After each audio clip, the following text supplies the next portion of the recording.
Or maybe if I plugged in Kyle. That'd be helpful. Good morning, everybody. Hello. Ramsey gets a belt on a Monday. Congratulations, Ramsey. Hello, everyone. I can hear much better when I actually plug in my earbuds. That tends to happen, yeah. Yeah.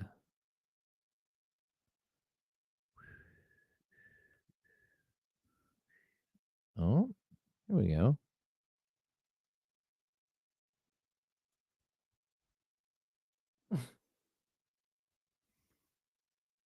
How's it going, everybody? Good morning. What's up, Katrina, Loki, Wheezy, Johnny G, Warren's up in here, Spencer. Is that Drew down? Did I see Drew down? What's up, Steven? Good morning, everybody. Happy Monday. Hello, Chris everyone. Ochoa is in here. Yeah, there's Drew down. West Sac Kings fans here. David's here. Tay is here. What's up, Russ Dog? What's up, Tyler? Good morning, y'all. Zabo. All right, here we go. What? Clones. Here we go. Clones. I'm back on HD2.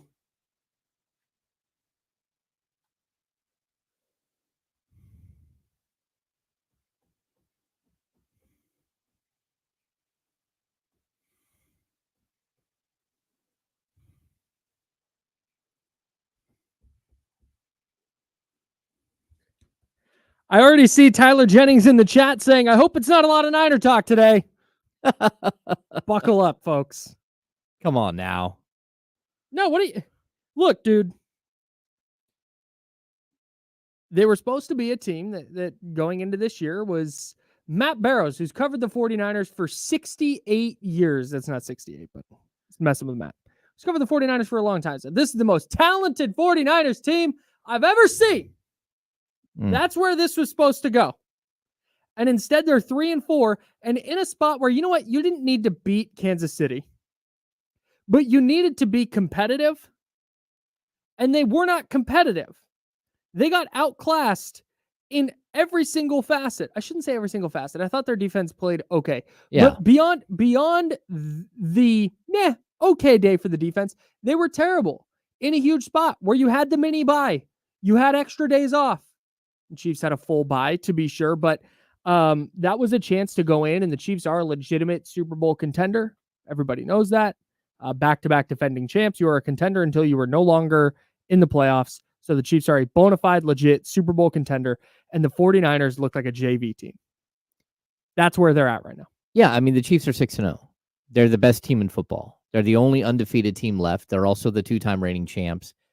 But they have a way about them that they just feel so beatable. And I think you get lulled into the thought that they're beatable. And realistically, they might not be right now. And the 49ers certainly aren't the team that are going to beat them. And Brock Purdy is certainly not the quarterback that's going to beat them right now. And Kyle Shanahan is not the coach that's going to beat them. And here's where I'm at with all this. There's so much to dig into with this. There is. But David Lombardi, who covers the 49ers for the SF Standard, I think is where he's at now. Okay. Very optimistic view of the team at all times with his coverage.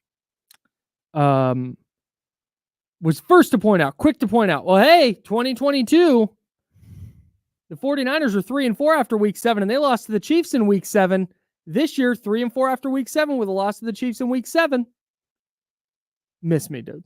Yeah. Miss me with that. Yeah. This team is way more 2020 than 2022 because that 2022 team in that week 7 game against the Chiefs had just gotten Christian McCaffrey. That was Christian McCaffrey's first game. The 49ers rattled off 10 wins in a row after that loss to the Chiefs. This year's 49ers team is not going to have Brandon Aiyuk. They do not have D'Amico Ryans, who at that time was the best defensive coordinator in football. They do not have Christian McCaffrey at this moment.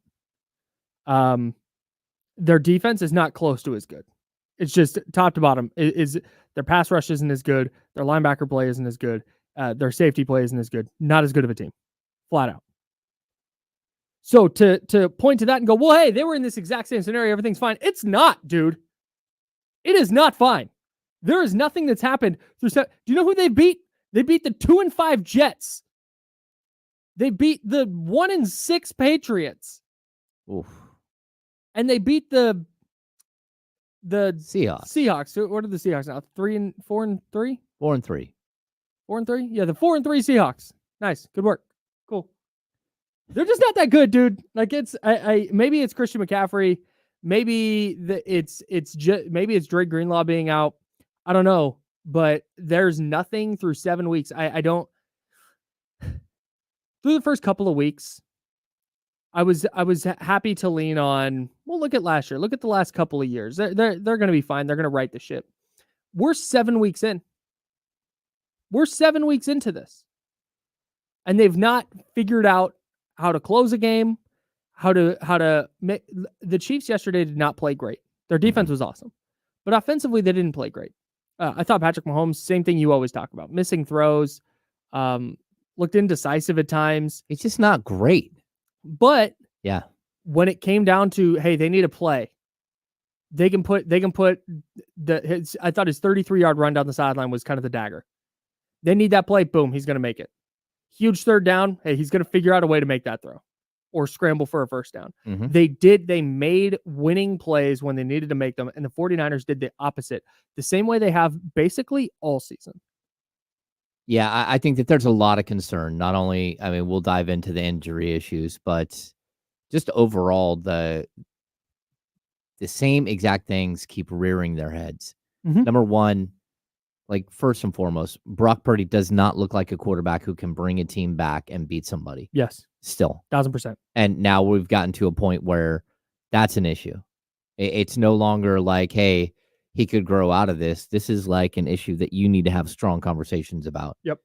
And on top of that, the unoriginal play calling, Kyle, watching Andy Reid is like watching a grandmaster, painter. Like he just, what he does is so incredible. You're like the weird, crazy play where they snapped it to somebody other than Patrick Mahomes. And I think it was a direct snap to Kareem Hunt with Patrick Mahomes and Carson Wentz in 3-point stances in the backfield. Yeah. And it did not, it didn't score a touchdown, if I'm not mistaken.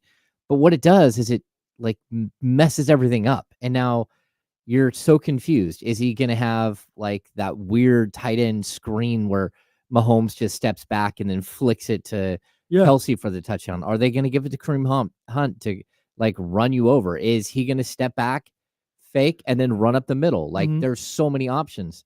The 49ers get to the 5-yard line and it's like, this is so dreadful. I don't know what sort of cartoon, like coloring book you're working with here, but it's the same basic trash every single time. Mm-hmm. And they are so bad in the red area that you're just looking at, like, what are you doing? Yeah. And it's so basic.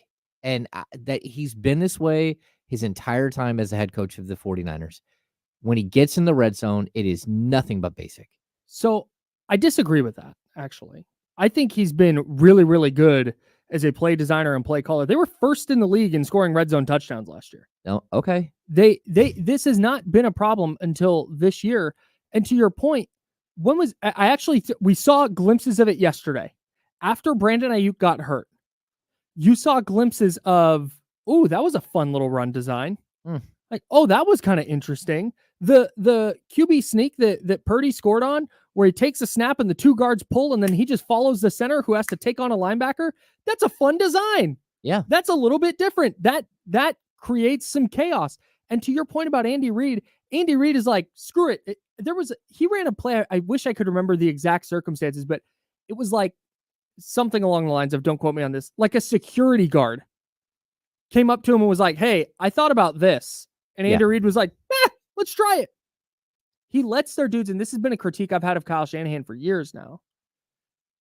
Andy Reid and other coaches, but we're going to use Andy Reid because he's relevant to this conversation right now. He lets his dudes be dudes. Like, he just lets players play. When Sky Moore or Kadarius Toney or whoever it was lined up in the wrong place in the Super Bowl, It is not timeout, get that guy off the field. He's not going to play anymore. Mm-hmm. It's, hey, Patrick, go make the play work. Understand the offense, understand what's going to happen with that guy lined up in the wrong spot and make the play work. And they scored a touchdown on that play where they weren't even lined up properly. And I think that's the thing missing. And it's really interesting because I asked it. We had Kyle Juszczyk on Candlestick Chronicles. Mm-hmm. And I told him, like, hey man, I work in sports talk radio. I hear the most insane things about Kyle Shanahan. I want to know from a player what makes him a good coach. Why do you think Kyle Shanahan is a good coach? And he talked about how he's a player's coach.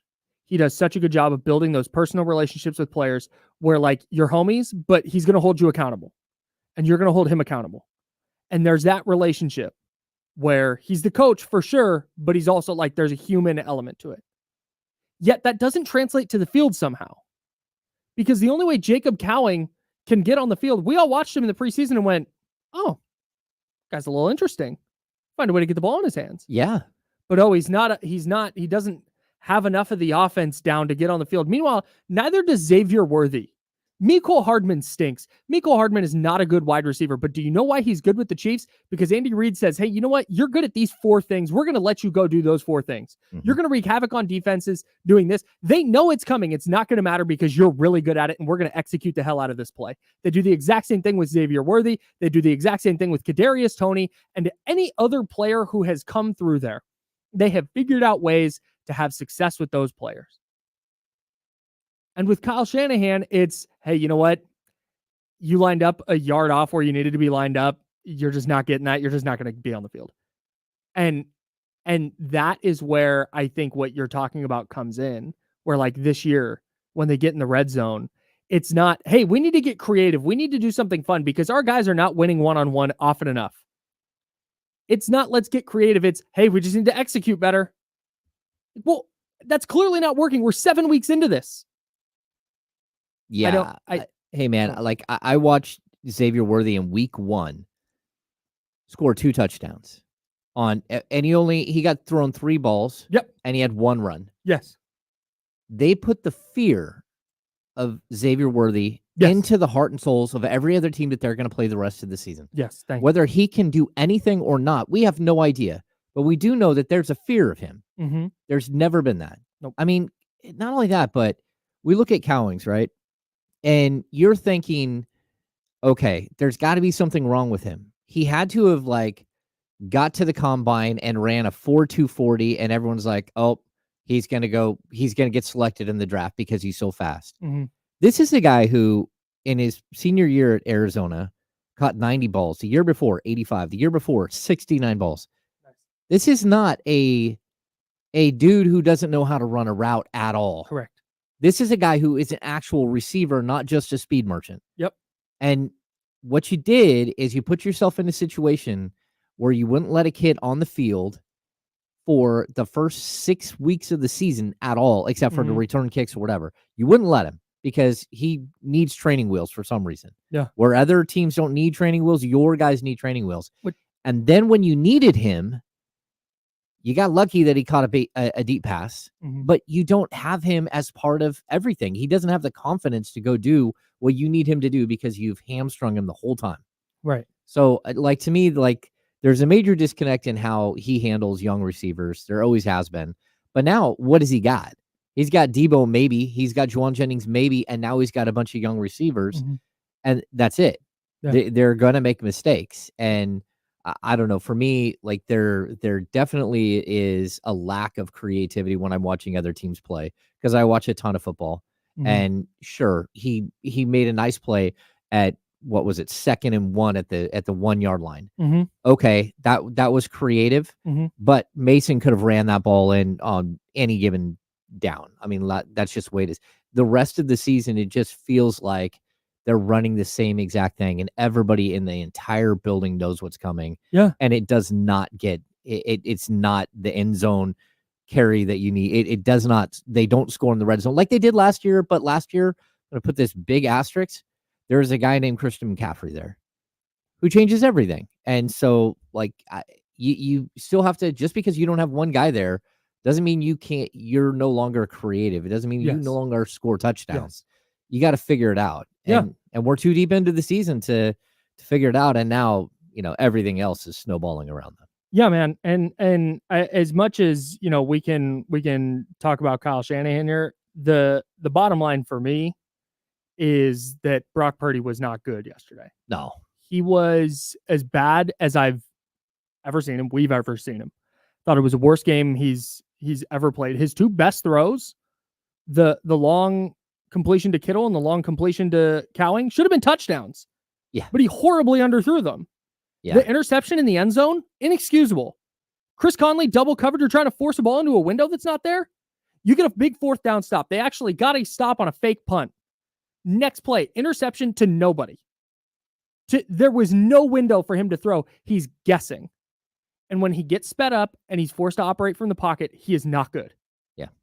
And this is a player that in that spot, and I understand, okay, he's down to the Chris Conley and Ricky Pearsall in his first ever NFL game, not even preseason, first ever NFL game. Wild. Jacob Cowing getting his first real snaps, and Ronnie freaking Bell. Those are your options. I get that and George Kittle. I get that that's going to be more difficult. But in a spot where this is a quarterback that they're going to pay $60+ million to this offseason, I haven't seen enough happen yet that would take me off my stance that the 49ers are going to pay him, because that's just kind of what you do with quarterbacks. So he's going to get paid. And in this spot, maybe you don't go win, but you don't play the worst you've ever played. Yeah. He was abominable.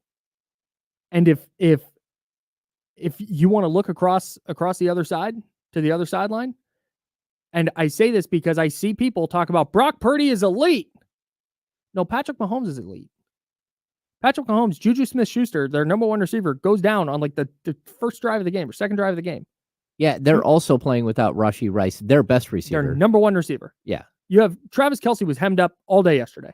Mm-hmm. He had, 4 catches for 17 yards or something? Every time he caught the ball, he was not effective. They hit him But hard. it was Noah Gray.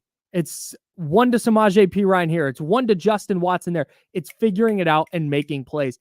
And Brock didn't do that. And not only did he not make plays, he made bad ones. Mm-hmm. In a spot where, dude, just take care of the football. You're down 9 with a few minutes left, and you have the ball on their 5. It is 3rd and goal. If there's nothing there, throw it away, take the 3 points, try for the onside kick, live to fight another day. Throwing an interception there is inexcusable, man.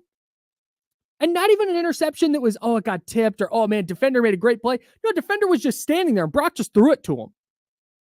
And this is supposed to be a franchise quarterback who's going to be the rising tide that lifts all boats, that in 5 years with no Christian McCaffrey, no Deebo Samuel, no George Kittle, the 49ers are just going to be good because they have Brock Purdy under center?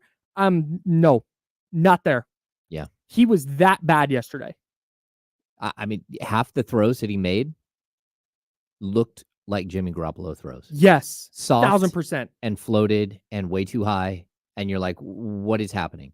Even the one where Kittle went over the middle and made that incredible catch way up high. Mm-hmm. What are you doing? It's just such a soft throw. The ball that he threw that was picked on the sidelines where Ronnie Bell and him had miscommunication, which again, I don't know why you have miscommunication on that. Either way, it was a lollipop. You want me to make matters worse on that play? And maybe this is just Kyle Shanahan trying to, and Brock Purdy trying to save Ronnie Bell from another week of get this guy out of here. Yep. They said it was not a miscommunication. That makes it worse. That makes it so much worse. That was a terrible throw. Yeah, I do know that Ronnie Bell went out past the marker on 3rd down and came back, but was still flattened his route. Mm-hmm. He was wide open on the sidelines. Yep. A nice tight spiral to the sidelines is a completion for a first down. Easy. And that's not what he does. And keep in mind, they were down 2 at that point. Yeah. They were in field goal range. They had the ball at Kansas City's 34. Yeah, absolutely. Theoretically in field goal range, you have your kicker missing extra points. But missing extra points when you should have gone for 2. Because everybody else in the league is going for 2 right there. Yes. It's like, I don't want to hear about how it's okay to go for it on your own 40 on 4th down, but it's not okay to go for a 2-point conversion when you're down 14-13, 14-12. Yeah, you go for 2 with 10.5 minutes left. Just like shocking, man. I'm sorry, it's 10.5 minutes left in the 3rd quarter. Yeah. Because then if you don't get it, you're down 9. So you're going to play down 9. Best case, so that's worst case. Best case is you score and you're tied. Yeah. The best case scenario in kicking a field goal there, or I'm sorry, kicking the extra point there, is that you're now down 1, and if the Chiefs score a touchdown, you're now down 8, and you need a 2-point conversion anyway just to tie it. Yeah. So I don't have any more energy to give on Kyle Shanahan not being aggressive enough. Yeah. The numbers, we talked about this yesterday on Overtime on 95.7 The Game, but every year since 2021, the number of attempts on fourth down that leads the league has ticked up. It went from like 41 to 42 to 48, from 21, 22 to 23. In 2021, 2022, and 2023, it went at 41, 42, 48. The 49ers numbers over that same span in fourth down attempts have gone down. That's wild.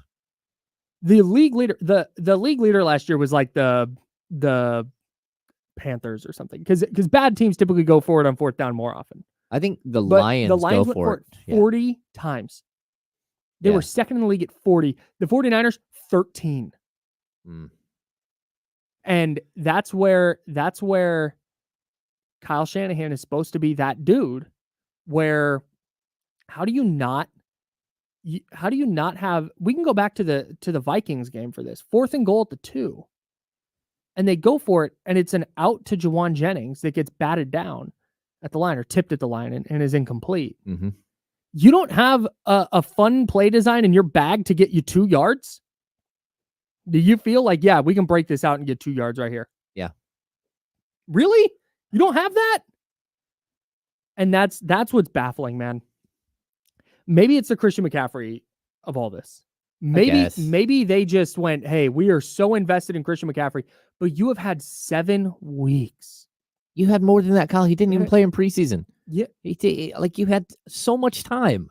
Yeah. And training camp, everything else, like, come up with something. Yes. In the event that Christian McCaffrey doesn't play week 1, we need some fun stuff in our bag. Yeah. You know what it feels like? It feels like when you go to take your wife out to a really nice dinner.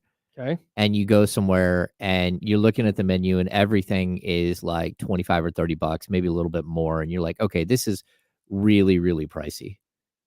And then you get your meal and it's something that you easily could have made at home. Nothing is special about anything on the plate. Yep. And you're just looking at it like, okay, I could have just gone to the grocery store. Mm-hmm. This is not at all what I'm paying $35 for or $30 for. Mm-hmm. And that's what it feels. It just feels like unoriginal and bland and like something that anyone could do. Mm-hmm. Not someone with the biggest payroll and superstars at every single position. Mm-hmm. It's like the dude's cooking without any ingredients. Yep. Now he might be, but up until this point, he had plenty to work with. Yeah, man. 916-909-1320, 916-909-1320. That's the Elk Grove Kia Talk On. If you want to get in on this conversation, the 49ers fall to the Chiefs 28-18 in a game that was not even as close as the final score. I do want to salute John Dillon, who's the managing editor of Chiefs Wire, who nailed the final score prediction. Oh, 28-18 is a weird score, and he nailed it. That is a weird score. On the dot. Not 28-17, not 28-14. He had 28-18. Yeah. And he was right. He even said, like, the Niners might bottle up Travis Kelce, but the Chiefs just know how to make plays and win these games. It's like, dang, nailed it, my guy. You must know must football. Be nice. Yeah. Must be nice. No, man, I don't know at this point. And this is why this is frustrating. Because the 49ers have enough good players that if you, James, came from the future and you said, hello, I'm James from February of 2025, and the 49ers made it back to the NFC Championship game, I'd be like, oh, okay. All right. Right. Like the same exact. I feel the same way. Would I bet on that? Absolutely not. Yeah. But that's why this is so if this was the I'm not trying to be insulting here. If this was the Chicago Bears, a team that, like, rebuilding, rookie quarterback, kind of picking their way through, and they were sitting at 3-4 with the loss to the Chiefs, it's like, okay, feel good about the direction of the team, right? Mhm. And the Bears have been better than the 49ers this year, to be sure. But I'm picking a different team for example here. With San Francisco, it's like this was supposed to be a Super Bowl contender. And they played yesterday another Super Bowl contender and looked decidedly not like one. Yeah. And maybe they turn something around. Maybe Nick Bosa and Fred Warner, and I thought Deommodore Lenoir was great yesterday. He had a really, really nice game. Mm-hmm. Malik Mustafa, saved for getting railroaded at the goal line. He's figuring it out. Was really, really good yesterday. Yeah. Jair Brown stinks. I'm out on Jair Brown. All right. Holy smokes. I've never seen a player take more bad angles, miss more tackles, be in the wrong spot more often. Just out on number 27. But there's enough talent on both sides of the ball that if you told me next week, they're favored by 6 against the Cowboys, by the way. Still? Who are coming off the bye. Yes. Opening line 6 points. That's crazy. If you told me that, yeah, Juwan Jennings back and Debo's back and they beat the Cowboys and then Christian McCaffrey back after the bye and they got rolling a little bit, all right, fine. But reacting to what I know in week 7, this is not a good enough football team. And maybe they sneak into the playoffs. But looking at their schedule, do you have faith in them to go into Tampa Bay and win? Are you certain? No. Okay. They got the Bills. You get the Lions. Oh. There's a couple more tough ones in there that I'm missing. Green Bay's in there. Oh. Got to go play Green Bay. Green Bay. You got to play the Rams, legit. who might be who already beat you and might be healthier at that point. Okay. You got to play the Cardinals again, who already beat you. Hmm. Like this is they needed to, like I said, had they lost yesterday, but man, you know what? It was just a duel. Mahomes, Purdy, they were getting out 2 good defenses playing, and the Chiefs just snuck it out 20-17. It's like, all right. Yeah. But to fall as flat as they did in that spot yesterday, woof. Brutal. And maybe it's the Super Bowl hangover stuff. Maybe it's the 3 consecutive years of falling short. And they just don't have the emotional energy to go, all right, we're ramping this back up. Yeah. I'm with Trent Williams. I wanted to punch somebody so I could leave early. Hey, they need to get 6 in concussion protocol. Holy smokes. He got walloped. No, but that's just it. Like that is an emotionally weak play by Trent Williams. Yeah. I understand where he's coming from. You're getting your ass kicked and then you get smacked upside the head. I know you're upset. Yeah. But you can't do that. Like that's Bush League. Mm-hmm. It's just unbecoming of a veteran Hall of Fame left tackle on a team that's supposed to be on par with a team like the Chiefs, and the 49ers just very clearly aren't. Yeah. Okay, we'll keep talking about this. The Brandon Aiyuk injury is another big story coming out of yesterday. We'll talk about that. We'll take a look around the NFL. Week 7, ton of good games, ton of fun games. We will run through there. We have our World Series matchup set. Tons to get into today on the Insiders. He's James Ham. I'm Kyle Madsen. We're sponsored by Jiffy Lube. You're on ESPN 1320. It's Sacramento Sports Leader. And clear.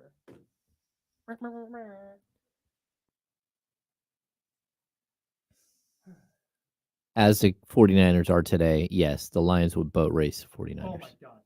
Smoke them. Yeah. You said earlier, in fact, you know what? You said something earlier.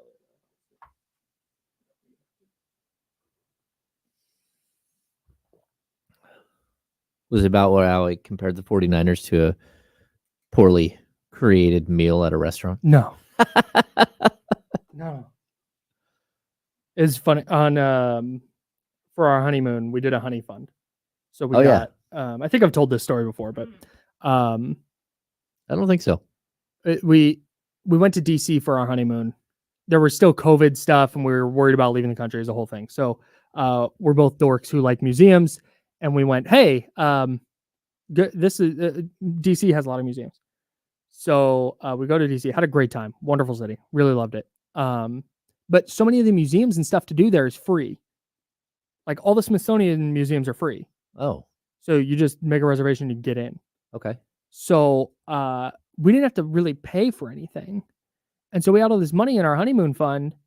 Our Airbnb was not super expensive. Our flights weren't crazy expensive.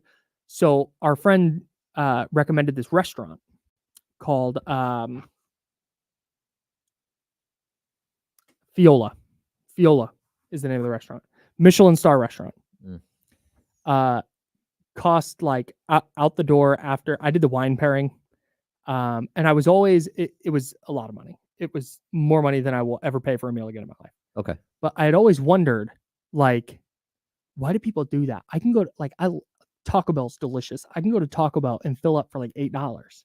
Why would I spend $1,000 on a dinner or whatever? Yep. And then I went to a dinner like that and I get it now. Yeah. I get it. Like flavor combinations and imported cheeses and like, I like, oh, this is what I get. I understand. Yes. I eat sea urchin. I hate fish. Whatever the sea urchin was cooked in, unbelievable. And I hate like sea urchin's very fishy, extremely fishy. Not a fan. Ate it. Loved it. That's why we recommend like I've go to Josephine's, right? Like Bryce was going to Josephine's, up in Auburn.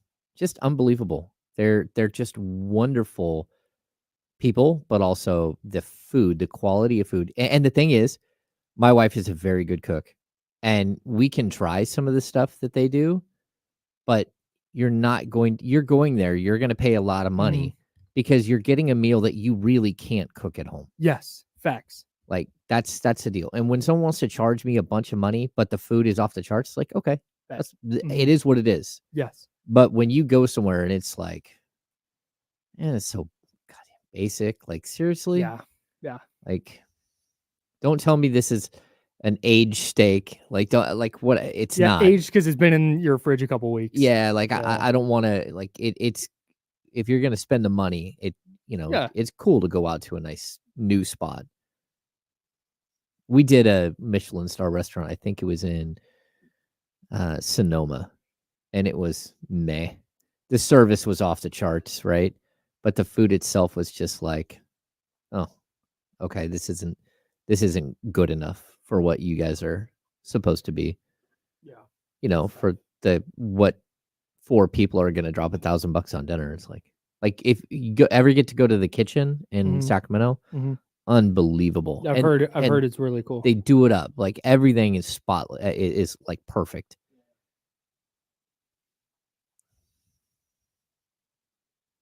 Hey, facts. This is facts. All right, here we go.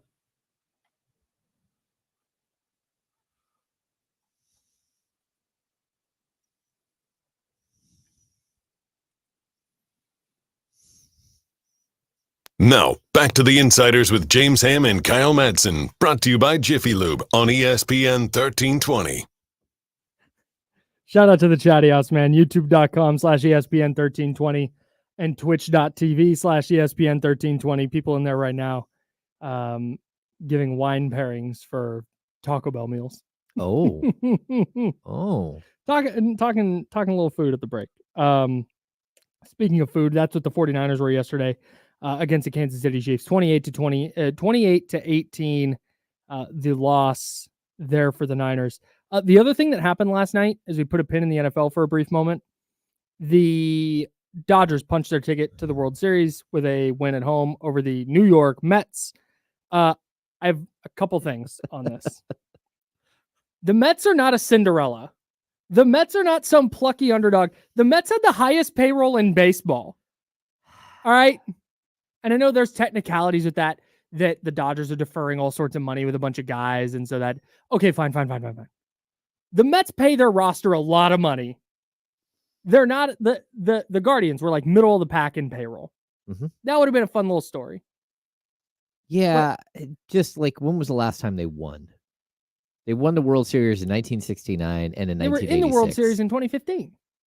Yeah. It just feels like that they aren't.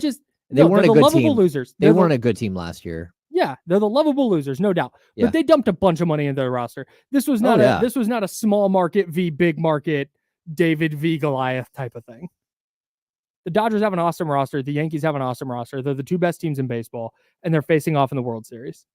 This is a dream for Major League Baseball. Yeah, and honestly, the Dodgers-Yankees series in the Bronx this year was fantastic. Yeah. It was outstanding, and Juan Soto didn't even play in that series.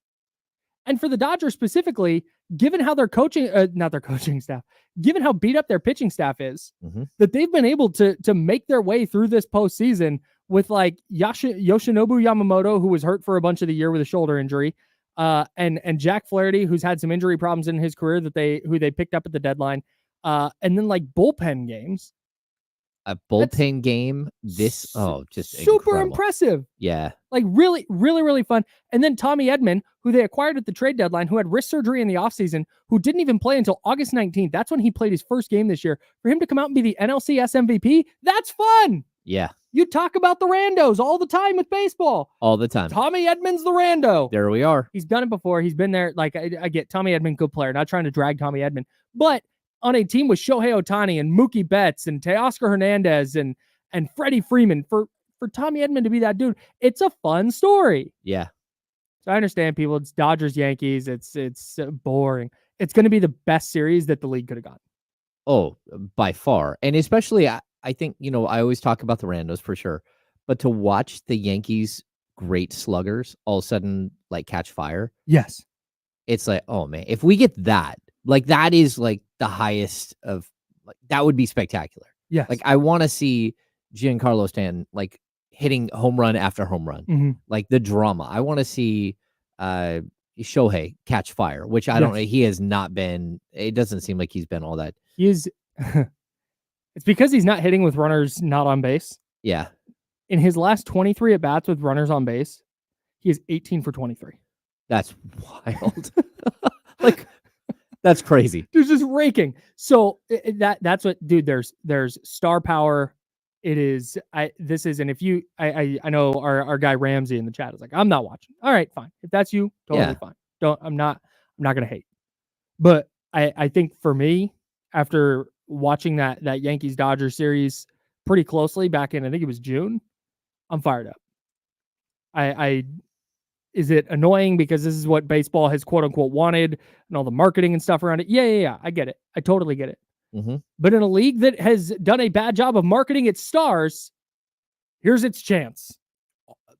So many of the stars right here in this series in the two biggest markets in the sport. Oh yeah. East Coast, West Coast. Yeah. Man. I mean, this is it. There's the history here with the Dodgers formerly being in Brooklyn. I mean, you could not ask for anything more if you're Major League Baseball. This is it. This is the... Which is annoying. Yeah, it is. Like, I don't want Rob Manfred to win. Yeah. But, yeah, from a baseball standpoint, it's like, oh, this is going to be a good series. No, I totally agree. I can't wait. Yankees-Dodgers. That's going to be your World Series. And then in other championship news, the New York Liberty, congratulations to the New York Liberty. They beat the Minnesota Lynx 67-62 in overtime to win the WNBA title. I don't want to dive super far into this. I will say the officiating, really bad there at the end. Really, really bad. Okay, so that was the most egregious travel I've ever seen in my life. I'm Brianna Stewart. Yeah, the travel was bad, but the foul call with like 5.something seconds left. You know what that was though? That is what Domantas Sabonis gets called for all the time. He goes straight up. Yeah. But then as soon as there's contact, his hand falls forward, and she did hit her arm. Like, but I mean, in that moment, you're like, oh, they're not going to call that. Oh no, they're calling that. They send her to the line, she ties it. But I was a little bit bummed out for the WNBA. I thought, okay, so look, I thought the game was back and forth. I thought the crowd was incredible, unbelievable, like high drama, all this stuff, right? But to have your stars. To have Sabrina go 1 of 19 from the field. Yeah, and not a great 1 night for for Sabrina. Yeah, to have Stewart go 4 of 15 and 0 for 3 from 3. To have, the Liberty go 2 of 23 for 3 as a team. Yeah. It was like you want that crazy combative game, but you also want it to be like fun. Yeah. And it was like a brick laying contest. I think for me in a do or die game 5 like that, where it is back and forth. Yeah. In a series that has been as back and forth as this one, like two, was it 17-point comebacks, 15-point comebacks, whatever it was. Yeah. You had the Sabrina game winner to send it to a game 5, like just unbelievable moments. That to me harkened back to, and we were talking about this a little bit before the show, the 2016 Game 7 between the Cavs and Warriors. We remember that as like this awesome game because of the comeback and just the history of it, and the Kyrie shot over Steph and the LeBron chase down block, and these moments were amazing. Mm-hmm. But that was a bad game. Klay Thompson hit a jumper. We looked this up. Klay Thompson hit a jumper with 4:39 left in the game to make it 89-89. It stayed 89-89 until 53 seconds left when Kyrie hit the three. It was just, and I think that's kind of what you get into those moments, and it's like, man, it's tense. When you're Breanna Stewart and you're Sabrina Ionescu, like it's on you. Mm-hmm. And see, it got. I think the pressure got to both teams. Nobody shot it great. Yeah, that was not a. For your two stars to do that, to go 5 of 34 from the field, and for you to win. Yeah, I mean, that to me is crazy. The free throw disparity. Yeah, 25-8. It's not great. And the commissioner wearing a dress of the New York skyline. Oh, like, I'm not a conspiracy theory in sports guy. Oh yeah. I really, the strings that have to be pulled, and we'll talk about the NFL here in a bit, but the strings that have to be pulled to pull off some of the conspiracies that people think are happening. Yeah. People going, well, of course the Chiefs are going to win the Super Bowl because the NFL. No, the Chiefs are going to win the Super Bowl because they're good.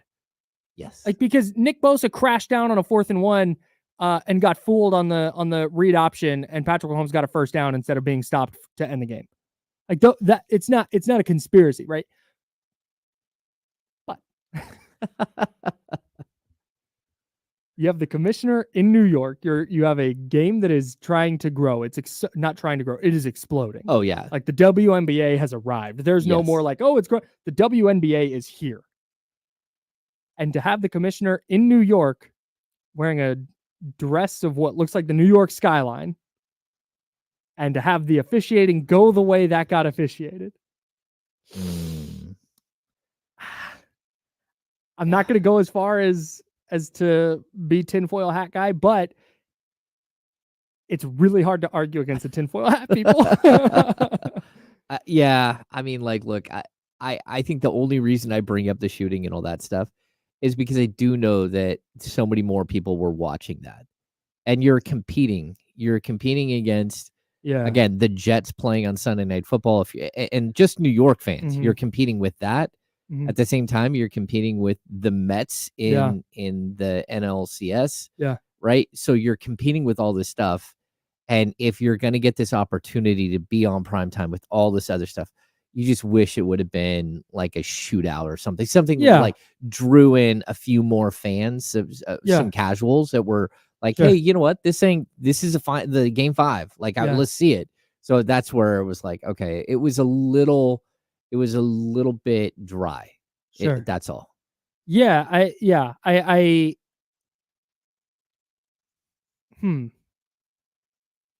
don't know. It was such I definitely agree. Like a game that's like shot for shot and back and forth is always preferable, right? Yeah. But I think there was enough drama in the game and enough drama in the series.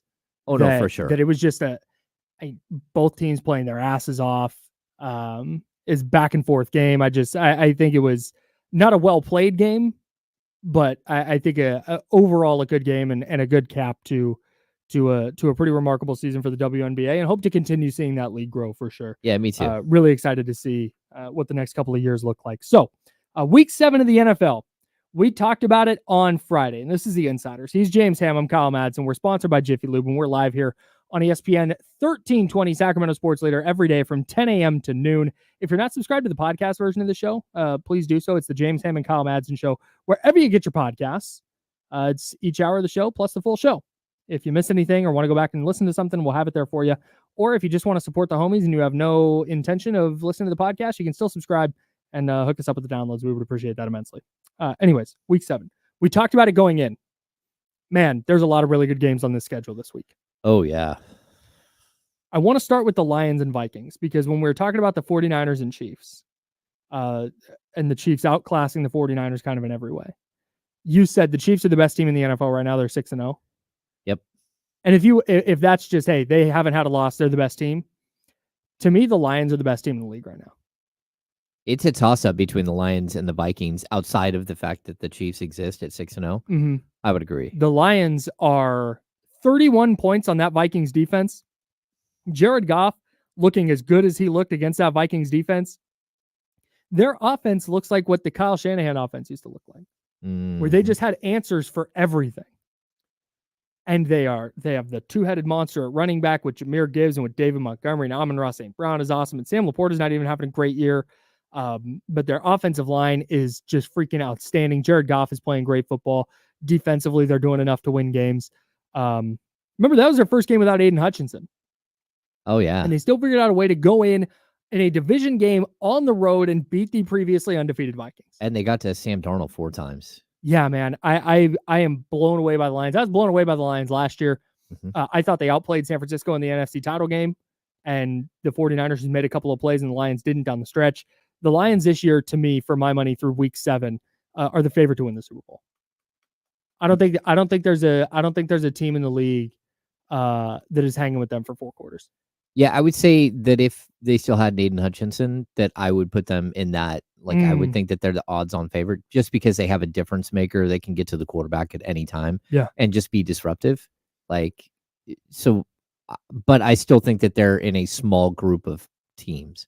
I think it's them. I think it's the Chiefs. And again, like, hat tip to the Vikings, who did come back and did have an opportunity. Yeah. So I'm going to put them in the same boat because I like whatever's happening there with Sam Darnold.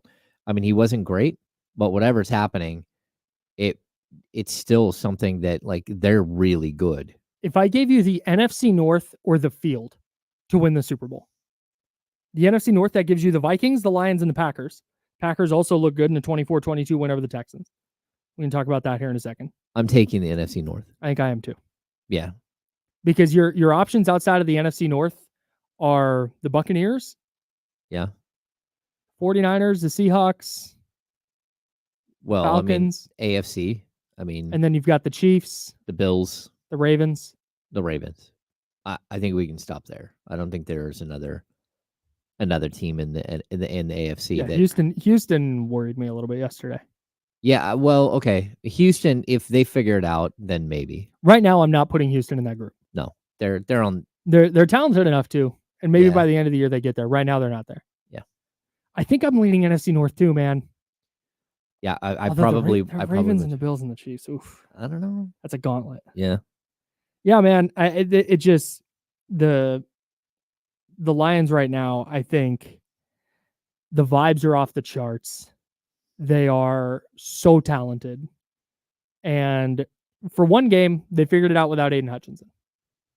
And for me, for my money, like I said, I think they're the best team in the league right now. But you can't rule out the Vikings, who they beat, and you can't rule out the Packers, who beat the Texans 24-22. And man, I saw some preseason prognostication about the Packers that said, hey, they were really good last year. They had a nice end of the season, but they're going to come back down to earth a little bit. And they lost Jordan Love for a couple of games. Didn't matter. They lose that season opener to the Eagles on a Friday night in Brazil. But then won a couple of games without without Jordan Love and with Malik Willis starting. They really look like they're kind of hitting their stride. And if their receiving core can stay healthy, I think they're going to be a real problem. And their defense played awesome yesterday too. Yeah, I mean, I've watched with Love. They're so incredibly good. Like when he's playing, I don't know that they're going to lose a lot of games at all. So, yeah, I mean, in all honesty, I think that they're right now like a top 2-3 team in football. Yeah. Yeah, I mean, they're now in my top 5 without any question. And the funny thing is they're last in their division. Like the Packers? Yeah. Am I wrong? That can't be right. I swear I just looked at the division standings and they're 5-2 now? So okay. My bad. Up on the Bears? They're a half game up on the Bears. Yeah, so the Bears are 4-2 because we haven't even talked about the Bears, who have a really good defense and they have the number 1 overall pick who's figuring it out. Yeah, I mean, come on.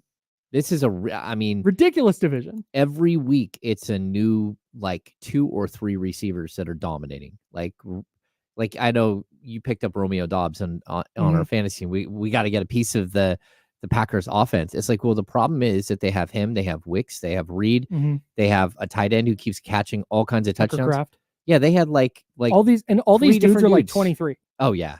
It's absolutely spectacular to watch. Matt LaFleur's top 5 for me. Matt LaFleur, Kevin O'Connell, Andy Reid. Yep. Well, I think Andy Reid's number 1. Yeah, Andy Reid's 1 for just sure. because he's the guy with 2 Super Bowl rings right now. Yeah, man. Speaking of top 5 coaches, I was a little bit down on Mike Tomlin, but the Steelers are now 5-2 after smoking the Jets 37-15, and that the Russell Wilson starting at quarterback thing worked. He looks so bad. He looked right. There was early on. It had big. I don't know if anybody remembers this. I think it was 2009 when the Niners played the Eagles at home on Sunday Night Football. And the "We Want Carr" chant started for Alex Smith. Might have been 2010. But the "We Want Carr" chant started for Alex Smith. And it was ugly. And the crowd's turning on him. That's how it felt with Russell Wilson early. It felt like, hey, this crowd is going to turn on this dude. And credit to him, man. He balled out. Yeah. A lot of George Pickens, a lot of Darnell Washington, but hey, they figured it out and scored 37 points against the Jets. And the Jets now winless since firing Bob Saleh. Almost like he wasn't the problem. Oh. You think? Yeah. Yikes. I was watching that game. Russell came out, and like years and years ago, me and my brother, we had taken up bowling, and we would go bowling all the time with friends, right? So my dad goes, hey, I want to come out and bowl. We're like, okay. My dad had back surgery. We'd never seen him bowl. I don't think ever. Okay. And he comes out, he's got his own bowling bag, and he's left-handed. So, he has his own ball because the holes are all weird. And he's got these crazy shoes, and we're like, oh my gosh. So my dad's first bowl goes to bowl, slips, flies up in the air, smacks down on his back, slides across the buzzer. Bzz. Me and my brother were laughing so hard. I swear seriously, we were in tears. He was okay. And yeah, it was I'd be checking on the guy. He got back surgery. Oh my gosh. We were laughing so hard. Then he got up and he bowled like a 177, just torched us. We're like, what's just happened? Oh, guy still got it. You haven't bowled in like got it. 15 years. And that's what it felt like. Russell came out and was like, oh, that was a horrible throw. And then the first one almost looked like he just like duck hooks it. You're like, yeah. Oh no. Like he's done. He's shot. And then he just torched him. Like, yeah. All right. So. Yeah. I was stunned by that outcome. Yeah. Absolutely stunned. Turns out the Jets just aren't very good. Yeah. Who'd thunk? Huh. Who'd really thunk? They're a bad team. The Raiders fell to the Rams 20-15. Ugly game. Aiden O'Connell's out 4 to 6 weeks with a broken thumb. Mm-hmm. So it's going to be the Gardner Minshew show. Oh. I've had a lot of bad takes. Yeah. Like some really bad ones. We were so here for Gardner Minshew. The Gardner Minshew is going to get the Raiders to 9-8 take. My bad. I'll wear that. Oh, yikes! Bad. Yeah, he had that fourth quarter against the Ravens, and what was it? Swing and a miss. Yikes! He came in the game so early. It was like, hey, why is Minshew in the game? Because I wasn't watching it. And like, oh no, Aiden O'Connell's hurt, right? To go 15 to 34 for 154 yards and 3 picks, one of which was a pick six, right? And that's the thing. Like, it's not his picks. They're like Will Levis. Like when that guy throws a pick, it's going for 6 almost every time. Same thing. Wasn't it Daniel Jones that a couple of years ago had more pick sixes than he did touchdowns for himself? It was at one point. It was that. I don't think it finished the year like that, but yes, it was like a weekly. Oh, hey, and here's the in-game highlight. They're gonna cut away to Kurt Menefee in the studio. Kurt. And he's like, well, the Philadelphia Eagles are off to a hot start as Daniel Jones throws his 3rd pick 6 in as many weeks. I'm like, oh my God. Aren't they talking about right now where he has not thrown a touchdown in their home stadium or ran a touchdown in like 600 days? It's been a long time. Yeah. That's a long time. Saquon Barkley torching them yesterday was funny. That was amazing. But yeah, man, Gardner Minshew comes in 15 of 34, $154, no touchdowns, 3 interceptions. Oh, I look like Brock Purdy out there. Am I right? oh no. Oh, I mean, he Kyle just got dude, chokes. No, he's just not like my bad. Like I said, my bad, y'all. He's just not good at football. Minshew. I thought there was a little well, Brock yesterday too, but Minshew specifically in this instance, like he's just not good, man. I thought he was going to be one of those guys that is like, you know what, a little bit of a gunslinger, but man, there's going to be enough good plays that maybe not outweigh the bad ones, but you feel okay and you can win some games. Wrong. No, we were Big totally wrong. wrong. Yeah. I mean, they fell behind. Was it 20-6 yesterday? All right, you get a couple of field goals and make it respectable, but This might be the best thing that ever happened, though. I said going into the week, you watch this game because it's a winnable game against the Rams. Mm-hmm. Maybe you sneak out a win, and maybe you can kind of keep hope alive that they can just sneak around and stay in the play. No. It might be good that Gardner Minshew is going to start a bunch of games and they lose a bunch of games. Like I saw John Poles in the chatty house. Said tank for Cam Ward, who's a G, by the way. Yeah. I finally watched a full Cam Ward game. Well, I've now watched 2 full Cam Ward games. The one against Cal here in Berkeley with the big comeback, and then this weekend against Louisville in a shootout. Cam Ward was awesome. So if the Raiders are tanking for Cam Ward, salute. That's the right move. I'm in on that. I am too. 916-909-1320, 916-909-1320. I don't think Cam Ward, the University of Miami quarterback. I don't know if I noted that for anybody who doesn't follow college football. Very good player. Heisman. I think he's a Heisman favorite right now. Okay. For the undefeated Hurricanes. 916-909-1320, 916-909-1320. That's the Elk Grove Kia talk line. Don, you're on the Insiders with James and Kyle. What's up? Yes, sir. Kyle, Hammer, what's up? What up? Happening? Let it rip, TC. Yeah, what's going on, man? Hey, so before we get started, listen, actually, I don't even want to listen. Kyle, let me ask you a question. You too, Ham. Please answer. I know you guys can't do too much, but just yes or no. Now are you guys starting to see what I'm talking about with this dude, Kyle? No. Not you, Kyle Madsen, but Kyle Shanahan. I'm not because my critiques of him are the critiques I've always had. Yeah, I still think he's he's a great coach, but I'm always left wanting with just a little bit. Yeah, TC, I won't be in your camp. I get why you're there, and I respect it. I won't be in your camp until he loses players, and I don't think he's done that. Hey, so listen, yesterday, everybody, I know Brock has things to work on, right? Anticipation, like Brock, you have to work on what you need to work on. But Brock was playing scared yesterday, Kyle Madsen, and you know this. Yeah. Kyle tells that guy to hit all his quarterbacks. He never, let me back up a little bit. He never developed a quarterback. He had never developed a quarterback, and I don't think he had never know how to develop a quarterback. What Brock is doing right now, Brock played 4 years in college, and he came in that way. Kyle didn't do nothing to Brock. If anything, he's holding Brock back. Kyle tells all of his quarterbacks where to throw to, who to throw to, when to throw it, and all that, bro. He was quarterbacking scared yesterday because Kyle was telling him where to throw to. Just like that play that quarterback sneak when he ran in. If you look at that play, both when they broke the huddle and when they were walking up to the to hike the ball, Brock looked back at I think it was JP. He looked back and shook his head no, saying, I'm not going to hand you the ball off like the players call it. I'm a quarterback. Sneak this right now. Listen, man, Madsen, Hammer, I'm out on Kyle, bro. Y'all know how. No, we know. You have T-shirts, don't you? It's not breaking news, DC. Thank you. That game yesterday, Brock has a lot to do, but a lot of that had to do with Kyle and him micromanaging Brock and telling them where to throw to, bro, in my opinion. Thanks, DC. Appreciate the call, buddy. That's the Elk Grove Kia talk on 916-909-1320, 916-909-1320. We'll keep talking about that when we get back from the break. He's James Ham. I'm Kyle Madsen. We're the Insider, sponsored by Jiffy Lube here on ESPN 1320 and Sacramento Sports Center. Yo. I sneezed. Yeah.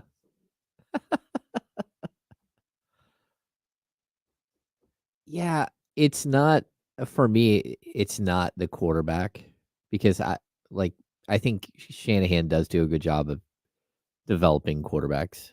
I think for me, it's what's Jimmy G up to? Yeah, like that's look at the talent of the players he's had. I think for me, it's always been about the wide receivers and how he handles them, at which on the offensive side, I just think it's the one position that he shows no faith in at all. And we can get into this one. yeah, if I'm a young wide receiver, the last team I want to be drafted by is right there. Saying that, how many, like, all five of their 6, 7 wide receivers are drafted by the Niners, so I probably shouldn't feel that way.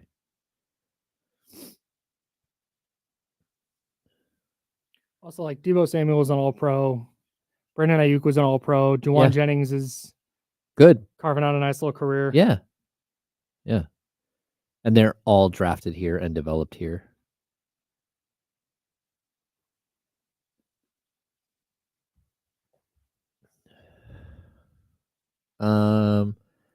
No, Kyron, it's not for next season too.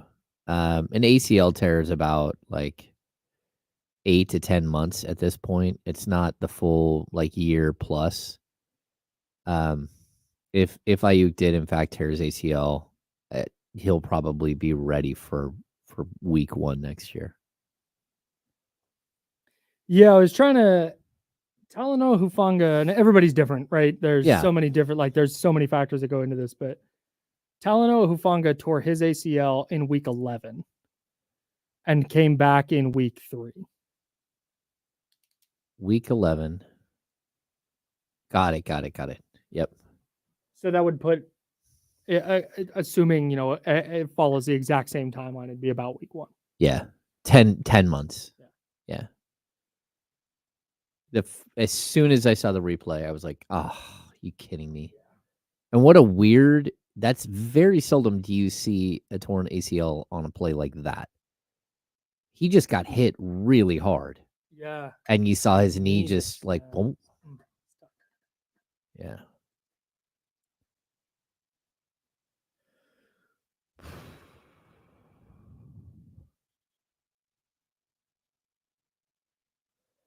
Chris, I don't think we have anything at all. I'm going to say he is going to be available, but I'm not sure. Like they're going to have a whole week of practice, but I will tell you that Kevin Herter, the Kings took, yeah, well, why don't we do that? We'll have some Kings talk on air. How about that?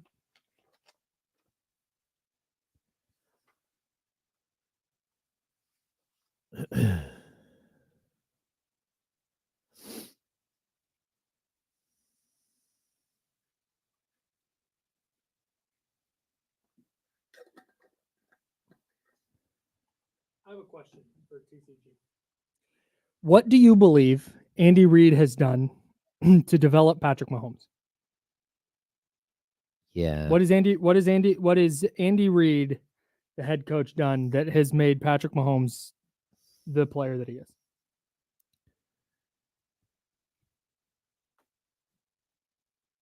Yeah. I mean, there's like a chicken or the egg, right? Because you can say the same about Belichick with Brady. Like, what did he do without Brady? What did he do with Brady? I don't know.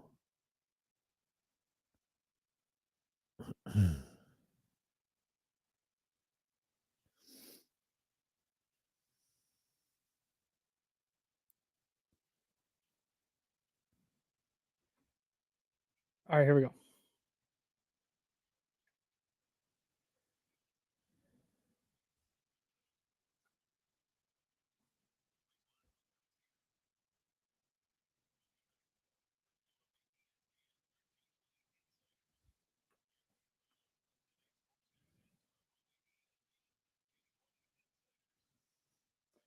Hour number 2. That's James Ham. I'm Kyle Madsen. I got stuff to say. We're hanging out with you till noon, then we'll hand it off to D'Lo and KC. Look, if we're going to blame Kyle Shanahan for Brock Purdy's performance yesterday and say that it's all Kyle Shanahan's fault and it's because he tells Brock where to throw it, which is not, that is not true. Brock Purdy has to read the entire field. And all this other stuff, then you also have to credit him for how well Brock Purdy has played as the final pick in the draft since he got under center in week 12 of the 2022 season. He's been awesome. Flat out. He was an MVP candidate last year in his first full season as a starter. I'm sorry. He had a really, really bad game yesterday. And if now all of a sudden it's Kyle Shanahan can't coach, I'm sorry, I can't get there. Kyle Shanahan got Jimmy freaking Garoppolo. He elevated Jimmy Garoppolo's play to allow him to allow him and the 49ers to get to the Super Bowl. With Jimmy freaking Garoppolo, who couldn't hack it as a Raiders starter and is now a backup for the Rams. I personally don't believe it's on a coach to quote unquote develop a quarterback. I don't. That is not what this is. No, I think for me, the coach, you said one thing earlier, but I'm also going to add this to it. When you said earlier that as soon as Kyle Shanahan loses the locker room, that's the time he has to go, right? That's when I'll be out. So look, I've covered an NBA team that switches toilet paper like, I don't know. Switches coaches like toilet paper? Switches coaches like like you switch toilet paper rolls. I'm sorry. They switch coaches like they go through coaches so fast. Again, this is my 15th season. Through my 12th season, I'd covered 9 different head coaches. So look, many of those head coaches lost the locker room. Some of them did not deserve to be fired. Some of them just proved it, like at the end of the day, that their team wasn't going to win and they had to go. Right. So Kyle Shanahan none of that has happened at all. And in my opinion, there does come a point where if he can get you to the big game, but he can't win it, you always have to look at that. But then you have to say, okay, but who else is out there that has one that can get me over the hump? And like, I don't think Bill Belichick's walking through that door. I think he would love to, but I don't think the 49ers are calling for him to walk through that door and take over as a head coach. They're definitely not. Then the other thing is about like whether he's calling the plays for him or whether, the biggest thing for a coach is to put a player in a position to succeed. Yes. That's it. Yes. And so players have to play. Is there a point this season where, again, the numbers back up that maybe Brock Purdy isn't rolling out enough? But you went back and looked, and it was like 2 games. It's just play action, fake handoffs. So like there needs to be a point where, realistically, Kyle Shanahan does a better job of putting Brock Purdy in positions where he can succeed. The other thing that Brock Purdy needs to do is take full ownership. So as opposed to throwing the ball into double coverage at the 5-yard line and turning the ball over in the red zone again, he has to either, if the play is bad, he needs to check down, he needs to audible, he needs to do whatever it is that gives himself the best percentage to succeed. And there is a point where a coach has to put faith in a quarterback and allow him to grow and develop and be the guy who makes the split decision, looks at the line, knows exactly what it is that he's looking at, and has to say, okay, I need you to go here, you to go here. We need to change this thing up right now. Yeah. Right. And so I think Brock is there. I just think that there's this moment where he's teetering on, he hasn't quite become great. Yes. He's really good, but he hasn't quite become great, and he's struggling to find the way to get to greatness. Yeah. And it does not help that he doesn't have a superstar running back that catches 60 or 70 or 80 balls out of the backfield. Yeah, but lots of quarterbacks don't. No, I get you. But lots of teams, most teams that don't have that, they knew it coming in that they weren't going to have that. Sure. And they, like, a quarter of the 49ers playbook is gone because McCaffrey's not there. Yeah. That's it. I'm like, there's a huge percentage of their playbook that just isn't the same.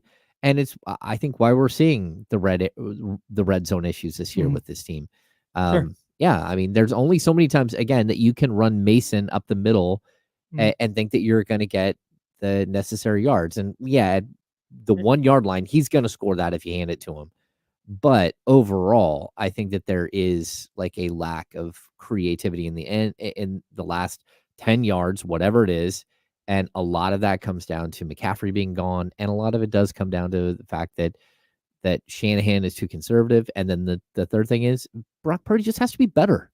He does. Okay, so that's I agree with you on all the Kyle Shanahan critiques you just had. Yeah. Yes, right there with you. What I can't get behind, I asked the Chatty House, and shout out to the Chatty House. A lot of really good thoughts on this. But I asked I said, what has Andy Reid done that has caused Patrick Mahomes to develop? And somebody said, lets him be himself. It's like, yes, exactly. Patrick Mahomes is unbelievably talented. Yep. He is leaps and bounds more talented physically than Brock Purdy. Mm-hmm. Like that is just that's what it is. Just from an arm strength perspective, from a way he sees the field perspective, all of that stuff.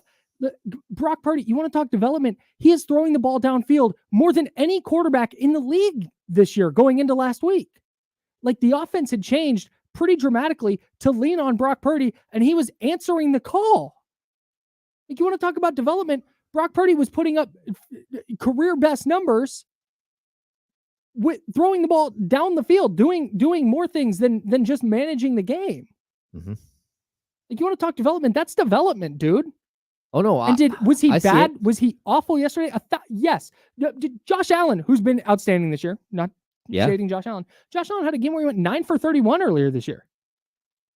Like sometimes quarterbacks have bad games. This is not this one bad game against arguably the best defense in the league, a top 3 defense in the league, and a great defensive coordinator is not a referendum on Kyle Shanahan's ability to develop Brock Purdy. Yeah, like it's just not, dog. He's been really, really good this year. Brock Purdy has, through injury issues, through not having Christian McCaffrey. And have the 49ers handled that perfectly? No. And if you want to critique Kyle Shanahan in that, I am with you. Like, let's do that.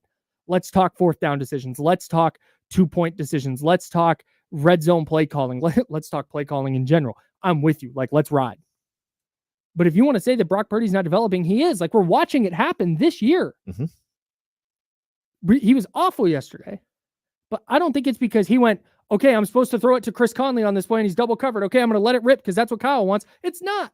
I promise you. Yeah. It's not that simple. It is not that simple. Brock Purdy is a different quarterback now, a better quarterback, I would wager now, than he was last year. And I think there are some things missing. I don't think he trusts Jordan Mason on checkdowns. There was a play early in the game that I wrote down in my notes where Purdy is in the pocket and Jordan Mason is crossing his face with a little bit of room to run. And instead of checking that ball down like he probably would have to Christian McCaffrey, Purdy takes off. And does not, and he got 2 yards instead of however many he would have gotten on the check down to Mason. I think he has missed some of those throws. But that, to me, I don't think that's a Kyle Shanahan thing. I don't. You said it at the top of this segment. Like, players play. Players have to execute. Mm-hmm. And it is not a matter. This is not Sean McVay with Jared Goff, where up until 15 seconds he's telling him what to do, and here's what the defense is doing, and this and that. They're hustling to the line so they can have maximum time for the coach to look at the defense. This is not that. Brock is making a ton of plays out of structure this year. Out of structure. And it's not like he's getting benched for it. It's not like he's getting reprimanded for it. Yeah. He's like, so I don't, I get that he was god-awful yesterday, and I get that the vibes are really bad at the 49ers right now. I do. But if you want to use yesterday as oh, hey, see, all the other good work that Kyle Shanahan did with Brock Purdy, all of that is now erased. See, he can't develop quarterbacks. What? Yeah. I'm as overreactionary as anybody. You want to overreact to something, I'm down. I am there. I am not. Did Kyle Shanahan coach a bad game yesterday? Yeah, probably.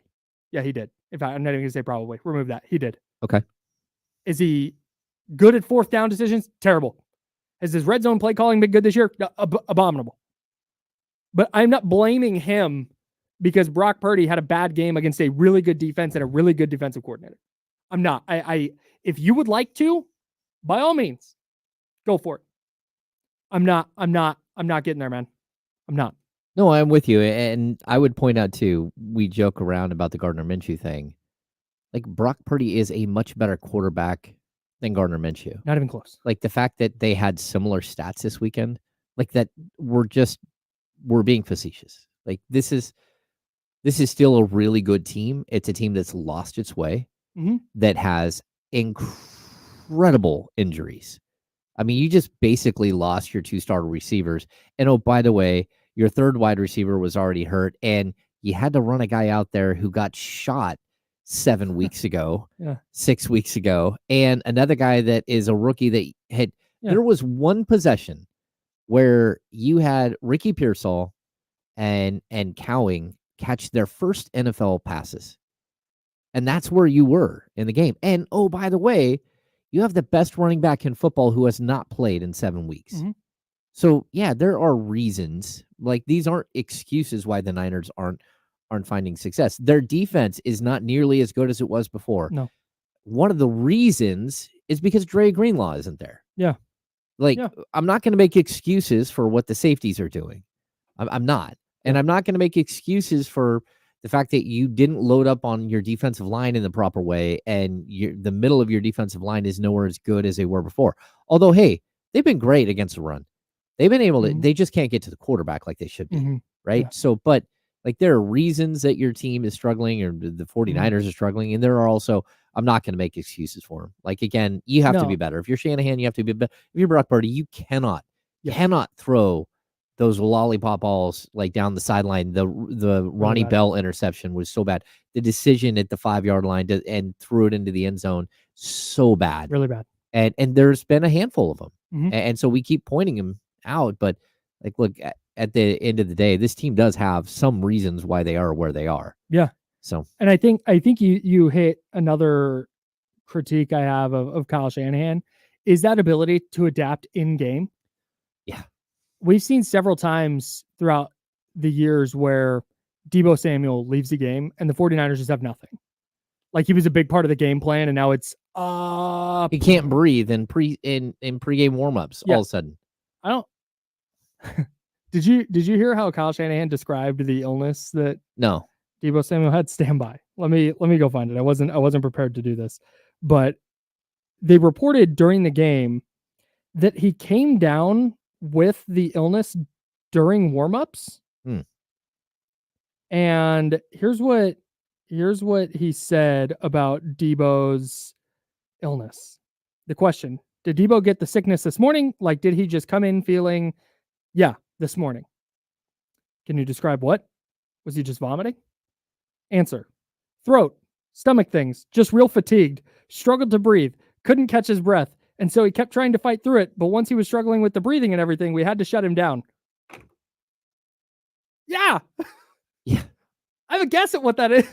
I'm not a doctor. Pretty sure I know what that is because I had it like a couple of weeks ago. just saying. Yeah. Like out of nowhere, like, oh. I just thought that was I don't feel good at all. Like out of nowhere. Yeah. Yeah. I wonder what happened. Yeah. No. I know. I did the show. I went and got my hair cut. I got home and I'm like, felt horrible. Oh no. Yeah. I don't feel good anymore. I just thought when he was saying that, the presser was like, hey, there's a name for that. Can you put a mask on him, please? He's over there using the oxygen during the game. Like, hey, you got rid of that, right? We got rid of that mask. Yeah, that one got thrown away, right? No one else used it afterwards. I hope so. Yeah.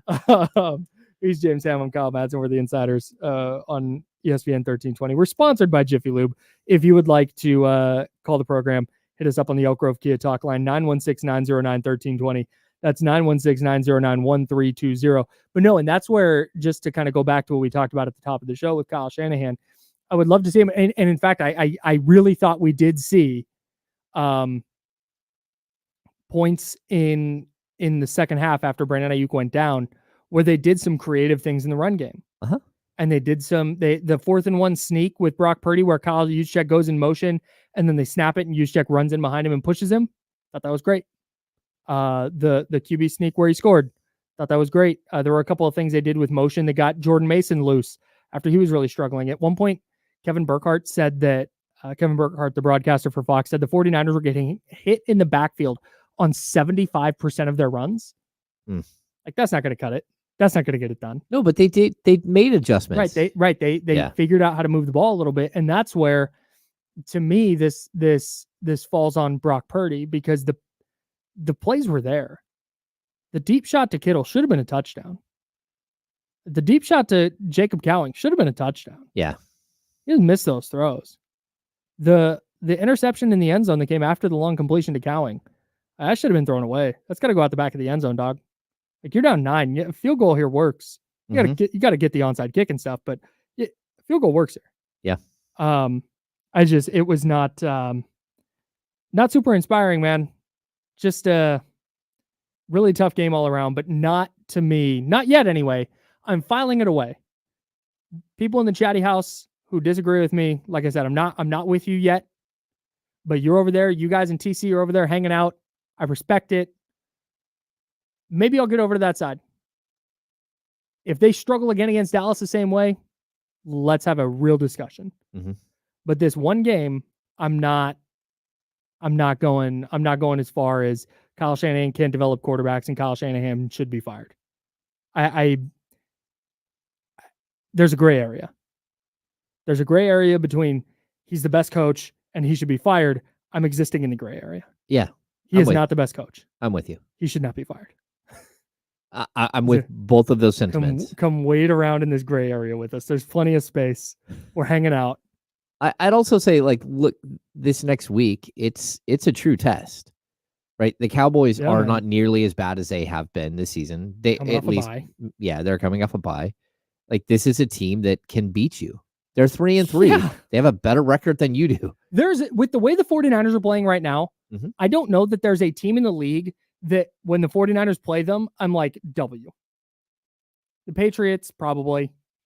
Maybe the Panthers. You mean when the 49ers are playing them? Yeah. Okay. Yeah, I'm with you. Did I feel like great about it? They're not playing good football right now. No, that's true. But I think that they would beat the Raiders. I think they would beat the New York Giants. I think that they would beat, just going through a list, they would beat the Tennessee Titans. They'd beat the Jags. Are we certain they'd beat the Jags? Well, maybe not. I think they would beat the Jets. They certainly. Oh, they would beat the Browns. Like, whoever the Browns are throwing out there at quarterback. Yeah. Whew. Yikes, man. That thing got ugly this weekend. Yeah, it did. Yeah, Deshaun Watson tore his Achilles. Here's a very layered thing here. Mm-hmm. I don't really care who it is. Cheering a player's injury stinks. Like that sucks. If you want to be on the internet and be like, not pouring one out for Deshaun Watson, that's a bad guy. Okay. Like, I'm not, but actively cheering an injury doesn't sit right with me, regardless of who it is. But again, if that's your prerogative, go for it. What bothers me the most about this is Browns fans who were booing yesterday as he was being carted off the field. We're not booing him because of his off-field transgressions. I don't want to use the wrong word. Yeah. So I'm not going to the legal troubles that he's had involving women. Mm-hmm. Again, I don't want to misspeak, so I'm trying to be broad on purpose. Well, I mean, Kyle, to make it easy, I don't think he's ever been convicted of an actual crime. Like, has he lost defamation suits? I mean, has he lost civil suits? Yes, but I don't think he's like. I don't believe. So I don't know how we frame him. But from the amount of account, like, not a great dude. Yeah, okay. No. So if you want to, if that's why you're okay, but Browns fans were all about Deshaun Watson. You can go see people selling obscene T-shirts that supported Deshaun Watson. Yeah. Obscene signs at games supporting Deshaun Watson and putting down victims. Mm-hmm. Like, that's where this fan base was. And not every single person, but it was there. There was enough of them. Yes. Yeah. And they're not booing because he's a bad guy. They're booing because he sucked at football. Yes. That's their problem. Their problem is that he got $230 million guaranteed dollars and then was ass. They're not that. So they're booing that. This isn't about, he's a bad dude. Like, Deshaun Watson is not a victim here. I want to make that really clear. My issue is with Cleveland fan who's like, wait a minute. No, he stinks. Boo. Like, no, should have been there day one. You should have been there day one. Should have been there day one. You should have been booing the acquisition. You should have been booing the contract he got. And like, look, it might not be anything to people out there, but the 49ers they wanted to were in. They were so in. And then it was like, oh no, this is who you are? No. We're not in anymore. Yes. We're not in. We're good. Yeah. And the Browns went fully guaranteed 230. Let's do it. We're in. You're like, yes. oh, well, Tough. okay. That's a big guarantee. Yeah. Yeah. So the Browns fall to the Bengals 21-14. It's Cleveland football talk for the day. Oh, that's it. That's what I, It was a weekend of Yeah. injuries, Kyle. Like Yeah. I like watching the injuries like all week. Like O'Connell. the Jaden Daniels one is tough. Oh yeah, because that's ribs, right? Yeah, I saw a report on it today that I had saved, but I did not see the full update. I have on not where seen Jaden the full Daniels update is. either. I'm gonna go find that for us right now. But yeah, he was one of several. Yeah, that was a tough injury. Like I was just penciling him. Oh man, who else got hurt this weekend? There's a whole group of them, man. I even wrote them on the paper. Yeah, you got Deshaun Watson, you got DK Metcalf had a knee thing. Oh, that's right. He got carted off. You got Brandon Aiyuk, you had Aiden O'Connell, Tyler Huntley, I think on a shoulder. Shoulder injury for Huntley. Man, they're just like on their last. Well, they had Tim Boyle out there, and then it looks like Tua's back next week. Something Yeah, like that. Sounds like it. Oh my gosh. Hey, if that's what he wants, good for him, man. Yeah. I guess. I hate it. Yeah, the Aiyuk injury, absolutely catastrophic for the 49ers. We don't have any confirmation yet. I don't believe, but Kyle Shanahan said last night that it was that the team believes it's an ACL tear. Yeah. Yeah, and watching the replay, like as soon as I saw the hit from the side, I text you, oh no, Yeah. he just tore his ACL. Yeah, that looked bad. Yeah, like And you could see it. It was such an odd because it looked in fast motion like he just got like the wind knocked out of him. It just looked like a really, really hard hit from the side. Yeah, like maybe he got into it, like his shoulder into the chest. And the way he was laying there is, oh, okay, he just got the wind knocked out of him. And then they show the one replay. It's like, oh no. Yeah. It's absolutely brutal. And again, hoping for the best, right? Mhm. Like Kyle Shanahan's supposed to talk with reporters at 3:30 today, and he should at that point have confirmation on the MRI. But when he said the exact same thing after the Jimmy Garoppolo injury in Week 3 of the 2018 season, that we haven't confirmed, but we're fearing it's an ACL, and maybe it won't be. Like fingers crossed. Yeah, fingers crossed that it's something where he's out, 6 to 8 weeks, and he'll be back and he'll be good to go and all that. But also on Brandon Aiyuk specifically, if it is the ACL and his season is over, this is why players hold in or hold out. This is why players make such a big deal out of that contract. Because if Brandon Aiyuk had stepped on the field and played on his 5th-year option, now his earning potential in next offseason plummets dramatically. Just crushed him. Yeah, and I'll also say this. The hit that happened had nothing to do with any time that he missed. Like, just happens. That's the NFL. And people should not get confused here. That has nothing to do with the time he missed. Yeah. Like, has he been a great receiver this year? No, he's had all kinds of issues. Even in that game, he dropped the ball that Brock Purdy dropped right over the top to him. Best throw of the day. Yeah, and no, he hasn't been great. But at the same time, like these things happen. Trying to find deeper meaning in injuries is the worst thing. The guy's headhunting and okay, fine. But on a football play where receiver's running across, he makes the catch, safety comes down and hits him, knee buckles. It sucks. It is the worst part of sports. Mm-hmm. It happens, man. I know there's not more to it. The Rashee Rice thing is crazy because they kept waiting and everyone's like, why are they not telling us what the injury is? And it ends up being not an ACL, it's a PCL. Yeah. He's still out 8 to 10 months, but it was a totally different injury that they didn't know. And then all of a sudden, oh, yeah, he's done. Yeah. But it took an extra week to figure it out. That's why you don't guess. Yeah. That's why you don't rush. All right.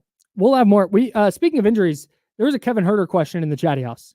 We got Kings on Thursday. Yeah. We got NBA basketball tomorrow. Real life, regular season NBA basketball tomorrow. So we'll talk Kevin Herter and where he's at with his injury 3 days out from the Kings season opener. We'll get to that, and we'll have the handoff with one of D'Lo or Casey. I forget which one in today in about 20 minutes. All right. He's James. I'm Kyle. We're the Insiders, sponsored by Jiffy Lube here on ESPN 1320 at Sacramento Sports Center.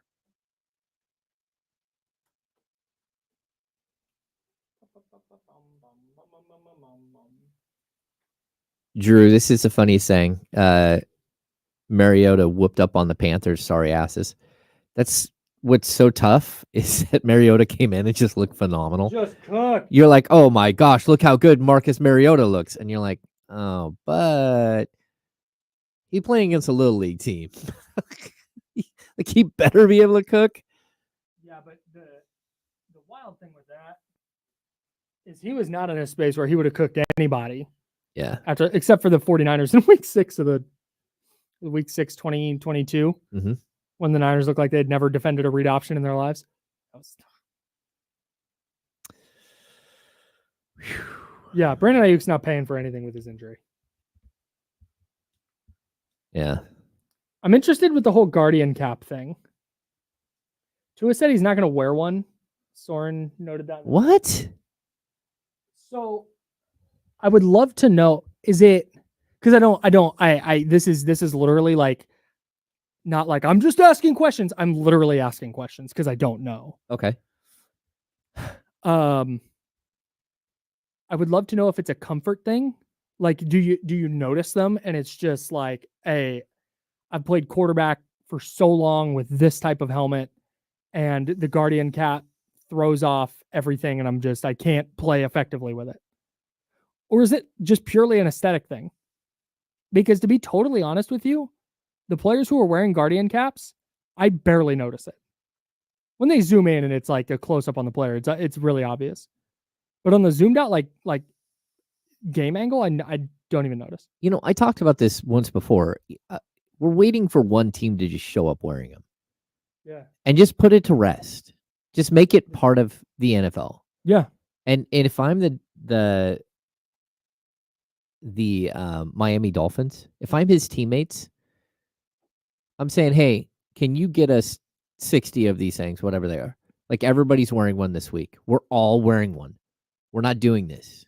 Because if like we see it, even like the way that Jameis Winston, the way that he spoke after the game about Deshaun Watson, like we can think whatever we want about these guys, but behind closed doors, they're teammates, they're a family, they're part of like, you spend so much time with these people.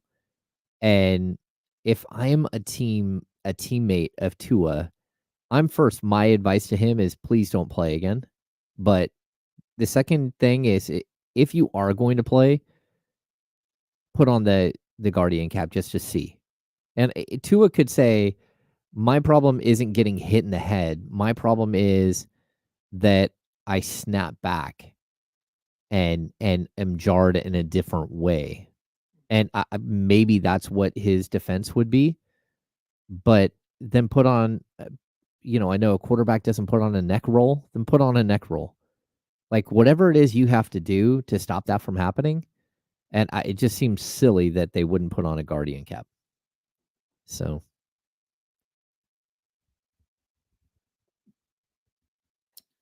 I'm with you, but like Kyron in the chatty house said, like, how heavy are they? They don't look super heavy, but maybe they are. Like maybe it's just it's super thin and stuff. I don't know. I don't know. I don't know, man. Yeah, Alfonso Valdez, throw a cowboy collar on him. Yep, that'd be incredible. I also don't know as a quarterback, does it get in the way of your like? It shouldn't. No, it's not that. No. Did you play football? No. Have you ever put on a helmet? Yes. But have you ever put on a helmet and played a sport? Mm-hmm. Like, and actually played? Mm-hmm. Okay. Yeah, because there's a big difference between putting on a helmet and like, oh, this thing's weird. Yeah. And running out and like moving with there's a whole with like the bouncing. Yeah. That's why you practice in a helmet. Yeah. No, it's very similar to when you haven't played baseball forever and you're tracking a ball in the outfield that's coming at you and everything's going like this. Yeah, very similar to that. I got on the 95.7 all-staff email list in San Francisco. Yep. Lots happening. Uh-oh. Just with nothing. Just my phone is blowing up with emails. Kyron, I'm with you. I'm surrounded by assholes.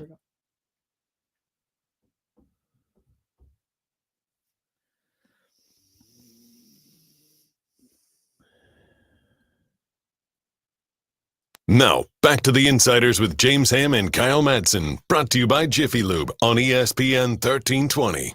That's James. I'm Kyle. No Mad Props today. Mad Props will take place Wednesday because we did the 49ers game up against the two NBA games on Tuesday night. Mm-hmm. Lakers, Timberwolves, Celtics, Knicks is our two NBA games. Oh, yeah. Quick update. We had Brock Purdy passing yards or Lakers, Timberwolves total. Yeah, that we're going to 212. get clubbed on that. 212 was Brock Purdy's passing yards. We had Patrick Mahomes pass attempts or Jason Tatum points. 27 pass attempts for Patrick Mahomes. Okay. That's in range. Jordan Mason rushing attempts or LeBron James field goal attempts. 14 rushing attempts. Jordan Mason. Niners Chiefs total or Celtics Knicks combined first quarter total. And again, we're trying to pick which number will be larger. 46 total points between the Niners and Chiefs. Okay. Right in the range, I think, for Celtics Knicks first quarter. Brandon Aiyuk targets or Jaylen Brown 3-point attempts. Brandon Aiyuk still had 6 targets. Oof. Despite only playing the first half. Oh, yeah. Going to be really close there. And then Fred Warner tackles or Anthony Davis rebounds. 8 tackles for Fred Warner. Should have been 9 on the Patrick Mahomes 33-yard run. Do you know how annoying that was? Like, there's nothing worse as a sports fan than great player doing great play against your team because the announcer just gushes over it. Yeah. We've had NFL Network on. They're showing the play over and over again. And I don't know where I land on this because I saw some people complaining that Mahomes like okey doke D Winters by making it look like he was going to go out of bounds, but then not. And players are worried about the 15 yards. I get that a little bit, but at the same time, you just wrap him up, man. Like, he didn't step out of bounds yet. And D Winters just way overran him. But we all know that the first thing they're going to do is throw a flag. Like if you're going to crush him on the sidelines, next time, crush him. Okay, so here's that. I mean, that's kind of what the prevailing thought has been. Like, if you're going to make up you're going to pick up 15 yards, at least make it worth it, right? Yeah, chuck him. But I don't know how the NFL would officiate that. Like Kenny Pickett did the fake slide at Pitt, right? Yeah. And they eliminated the fake slide. You can't fake slide anymore. Because if you don't remember that play, that obscure play in college football history, Kenny Pickett's in the open field and he's running and there's a defender bearing down on him. And Kenny Pickett stops, stutters as though he's going to slide and he starts to kind of put his foot out. And so the defender just stands up because he doesn't want to. And then Kenny Pickett stands up and keeps running. Yeah. And defender's like, hey, I can't touch him once he does. Yeah, it's garbage. So you can't fake slide. I don't know how the NFL would officiate that, though. Because that's just stop, gonna hit the brakes, fly right by. Shout out Maverick. But that's kind of what he's doing there. But also it looks like he's stopping to step out of bounds. But he does it all the time. I know. So I don't know. You can't. And you can complain about it. First guy to get up looking for it. Yeah, you can complain about it all you want. But there's not. What are you going to say that if a quarterback stops running, the play's dead? But then how do you go, oh, did his feet stop moving? Was his forward progress stopped? You can't officiate that because he becomes a runner in that instance. Yep. And if running back does that, it's just a sick move. Mm-hmm. So that's where I can't. Fred Warner's got to make the tackle to begin with. No, I agree. But I'd also like your D Winters, you're going to get that call. He's right. He's going to get that call. Yeah, I know. I don't. Yeah. I get it. Mm-hmm. But also, I don't know if I thought there was if Mahomes fake slid, I would very easily get on air today and be like, yo, you can't do that. You can't fake slide. If you can't be touched after you slide, you can't fake slide.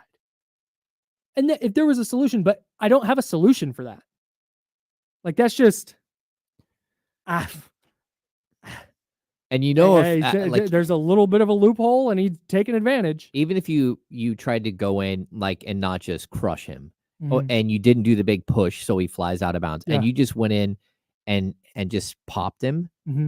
there's a good chance he's going to step out right before, and you're still going to get there's no winning in that situation. No. And I don't know what the league is going to do about it. They're not going to do anything about it because they're going to protect Patrick Mahomes. They're going to protect every quarterback. Yeah. Yeah, man. There's just, like you said, I guess you just run up and you hit them and you hope that either there's no flag or the 15 yards is worth it. Mm-hmm. Tough. Just annoying. Like, I get why Giants fans hate Shohei Ohtani. Like, of course. Yeah. Like, he's everywhere. And he's on the team you hate the Jesus, excuse me. He's on the team you hate the most. Uh-huh. But he's going to be around. So Patrick Mahomes, I have to watch scamper down the sideline rest of my life. Pump fake. Wow, look at the way he uses a pump fake. All right. Tom Brady credited him yesterday with seeing in 3D. That's what we're doing now? God, it's like he sees in 3D out there. Yep. Especially in the red area, That's how it Kyle. goes, Tom. That's how it goes. So there's one eye is two-dimensional, but the two eyes together form an image that's three-dimensional. Yeah, we all do that. I had a Chiefs fan reply, because I pointed that out on the internet, and I had a Chiefs fan reply to me and say, actually, there's context. Seeing in 3D in the football sense means seeing the plane vertically and also horizontally. And that's it's like, bro, you just described seeing in 3D. That's 3D. That's what seeing in 3 dimensions is. Yeah. Oh, but in a football context, there's no football context. It's just 3D. Yeah, I see on this plane and this plane and this plane. Depth. God, it's like he sees 3D out there. Thanks, Tom. Thanks, Tom. This is brilliant stuff. Also, Tom Brady yesterday trying to navigate being a team owner and not criticizing other players. Oh. I did not. I actually thought not being like in production meetings and stuff might have actually helped him because he leaned a lot more on like his career. And I want to know what Tom Brady thinks of this situation. Like Tom Brady, the GOAT, what would you do in this spot? Mm-hmm. What is the offense going through right now? They're on the sideline. They just threw an interception. What's the quarterback doing on the sideline right now? Like, that's what I want to know from Tom Brady. And I thought he did a really nice job of that yesterday. But on one of the Purdy interceptions, I think it was the Ronnie Bell one. Yeah. But he said this a couple times because he can't be like, that's a terrible throw. So he was like, that's a below average throw. Or that's a not okay. Like listening to him dance around. Not a very good throw. Listening to him dance around criticizing another player or on a player on another team. I know I heard that very specifically, and it was like such a Captain Obvious moment. Yes. And that's what they've made him into. Yes. And it was like, okay, man. So first of all, you're not Dan Marino with a gun, right? Yeah. Like, so it's funny because Tom Brady made a career out of making perfect throws at perfect moments, but they were never like a laser. They were never the perfect, like later in his career, his arm strength got better as he went along. It did. But like Russell Wilson in his prime threw like the greatest deep ball. Yeah. It still does. And you look at Dan Marino or the Jeff Georges of the world that just have these cannons, or you watch the way that that Josh Allen rolls out and throws a laser. And Patrick Mahomes. Yeah, Mahomes does all the crazy stuff, right? Well, that wasn't Tom Brady. Tom Brady's like one of the best nuts and bolts passers of all time. Short, mid-range, nothing too deep. Like that's where he lived. And so I think it was really difficult too to criticize right there because all right, man, like, yeah, you've won a bunch of Super Bowls. You're the greatest quarterback statistically ever. You won more Super Bowls than anyone else.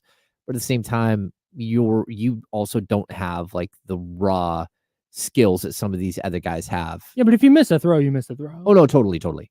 Yeah. I also reject the idea, but Dan Orlovsky said this the other day on ESPN that he can't criticize Aaron Rodgers because Aaron Rodgers is a Hall of Fame quarterback. Oh, yeah, he can criticize away. Yeah. Like, bro, that's your job. Yeah, it's his job. Literally your job. Yeah. Don't run out of the back of the end zone on this one, Dan. If you, Dan Orlovsky, believe that you can't criticize any player who's more accomplished than you or better than you, stop talking NFL. Yeah. It's over.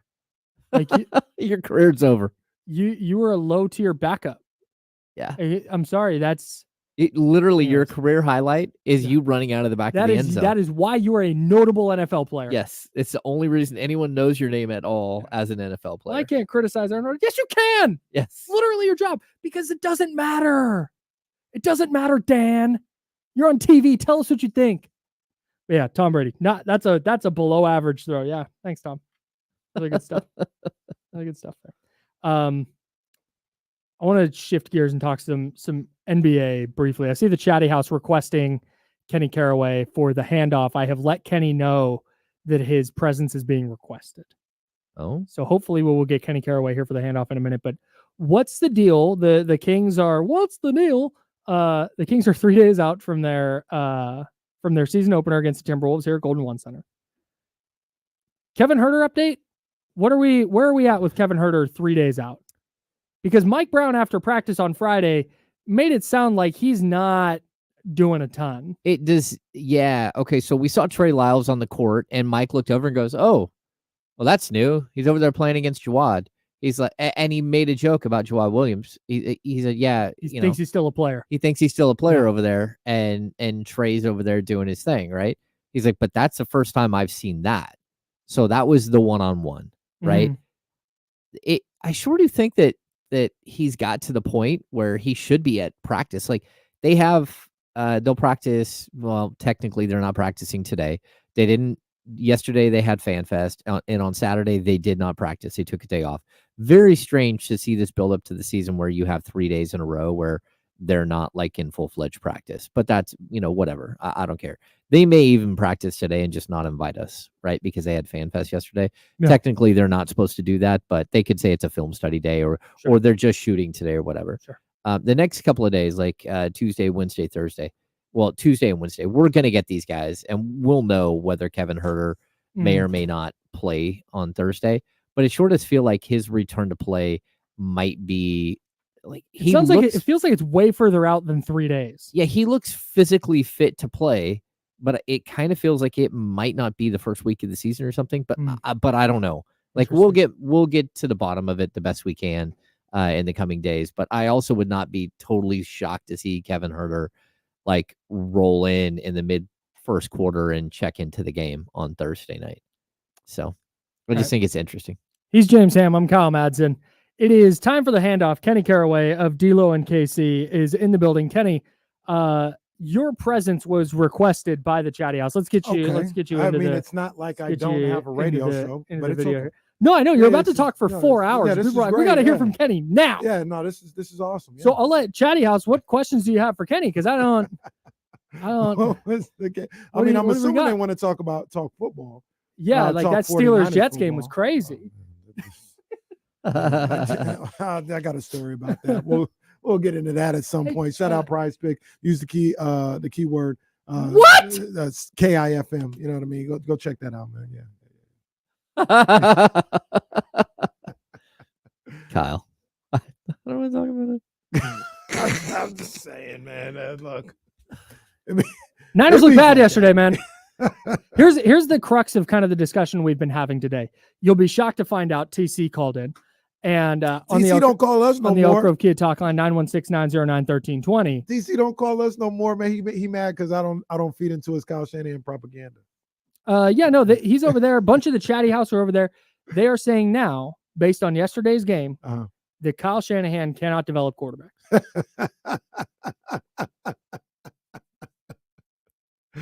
That's laughable, as you can see. Okay, that's laughable. But they stunk yesterday. They weren't good yesterday. They weren't good yesterday. I'm not as tough on them as maybe you were. I was listening earlier. I don't think they stunk yesterday. I thought the defense was. Defense was fine. I mean, that's part of the team, though, right? Mm-hmm. You know what I mean. So if the defense was cool, by virtue, they can't stink. You know what I mean? They basically lost 28-12. Huh? They lost like 28-12. Yeah, that's fine. I mean, but like I said, I thought the defense was okay yesterday. I'm not saying they were great or they were dumb. They weren't the Chiefs' defense, but I thought they were okay. I thought they gave them a chance to win. I thought that was a C defensive effort. Pretty average. Right. Pretty average. I might give them a B-. I thought they gave them a chance to win. They turned the ball over twice. Yeah. They from middle of the second quarter to middle of the third quarter, they got 3 and outs. They got the offense back on the field. They gave them an opportunity. Combine that with what they did in the first quarter when I thought they gave them a chance too. I thought the defense, maybe the bar was low for me, my expectations for this defense, but I thought they competed yesterday. Yeah, I thought so too, for sure. Offensively though, worst game of Brock's career for me. Not even close. It was way worse than the Christmas game against the Ravens. Yeah, he had a bad day. Yeah, bad day by Brock Purdy, man, and that's really, to me, that's really the X factor. I don't know if they would have won or not. I'm not saying that, but I mean the 3 turnovers. That was the X factor for me, especially 2 of those turnovers. Actually, all 3 of those turnovers being in Chiefs territory. Yes, you're taking points off the board in a game where you're going up against what I think is the best defense in football. Every opportunity you have to put points on the board, you have to take advantage. And all 3 turnovers in their territory. Now, the first one, I mean, maybe if they get a first down or run for 8 yards, maybe it's a long field goal or something like that. But the other 2 are right there. At the very least, you're in field goal range. Yeah. And to take points off the board all 3 times, it just can't happen. That's kind of where I buy into this idea. And we talked about this a little bit on Friday, James. But this idea that the Chiefs have this like ownership over the Niners, right? And I think that's where you see it manifest in Brock trying to do too much from the 5 on a 3rd and 1, where it's like, dude, throw that out the back of the end zone, take your field goal, be down 6, try and get an extra point. His first interception after getting the turnover on downs, like there's no window there. That's just trying to do too much. And that's what I think happened yesterday is the Chiefs are in the Niners' heads to this point that, man, they're second guessing this, or they're trying to make too big of a play here. And now the Chiefs get them off their game by stepping on the field. And that to me is where like the ownership factor comes in. Maybe so. But this is one of the things that I talked about last week. Like when people were talking about, it's a big game. I was against that notion on Monday. This was not a big game. This game wasn't going to do anything that you needed it to do. It wasn't going to win you a Super Bowl. It wasn't going to make you not have problems against the Chiefs. You know what I mean? Like we talked about when you came in, you could beat the Chiefs yesterday and then lose the next 5. What does that do? You know what I mean? So it wasn't what I thought it was built up to be. I still think they look at that situation as they could beat them. The other thing that I looked at is this 49ers team before the things that happened during the game, they weren't ready to beat the Chiefs yesterday. That's the problem. They weren't a good enough. But when I say that, I'm talking personnel wise. Really? They're not where they were at when going into that game and before Debo went down, before Aiyuk went down. You didn't have Juwan Jennings or Christian McCaffrey. You're not ready to go up against that team. But but that team's missing players too. What they missing on defense? Well, no, but that's the best defense. side. But that's the best defense. That's how you beat the 49ers with defense. Yeah. You don't beat them with offense. You beat them with defense. I've been clear with that from the start. And the Chiefs have it. The Chiefs got it. Sure. The Ravens had it. That's how you beat them. And they didn't have no issues on the defensive end. That's the best defense in football, and they didn't have no injuries there. And that's how you beat them. You want to get in a shootout with the Niners? Go right ahead. I'll take my chances with the Niners and Kyle Shanahan and Brock Purdy and all this other stuff. If you're going to let them run up and down the field, I'll take my chances with the offense. That's not how you beat the 49ers. You beat them with the defense. The Chiefs have that formula. So when I talk about not being ready, you need all your offensive pieces to go up against that defense, and they didn't have it coming into the game. And I didn't. That's interesting. If you paid attention to me all week, I wasn't confident about that game because they're not ready. They're not in a place right now to beat that Chiefs team. Yeah. And then it just manifested with like you're already not in a place to beat that team, and then you turn the ball over 3 times. Yeah. And then you have no shot. Yeah. Well, between the turnovers and the same thing we keep talking about, the ridiculously bad special teams play. Like again, like how every single week there is a ridiculously horrific special teams play. They missed an extra point. And not only that, but the kick return, but like punt return, the punt return. Like, what are you doing? Yeah, Chiefs make it 7-3. Niners, I believe, went 3 and out, and then the Chiefs get a 55-yard punt return down to the 30. Well, the other part that can't happen. What preceded the punt? I mean, that was a huge sequence. I mean, Brandon Aiyuk might have scored. on that Oh, play. yeah. yes. That Yeah. was the play. Like he Yep. drops that, and then you punt, and that happens. Whatever case, you're behind the 8 ball. That was tough. I mean, special teams. There's the question I'll ask today, because a lot of people look at it as excuse or whatever. When do good players matter? All of the time. So if you don't have good players, are you still expected to perform the same way? Like if you don't, like yesterday, I know Brock was bad, and his interceptions I don't think had anything to do with the personnel Yeah. around him. But you said earlier, the the 49ers look like the JV squad. Mhm. That was the JV squad. Like that was the JV squad. No, They didn't go to the game with varsity. No, that's fair. Yeah. You know That's what I fair. mean? So I just But asked the question, when my- does it matter? When do the good players matter? Like when do we I- expect Kyle Shanahan and the 49ers to, like, do we expect them to perform the same way with the JV squad? not the same way, but I expected Brock Purdy specifically, a player who's going to make $60+ million, to be better than he was. I thought he was abominable yesterday outside of the bad. personnel. He was bad. No, I agree. And I agree. that was before Brandon Aiyuk went down. I agree. And Yeah, it's the bad that's throws. kind of the larger problem for me. Yeah, I agree. And real quick, the kicker was also the third kicker. He was off the street. I Third saw him kicker. over on And they had to get and I saw him on Florence Road earlier last week. what? Yeah, I He saw him was on out there Florence Road. practicing? Yeah. crazy. But So yeah, a, he gonna miss a kick. PAT is nothing. But they, on their third kicker, because kickers got hurt having to cover kicks. Yeah. They were going to be longer turns. Anyways, D'Lo and KC coming up next. I'm sure more Niners, WNBA Finals, Yes. some World Series stuff. Yeah. Go Yanks. D'Lo and KC coming up next. That's James Hamlin, Kyle Madsen. We're the Insiders. Back tomorrow at 10 a.m. right here on ESPN 1320, Sacramento Sports Leader. Until then, drink water, be nice, people. See ya. See you, Chatty Gang. Good show today, by the way. Really Adios, appreciate friends. you guys. A lot of good stuff.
Yeah. We got them screaming D-Lo, KC, D-Lo, KC, D-Lo, KC, D-Lo. We got them screaming D-Lo, KC, D-Lo, KC, D-Lo, D-Lo. We your number one spot. We your number one spot for some sports, huh? Got the city going crazy when we work, huh? We top 2, but we ain't 2, we in first, huh? And when you need the real, we is who you search, huh?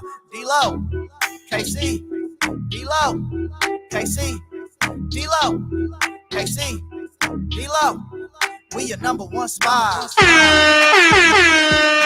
on, man. Let's get up in here on this Monday one more time. Let it ride. Yeah. Welcome you in here to the Monday, October 21st edition of D-Lo and KC. I'm Damian Barling. The ultimate needle mover in God mode himself.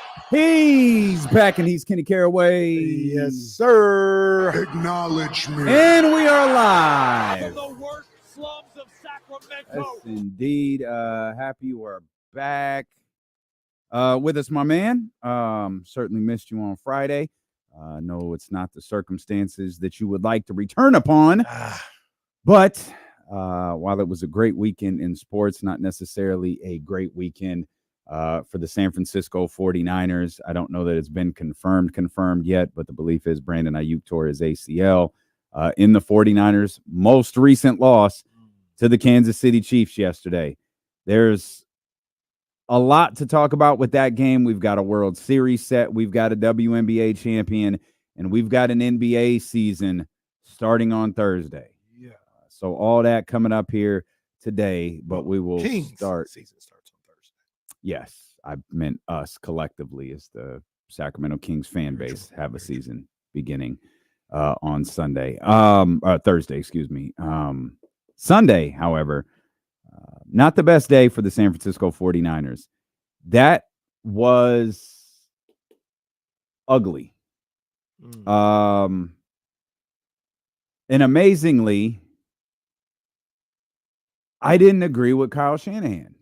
Kyle Shanahan said after the game, I don't want the guys to say anything. We just got our ass kicked. It's like, yeah, your quarterback turned the ball over like 3 or 4 times, and you were still kind of in a position to win that game. The best quarterback in the National Football League was almost as bad as your quarterback. You were still in a position to win that game. It really, I disagree a little bit with Kyle in that the 49ers got their ass kicked. I thought they made too many mistakes, obviously. But, man, the timing of those mistakes were brutal. That red zone interception was absolutely gutting. And I didn't feel like the 49ers were overwhelmed by Kansas City. Even after Aiyuk went out, it was just like they're still in a position for this until they weren't. Yeah, I mean, I felt the same way. They can say whatever they want to say. I mean, like I said, you didn't win. If you want to phrase it as we got our ass kicked, I'm not going to argue against that. But I'm like you. I thought it was a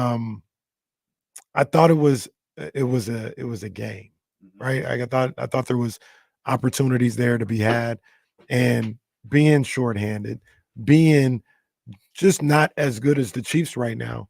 They were in a situation where they had to make every opportunity count, and you couldn't have situations where you turn the ball over. You know what I mean? Like you could not put yourself behind the 8 ball, and they did that. And that's where the game unraveled a little bit. But I thought the opportunities were there for them to hang in that game and make it a game. That last interception, I'm sitting there, I'm walking around the living room once they get to the 5, and I said, just don't turn the ball over. Just don't turn the ball over. Kick the field goal. You're down 6, I think it would have been at that point. Defense was doing, they were keeping you in the game. You had an opportunity Absolutely to hang in there, get the ball back, and move it. Just don't turn the ball over. And Brock throws a pick, and I lose it. I throw my hat. All this, I'm like, that's the one thing I just asked you not to do. Just don't turn the ball over. Yeah, I like to see. I guess we'll never know. Well, maybe because I didn't get a chance to hear everything Brock had to say afterward. Did he say what happened on that play? Did you see him? I didn't hear Brock talk. I only heard Kyle talk. Yeah, because he See if I can find it. he might have just thrown into double coverage. He might have just thrown into cover. But I like to see like the all 22 because I know Ronnie Bell was coming across the middle and Brock was hit as he threw. I wonder if maybe he was looking at Ronnie Bell and the hit, the momentum just took it, to I think it was Conley who would have been there double covered, or he just didn't see it and threw right to a Chiefs defender. He did that with the first interception. So it's not inconceivable to think he that might have happened then. But whatever happened, it was a turnover. And it couldn't happen in that situation. I look at Brock and I look at Kyle Shanahan in that situation where I'm just like, look, man, like play it safe. Play it safe in that situation. Why are we throwing in the middle in traffic without your playmakers against the best defense in football? Mm-hmm. I try to line up a one-on-one on the side, and I know people don't like it or it's played out or whatever the case may be nowadays, but give me a back shoulder. If you got and I don't know exactly how defenses work and schemes and all this other stuff, but I didn't see the all 22 on this play, but there were a lot of times in the Cardinals game that I went to where I'm looking at it and I'm looking over there and I see, oh, there's no safety help. Aiyuk is one-on-one. This is when they're like at the 5 or something like that. He's one-on-one with his defender. Let that be an automatic audible and let him run a fade route, back shoulder, or a jump ball. Like those are the ones that seem safe. Mm-hmm. And yeah, they didn't do it. They never do it. I don't know why they don't ever do. I don't know why you don't just get Kittle out there on the island, manipulate the schemes and the motions and stuff like that to get him one-on-one on the outside, throw a jump ball, throw a back shoulder or something like that. Play it safe in that situation. Why are we throwing where there's 7 people there? Yeah, I'm watching it back and there were. I'm not watching the all 22 for the record. I'm just looking at the highlight and it's tough. He absolutely gets hit, but man, that is I don't know I don't know what he's seeing because it looks like it might be a timing. I don't know. I don't know what he's saying. Like I said, on one of the replays, I see Ronnie Bell coming the other way across the middle. And not that it matters, but maybe he was looking at him and because he's not far from where Conley, if he was throwing it to Ronnie Bell, where he was going to throw isn't far from where the interception is. But if you get hit, the ball may go wherever at that point. But I just don't like them throwing in the middle of the field in that situation anyway. Like, give me a safe throw out to the pylon or back shoulder or back pylon or something like that. There's always going to be people in the middle of the field. Yeah. There's always so many things could go wrong there. I understand Kyle's got a scheme and they've got a way of going about things, but sometimes it just treat it like just, okay, I got a one-on-one over here. Let me throw it up. I'm going to throw it to the back pylon. Either my guy's going to get it or it's going to go out of bounds, and we get the points regardless. I don't understand why that doesn't happen more often. Man, they make me sign into this goddamn site every time I click on it. just remember Kenny's username. Like, why are you guys making this so difficult? Dude, I'm trying to see the coach's film here. Man, he's trying to coach us up, man. Come on, man. Well, we just trying to make sense of what happened. But, I mean, that was arguably, maybe inarguably, Brock's worst game of his career. That's the worst game I ever seen him play. It's tough when I know both guys got in the end zone with their feet, but you have 2 quarterbacks that threw, I think, a combined 5 interceptions and 0 touchdowns. Like, my goodness, man. Like, that's an extraordinary stat line for quarterbacks. This isn't Gardner Minshew versus Blake Bortles. Right. Like, this is Blake Bortles, who could probably be the Raiders' new quarterback, but we'll talk about that later. Pretty much anyone will work at the quarterback position for them, except the guys that they have. But yeah, like 0 and 5 is a wild touchdown to interception ratio, which is why I know Kyle watches a different game than we watch, but I just didn't think it was I didn't think the 49ers got their ass kicked. I thought they were in position to win that game on a couple of different occasions. I think they were in a position to have an opportunity to win that game, and they just didn't. And where they're at right now is they don't have any – they got a very small margin for error. That's where they're at right now.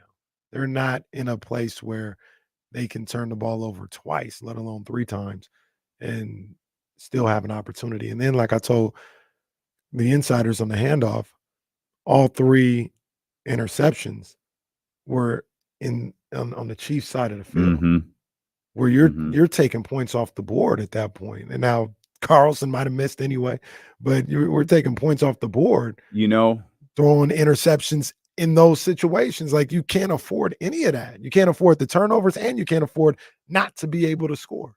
You might be right about I lost it. Stand by. Is all 22 up? It is up. It looks like they make this a little bit difficult to navigate. So give me 1 second because I have to scroll down and click on this again. It looks like that Brock is the bell across the middle. It looks like that's who he's looking at. He gets hit. And the ball goes the other way. It goes with how he got hit. Which happened to be in front of 5 people. And only one of them was a 49er. But in fairness to the situation, that's what happens when you're trying to target players across the middle. You might get hit, might get tipped, and there's 4 other people around there. I would have looked somewhere else in that situation. No, I understand. I would have. They get paid to do this. They're much better at it than I am, but it was too risky, and the stakes were too high. You had to come away with some type of points. You needed something. And maybe that's playing it safe. Maybe the way I'm thinking about it is playing it safe, and maybe that's what it called for. But you could not turn the ball up. The game was over. You had a chance, and the game was over if you came away with that with no points, and that's what happened. It looks like Jordan might have improvised on the play before too, because he had a gap that he turned away from. Yeah, so it absolutely looks like he was looking at Bell. That would have been a tough throw in and of itself, because either way, he's throwing across the middle, like he's throwing in the dead center of the field. So he might have only thrown to 2. Against 2 Kansas City Chiefs versus 3 Kansas City Chiefs. Right. We'll come back. There's a lot to talk about with this game. It didn't come down to that single interception, though. That interception absolutely was a backbreaker. And how many injuries can the 49ers sustain? Because they are adding up. Brandon Aiyuk being the latest one. This feels a lot like Kevin Huerter last year. Just a brutal start, just a bad offseason, a brutal start to the season.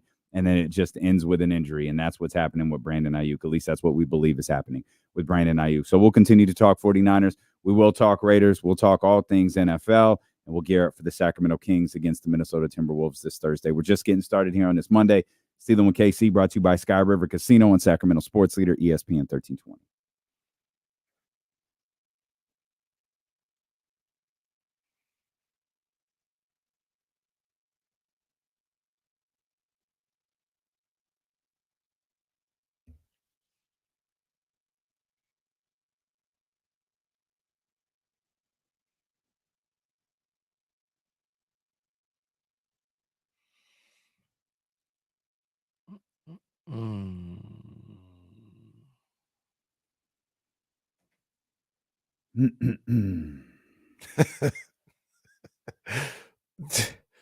All of Ramsey's teams lost, all 6 of them.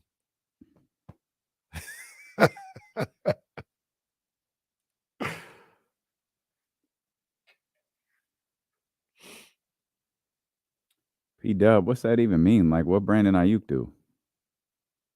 What did he say? He said his BA is karma. Like, what come what on, Brandon man. Aiyuk do? he didn't deserve no. There ain't no karma that getting him That's hurt. crazy. Like that's nah.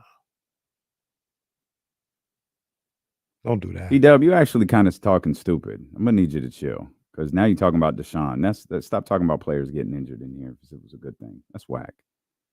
You got to be better than that. This ain't your little fucking jack off sports fan show. Like, don't do that shit in here. That's weak.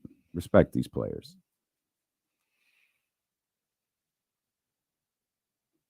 Even though Deshaun doesn't appear to have any redeemable qualities, but still, don't root for the man to get injured. Nah. And that's, I mean, we'll talk about it went there, but we'll talk about it when we get to that point. But yeah, I agree with everything you just said.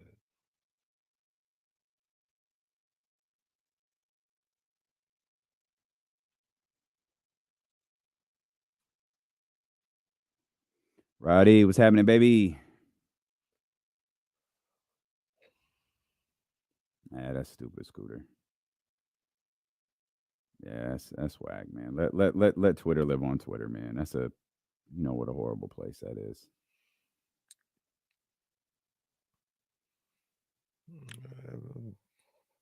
B-Dub, people were saying a lot of stupid stuff, man. You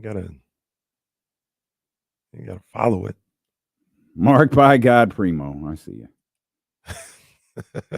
Yo, that's pretty crazy, Sal. That's pretty crazy, Sal. They blocked what, like 3 counting next. That would that what did they call it? Sal, it's not called momentum, but where they said he launched himself. Oh, that was so whack. Like he barely touched him. Like, what you talking about? Omar, that was absolutely not a foul. That was we'll get there. That wasn't a foul. They called that game. Oh, the leverage. Thank you, Zaba. That's what it was. Leverage. Thank you. Yeah, I did not like the end of that game at all. I respect it. I'm not questioning. It's a great basketball team. I do not like the way that that game ended.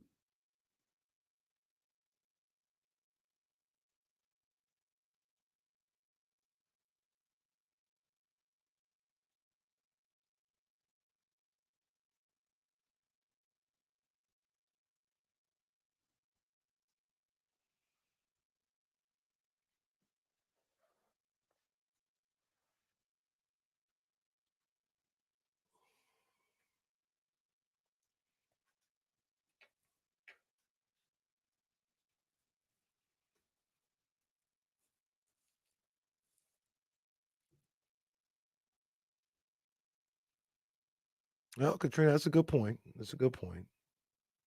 He did get one win, so that's a good point. Mm-hmm.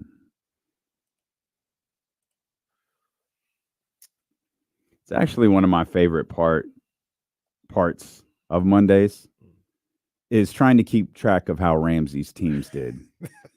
We always need Katrina's help. Where it's like, no, he wasn't 0 for 5. He was actually 1 for 6. Yeah, because he's got these 2 other teams that you don't know about. Well, they always all lose. It's just the one win is if somebody beats the Niners that week. That's really what it comes. Oh, he's very happy. So he got one. Happy. He got one yesterday, so that's all good. Congrats. Hey, real quick before we move on, just on a personal tip, on Friday, I wasn't able to be here because really late in the game got a bad phone call and a bad text of having to go down and see my uncle real quick, and we saw him on Friday, and we got the unfortunate news that he passed away on Saturday morning. And I had to give a shout out to him, man. Shout out to Uncle Al, man, because he has been a big supporter of me and everything that I've done professionally from the start. Mm-hmm. You know, I think he's called into the show once or twice,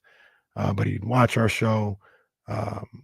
He'd watch us on Sports Sunday. He'd record it on the DVR, all that stuff, man. So he's shown so much love to me. And one of the things that I love about my life and my situation is he's my uncle through marriage. That's technically Jasmine's uncle, but they never treated me that way.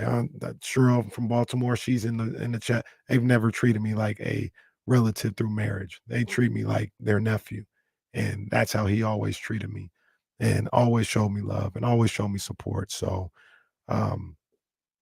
yeah, just want to give a shout out to him, give a shout out to the family. I love you guys.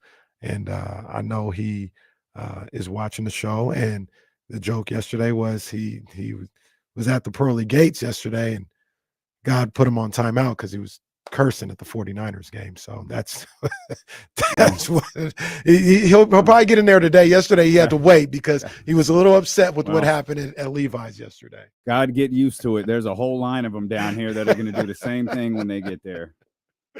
Yeah, man. But R.I.P. Uncle Al, man. That was a great man.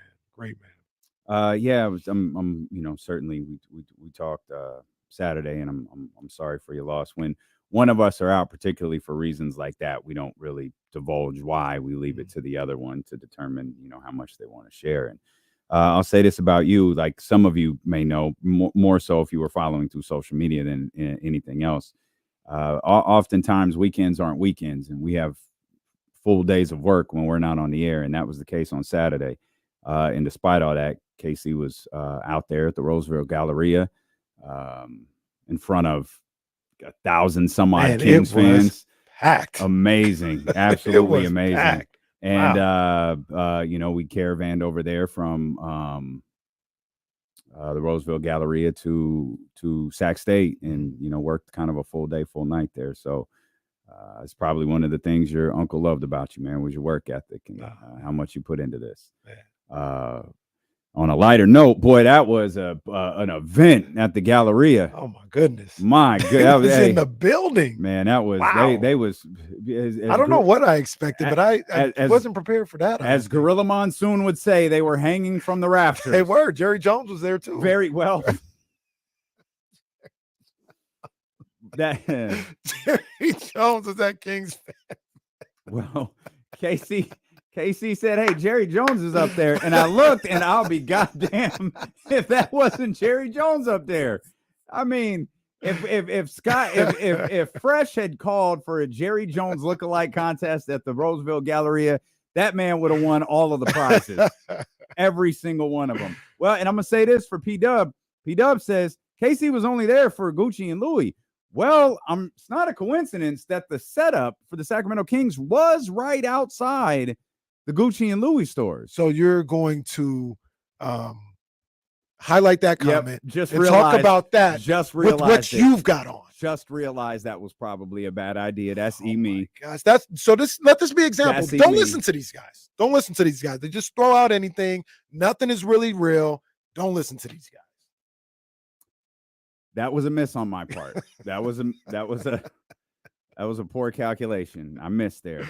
But man, that was a great time. Awesome to hear the reaction from Malik Monk. Awesome to hear, Kings fans out there. And you won the push-up contest. I did not win. I as a matter of fact, I don't believe that. Who beat you? I don't know. A behemoth beat me. Like and I'm not sure what. So I walk in.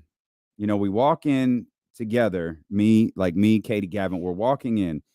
And Fresh is sitting at the table, and Fresh hugs Katie, and he's like staring at me. Hey, you want to be in the push-up contest? And I'm like, what?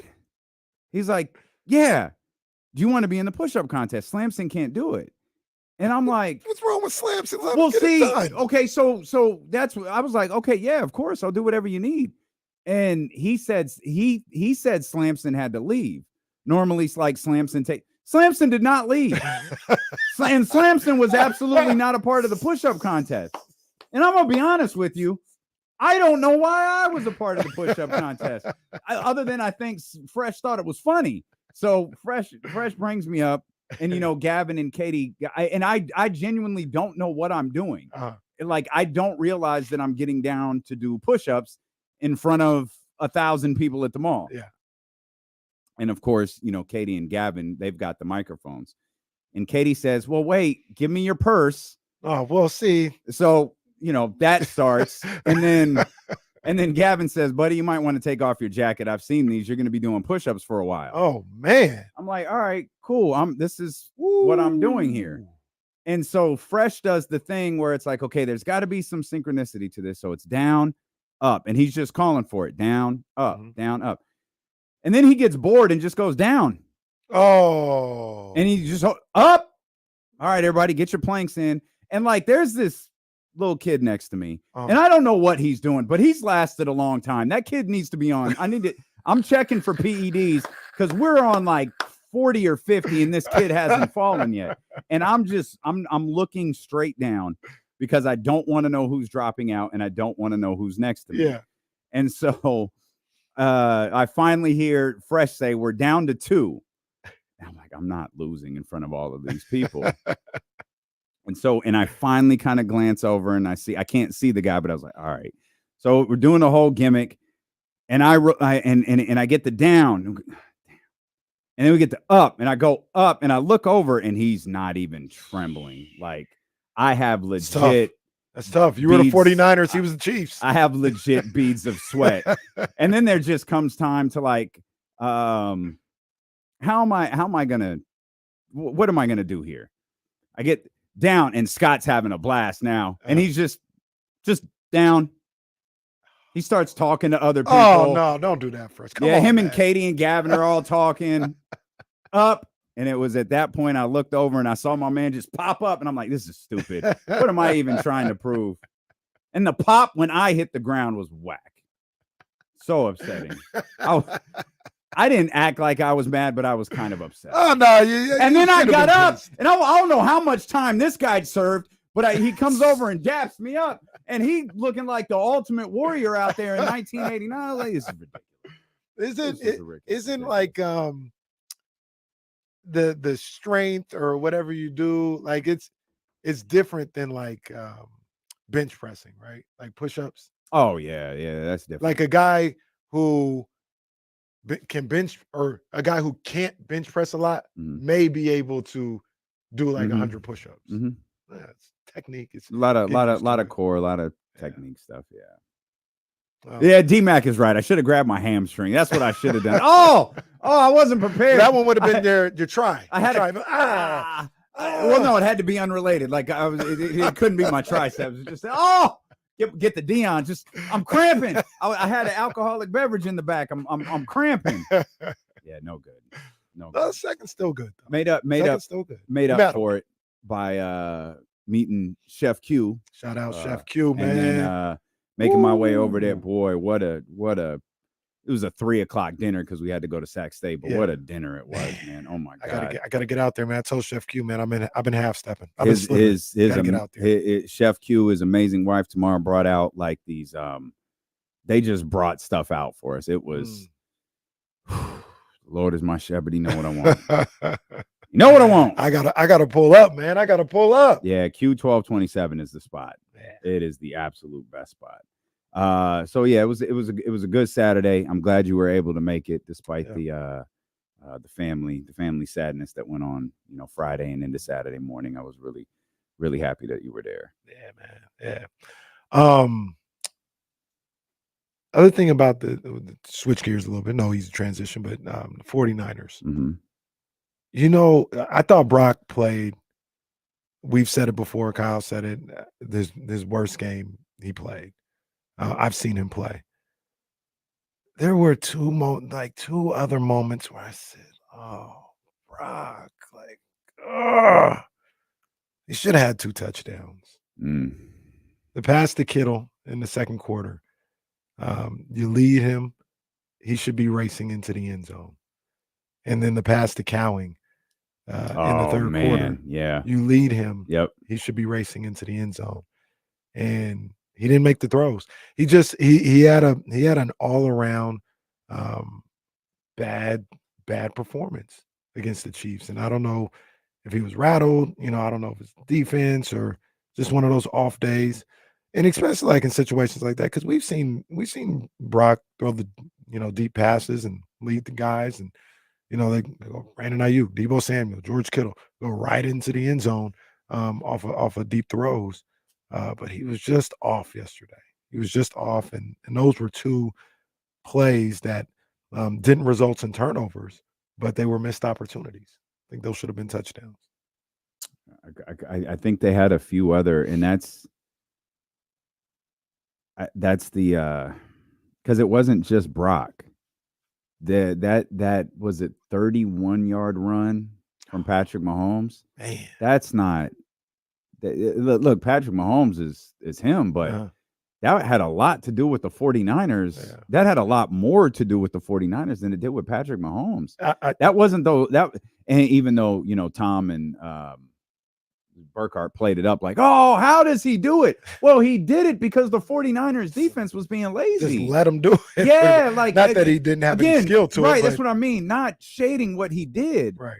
But that was so much about the 49ers defense. And it's easy to point at Brock and the interceptions because they are glaring, especially when they don't happen very often. But the just I hate using words like this about like the lazy approach to Patrick Mahomes right there on that play was whack. Well, look, especially in a situation where I said it to Kyle or whatever. I said it on Twitter. I thought the Niners defense played all right yesterday. I thought the Niners defense gave them a chance to win. Am I wrong about that play? No. Oh. And look, I'm looking at it right now, and I know you don't like this. Mm-hmm. I know you don't like this, but I'm a little old school. 53 should have laid Patrick Mahomes out. 1000%, bro. He should have laid him out. You take that 15 honestly. You got because he's not the refs. It's up to their judgment whether he's in or not. You got to lay that dude out so you don't do it again. You got an opportunity. He's out of the pocket. He's a runner. He's he feels too good out there.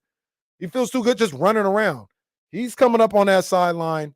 You lay his ass out. And like I said, I know that's frowned upon nowadays or whatever. But that was an opportunity, and he not only did he tiptoe around them, but that Patrick Mahomes kept playing. So, okay, there's a lot there because I think you two were saying two different things.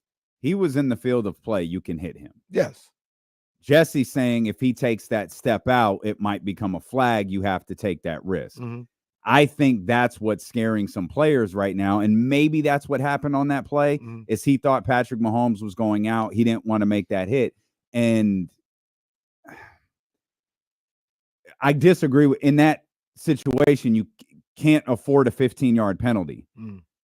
Maybe there's a little bit of hindsight here, but they're watching the film today in the Kyle Shanahan, Nate Swan, whoever is saying you've got to hit him. You because if his foot is up and it's on its way out, you're not getting the penalty. You at least got to make Mahomes think about it. You've got to, and he saw you. I'm assuming overplay him because he knew you didn't want to hit him, and that was tough. That was tough, man. That was tough. And to your point, it's late in the third quarter. The time, it's a 2-point game at that point. The time to send a message may have already passed. At that point, you got to play. Sure. You got to play a game. So I get that.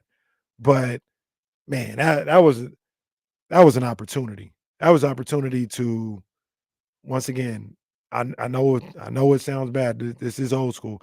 But that was an opportunity to run right through his chest and put him not on the sideline because he's hurt, but put him on the bench, like with how hard you just hit him. You know what I mean? Like, and go flying back into the bench. And it's not even necessarily playing 30 or whatever, trying to like injure him. It's just more so if you're gonna play that little line or whatever, it's like, all right, we're gonna make you feel it. That's it. That's all it is. It's not go hurt him. It's Pat. Just know if you come past that line of scrimmage, this is what's waiting for you. If you're tough enough to take, go ahead, do what you do. But just know we ain't playing two-hand touch when you come over here. Like, we're going to hit you. Yeah, you can't have it both ways. Yeah, and that was a missed opportunity. It didn't cost them the game or anything else like that. But that was just a tough play from a defense that Kyle Madsen said they played like a C game. It's probably fair. The defense played a C game or the 49ers? The 49ers defense played a C game. I that's probably fair. I thought they gave them opportunities to win that game. The defense did. They weren't perfect, but I thought they played a tough game. So, to pin it on that play maybe is a little unfair, but I thought they competed at a high level. So a lot of that game. Let's look at let's take a different approach with this, kind of a more wide lens approach. You said leading into the game last week, or really in the weeks leading into the game, that you weren't going to overreact either way to it. Mhm. Your eyes are on the 49ers after the bye. Mhm. And I think they got the Cowboys first, right? That's Yeah, Sunday Night Cowboys, Football yeah. next week. Yeah. Having watched it, having seen it, and now knowing you've lost almost certainly Brandon Aiyuk for the year, do you still feel the same way? Yeah, that game doesn't change how I feel. Like how they played or how people think they played in that situation. I told Kyle earlier, they're not in a position to beat the Chiefs right now. Like between injuries, what they're trying to work through and all this other stuff, that's not a team that can beat the Chiefs, and especially can beat them with 3 turnovers. You know what I mean? So yeah, they lost the game. Was I as frustrated as anybody watching that game? And afterward, like, yes, absolutely. But in the grand scheme of things, it doesn't change how I feel. Isn't that called tailgating? Like when I don't know if somebody's driving or something. Maybe You're driving close behind the person in front of you. Yeah. Mm-hmm. You're tailgating the Seahawks to get to the playoffs. That's what you're Mm. doing. So you can whip around and pass. You know what I mean? That's the case. And what happened yesterday doesn't change that. The objective is still the same: win the division, get that home playoff game, and then take your chances as you go through the playoffs if you're able to win that game. The thing that may change it is injuries. So a lot of people, they call me to come in for the handoff, and they want to hear what Kenny got to say about the Niners and all this other stuff. And it's cool; it's part of the game. But I said that I thought the Niners were a Super Bowl contender and could win the NFC and go back to the Super Bowl at the beginning of the season. Mm-hmm. If you told me that they had to play with Jordan Mason, Chris Conley, Ricky Pearsall, and Jacob Cowling and Ronnie Bell, I wouldn't have the same prediction. Like, what do you people not understand? Mm-hmm. It isn't just an evergreen, no matter who's wearing the uniform, they're going to be one of the top teams. No, if their best players go down, like, yeah, they just like any other team. Like, no, they're not going to be able to beat the Chiefs or win the NFC or all this other stuff. So if they can get I still think they can win if they get Debo and Juwan back. Even if you don't get Christian McCaffrey. Yeah, Debo was kind of weird yesterday. He was sick. I guess they tried to play him through some stuff. Like, it was known well in advance he was sick. And then Kyle said after the game he started experiencing shortness of breath, and that's where they determined we can't have him out there. Right. So Debo was out there with COVID, right. trying to catch passes. Right. So the prediction changes if they don't have their best players. They're on the brink of it right now without Brandon Aiyuk. For me, yesterday, their Super Bowl chance as far as this season only shut yesterday. I think Because of Brandon Aiyuk? Yeah, you lost your top receiver, your number 1 receiver for the rest of the year. But he hasn't been their top receiver this year. It's fine, but like who else has stepped up though? Like because the whole thing with the 49ers this year was like someone's gonna have to step up and they're gonna have to fix it and all that. Well, Juwan did. And that, but he's your still best dealing with injury receiver, right he now. was the one that was out. And that's the like thing. if CMC comes back, CMC's going on 8 months without playing football, and he never even tore anything. I can't lie. My Ricky Pearsall Disney movie was running through my head yesterday, and I just imagined him catching the winning pass against the Kansas City Chiefs, and I was going to call into the insiders at like 10:05 and gloat at Kyle, who just hated the whole idea of Ricky Pearsall playing and the big Disney movie ending. Man, I was surprised that he played, man. I was with Kyle. I didn't think he was going to play. It felt like all of the momentum was building for him. Like, Kyle was like, oh, he was great, had a great week of practice. Like, everything felt like he was playing to me. I feel like the Juwan Jennings aspect of it kind of pushed him into to the active role. I think he would. Sure. If Juwan was healthy, I don't know if he would have played, but man, he was out. It's like, man, we got to get somebody out there. But he catch three receptions. He might be wide receiver too. He might be. And Juwan Jennings and Ricky Pearsall on the end. Like he might be their guy. He might be. The other aspect of me not flipping out about the 49ers if they can stay healthy. You know what I mean? Like if they're not healthy, like they got real issues on that end. But if they, if these guys are able to come back, Debo, Juwan, even Christian when he comes back. The other reason why I don't flip out or overreact to that game is because that's the best defense in football. Yeah, that's sure. the best defense in football. Like you would think people are asking the 49ers and talking about like, why weren't you better on offense? Why didn't you do this? Kind of like asking why didn't they play better offensively against the Legion of Boom? No, because that defense is elite. Like, no, you're not going to go up there and light the Chiefs offense up. You did. I don't think the 49ers played well on offense, but you did good enough to hang around. You just turned the ball over 3 times. You were in position. Yep. Like that was the killer. But what you were able to do outside of the turnovers is, I feel like, almost as good as you can expect against that defense. You've heard me talk about it since before week 1. I think that defense is phenomenal. And they're elite at every spot.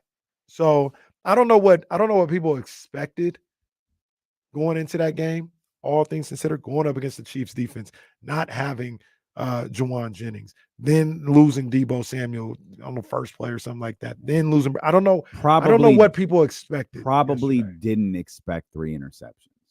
Very true. Probably Very that. true. Like the probably didn't expect 2 interceptions on the other end. Probably didn't expect the 2 quarterbacks rushing in touchdowns when they can't throw them, right? That's probably part of it. Like you can talk about the Chiefs defense and talk about all of that and still kind of be confused by what exactly went on with 49ers offense yesterday. Also, my question, so if Brock is the quarterback that we say he is, doesn't he kind of just got to work with what he's got and elevate a bit? Yeah, and I think he can. Yeah. That's he just had a terrible game. I don't think he's going to play a game like that again this year. Not like that. Like that was that was bad. Yeah. Like I don't think that exists the rest of the way for him. I'm not going to say he's flawless the rest of the way, but there's certainly, I don't think there's a 0 touchdown multi-interception game left for Brock Purdy this season. I agree. He was bad yesterday though, and that's my guy. I still believe the same things about him. That's kind of, I don't know. That's just kind of how I go about it. I think that's the difference between me and a lot of other people. One game doesn't necessarily define how I feel about you. If I felt some way about you going into a game, I'm probably going to feel the same way coming out of that game. 2 massive wins for top NFC teams yesterday. What impact does that have on the San Francisco 49ers? We will talk about that, and we will talk about trainwithmap.fit/ESPN 1320 as well. You can head over to that website right now and take advantage of the free nutritionist consultation that they have available just for you. They got a free macro calculator right there that'll help you determine how much protein you need to eat, how many carbohydrates you need to eat, how much fat you need to eat, and it's all determined on your weight, your height, and what your goals are. So that's all available for you at trainwithmap.fit/ESPN 1320. You can also click on the link to maptristan.com and pick up your protein powders, your BCAAs, your fat burners, cravings crushers, all of the stuff that I take, you can get right there on maptristan.com. I have upped my dosage of strength enhancers to ensure I do not lose another push-up contest at the Roseville Galleria in front of the wake-up call and 1,000 other people. So shout out to Greg for letting me up my dosage there on the strength enhancers, because that's not happening again. We'll come back. We'll talk NFC football here with D'Lo and Casey on Sacramento Sports Leader, ESPN 1320.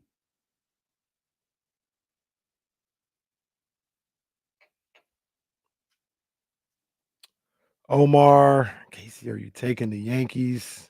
Yes, I think they can beat it, but it's a toss-up series to me. One of the things that's happened since early in the playoffs is the Dodgers pitching is turned up.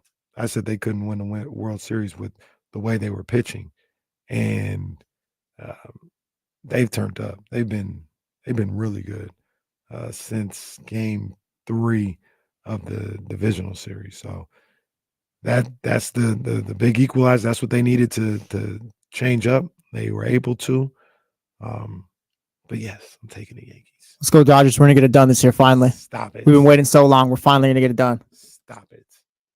I legit changed the Yeah. channel before the Yankees got that last out. This man over here, he said we. Yeah, no, we're gonna get it done. said Shohei, we. we're gonna get it done. Oh, Mookie. no. Well, look, we gonna get it done then. That's what it is. Go Yanks. You know what I mean? Can Cleveland do anything with Watson's contract, Frank? Nope. They cannot. There is nothing to do there. Jesse, you have a good weekend? Yeah, Saturday was closed in the Sac State game. That was fire. Those games are always fun. Just to chill in the good. studio, just hang out. There you go. Sunday, my football team sucks ass, but Well, I'm an adult now, so I have a better attitude about it, I guess. wasn't going to bring it up, but I got you. Oh, your boy's back. Yeah, I'm excited about that. Yeah, I'm excited too. Man. I get it, but No, I got it. I'm with you. like I he talked to his doctors. He's grown ass man. It's like at that's this all that point, matters. it's football too. Yeah, that's all that matters.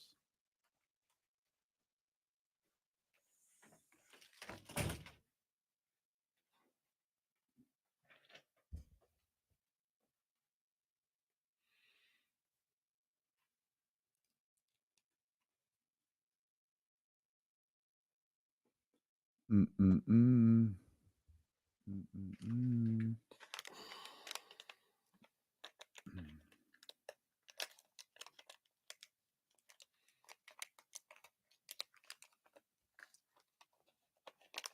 Yeah, I saw that Jalen Green thing just pop up, securing 3 years, 106. Who else got the extent? Oh, Moses Moody got one.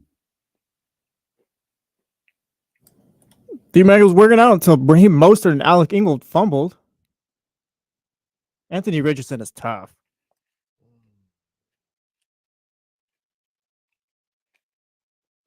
Drew Down, what do you think about your boy? Is Drew? I don't know if Drew's in here. Drew, what do you think about if you're in there? Your boy Kuminga. Too rich. They can't get a deal done. Betting on himself. What's going on over there?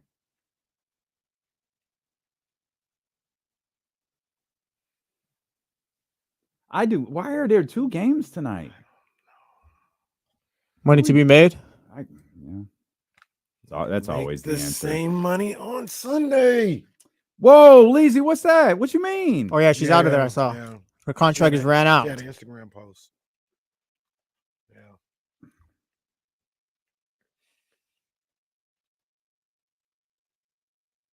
I was a little shocked by that too. That's the worst news I've heard all day. Samantha Irvin out of there at WWE. And Kenny said his uncle passed away. This is terrible news. Doesn't this kind of make sense though? Like he wasn't gonna be over. I mean, Well, I figured she was gonna do. By the way, for those who are unaware, Samantha Irvin has left WWE. This is the biggest loss a team is gonna experience. Period. yeah, Brandon Aiyuk, 49ers, nothing compared to this. This is awful. she can go into. I don't mean to say it like this, but she can go into. She's established enough over the last year, 2 years. She can go into like I don't want to say the real journalism world, but she can go. She can do like Entertainment Tonight. she could be a star elsewhere, just not at Yeah, AEW. she can be on. You She can be don't- an extra. And no one could be a goddamn star.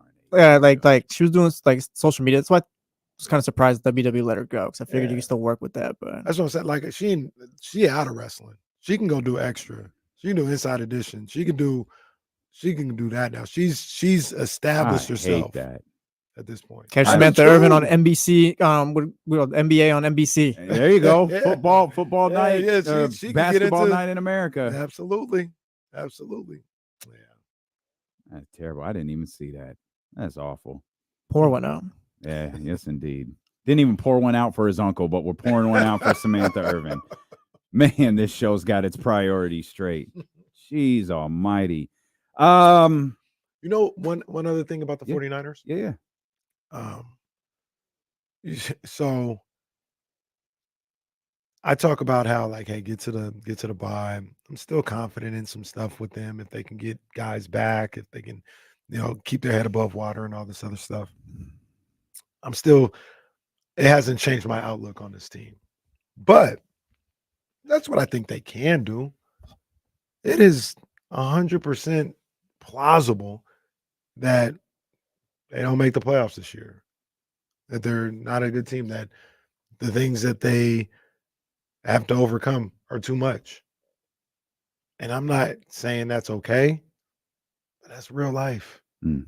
You're not going to win 13 games every year. You're not going to be a Super Bowl contender every single year.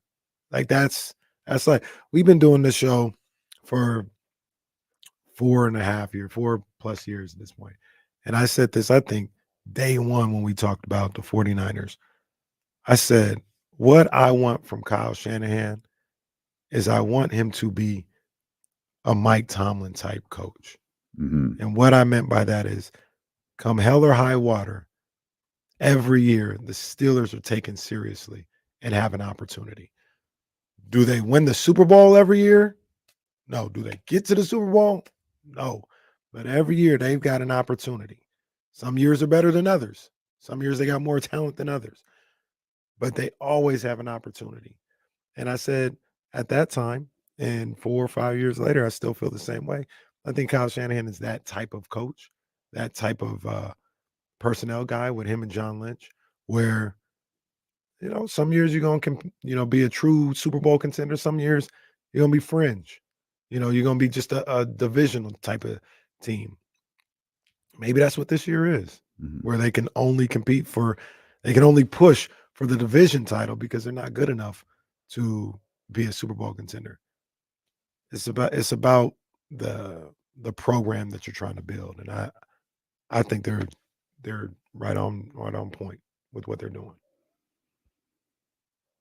Yeah. Did they miss their chance? No, I don't think so. I thought last year was their shot. Like with this group, with like that, like if they win a Super Bowl, it's gonna be with a different group of guys. Like I don't think Kittle will be there. Who knows if Debo will be there. They're gonna have to reload. So you don't think they can win the Super Bowl this year? I still do, but it's getting dark early. I think that ship is sailed. You need everything to be perfect for as far as McCaffrey's got to be good. Greenlaw's got to be good. And that's the killer because it felt like you just was lost. perfect last year. I'm sure we were expecting Aiyuk to step up eventually at some point this season. That would help him. Now he's out for the year. Last year was the year. The only reason why I still think, and we can transition a little bit into it, is I'm not scared of anything in the NFC. Oh, that's a good transition. I think there's good teams. Well, I think there's really good teams, but the basis of it all is win the division, win that wild card round. I'll take my chances because there ain't no defense like that, like we just saw yesterday in the NFC. I think we saw some championship football yesterday. We saw some good. We saw some really good football. That is what I've been consistent with this. That is how you beat the 49ers. That defense, that Chiefs defense, where they ain't got nowhere to go. They can't run the ball. They got to play behind the sticks. That is what there is no Kyle Shanahan hadn't figured out yet. Once again, if you want to go score for score, if you want to go band for band with the 49ers offense, I'll take my chances. Can you still lose? Absolutely. Absolutely. I'll take my chances with that. If there was a defense like we saw in Kansas City in the NFC, I'd be like, oh no. I think the Lions and Vikings defense is good enough, though. I think the Lions and Vikings set themselves apart from a lot of the NFC, I think, yesterday. The Vikings defense can't be that because they let Jared Goff have almost another perfect game. The Lions offense is that good sometimes, though. Or maybe Jared Goff deserves a little credit for that. Yeah, I think sometimes we jump out of it a bit with Jared Goff. Some things like are right, but I think we get a little extreme. They had a great balance of running and passing, which allowed Jared Goff to be, as you pointed out, rather partially near perfect. Well, that's because of what they did. I think that's because of what they were able to do. He's a good quarterback. Well, I think so too, but I also think it's because what the Detroit was able to do on the ground. Yep. Like the Vikings defense had to be honest. Vikings defense made some plays too. They had a touchdown in that game too. Like it's just there's two great teams going at it. Right. So, but hear what you're saying. So not moved by Green Bay. So no, I'm. That's right. You're the Green Bay. My bad. But hear what I'm saying. Mr. Brett Favre. Hey, Bart Starr. Okay, there you go. If the Vikings once again, the Vikings and the Lions today 100% are better than the 49ers. They're better. I'm just talking about, like, he asked me, I think you did ask me, do I still think they can win a Super Bowl? Yes, I still see a path for them at the very least to get through the Super Bowl, because what you just said, the Vikings just let somebody, the run defense it can be had.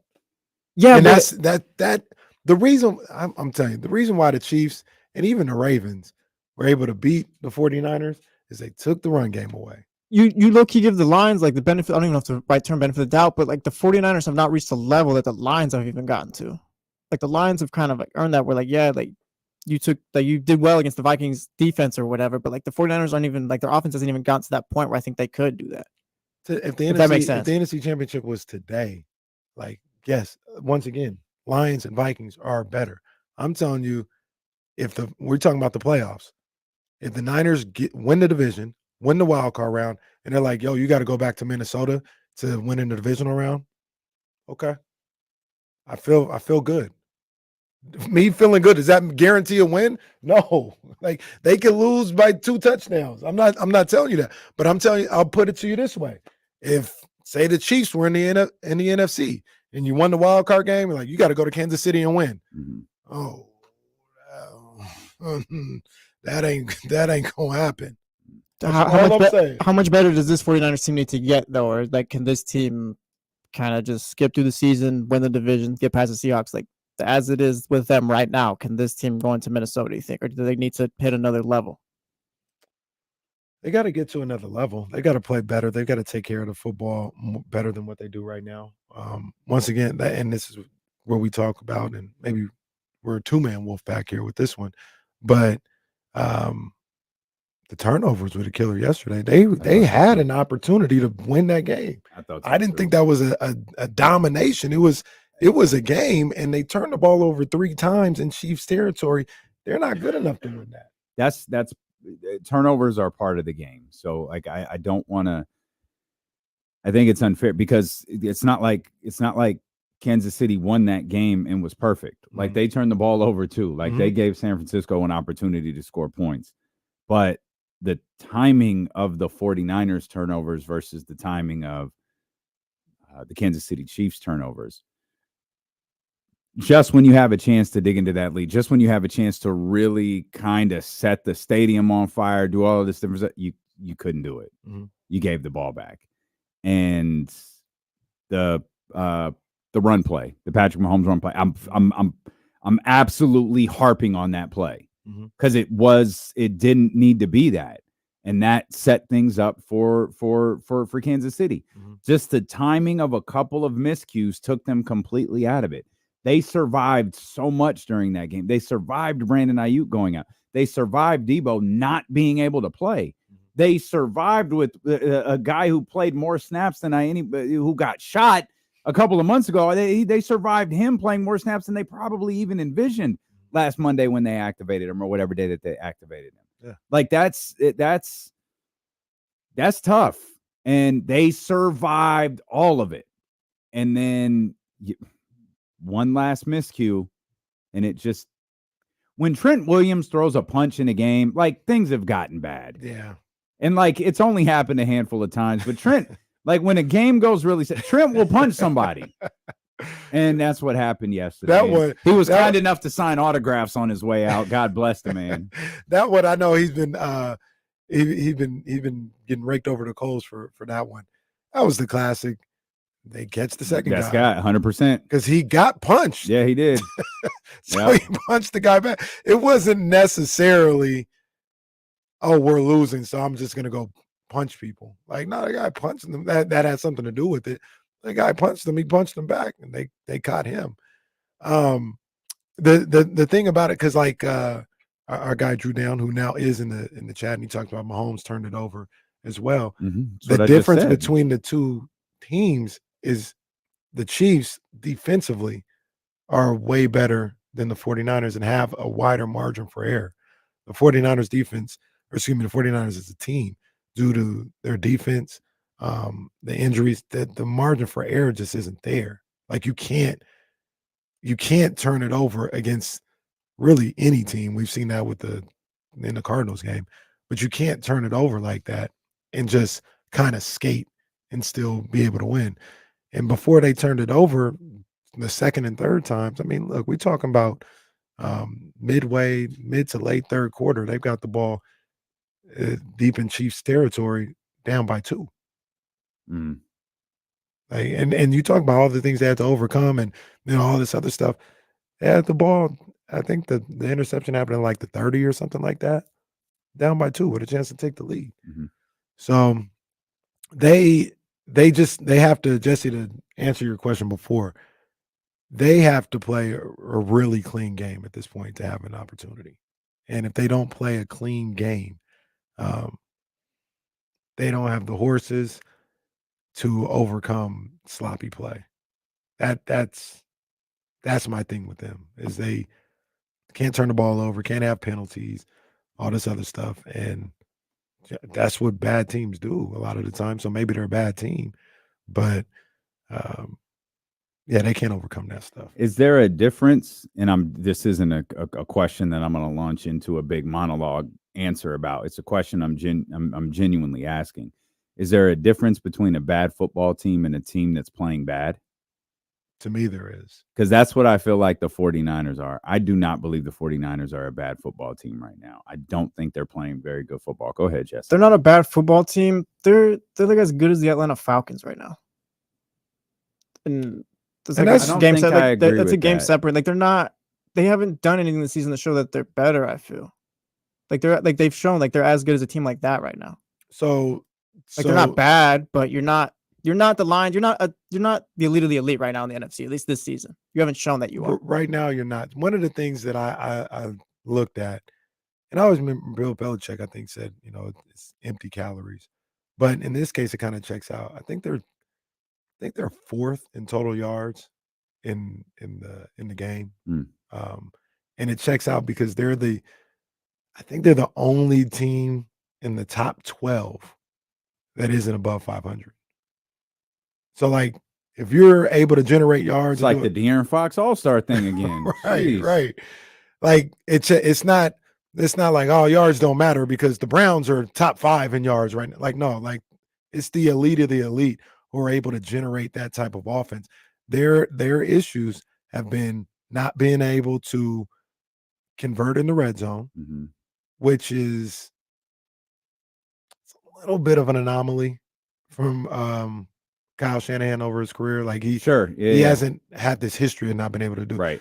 This year has just been bad for whatever reason, but they haven't been able to do that. And then they've turned the ball over a number of different times in the opposing team's territory. And I think that's what has separated from them. So the reason why I look at that and say, if you can clean one of, if not both of those things up, it changes the game for you, I think. Are you going to be able to do that? I don't know. I don't know what the red zone thing is going to happen. I'm not here to say, oh, they'll for sure clean it up, but it's different than looking at a middling team and just being like, well, you can clean it up all you want. You're not good enough. You're not talented enough. I don't think that's the case with the 49ers. They have the talent. They got to shore some things up. To your point, they haven't played good football consistently, and there's a difference between the two. It sounds like, based off some things on the broadcast yesterday, some reports that came out before the game, that the working idea right now is that Christian McCaffrey could be ready for the Tampa Bay Buccaneers in Week 10, following their bye week in Week 9, which, of course, follows the Sunday night football game against the Dallas Cowboys this week. So there is now I don't know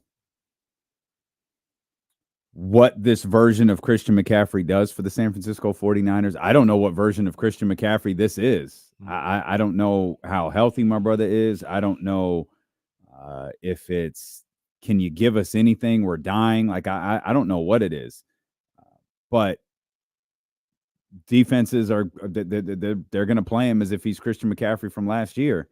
And that's going to change the dynamic for the San Francisco 49ers. Even without Brandon Aiyuk, it'll help Brock Purdy with a lot of things. I was talking to my homeboy Alan, the Bears fan, before came into the studio, and Jordan Mason has been really, really good. Like, he's been really good. He's done a great job Banged up filling too. in. Yeah, he's done a great job filling in for Christian McCaffrey.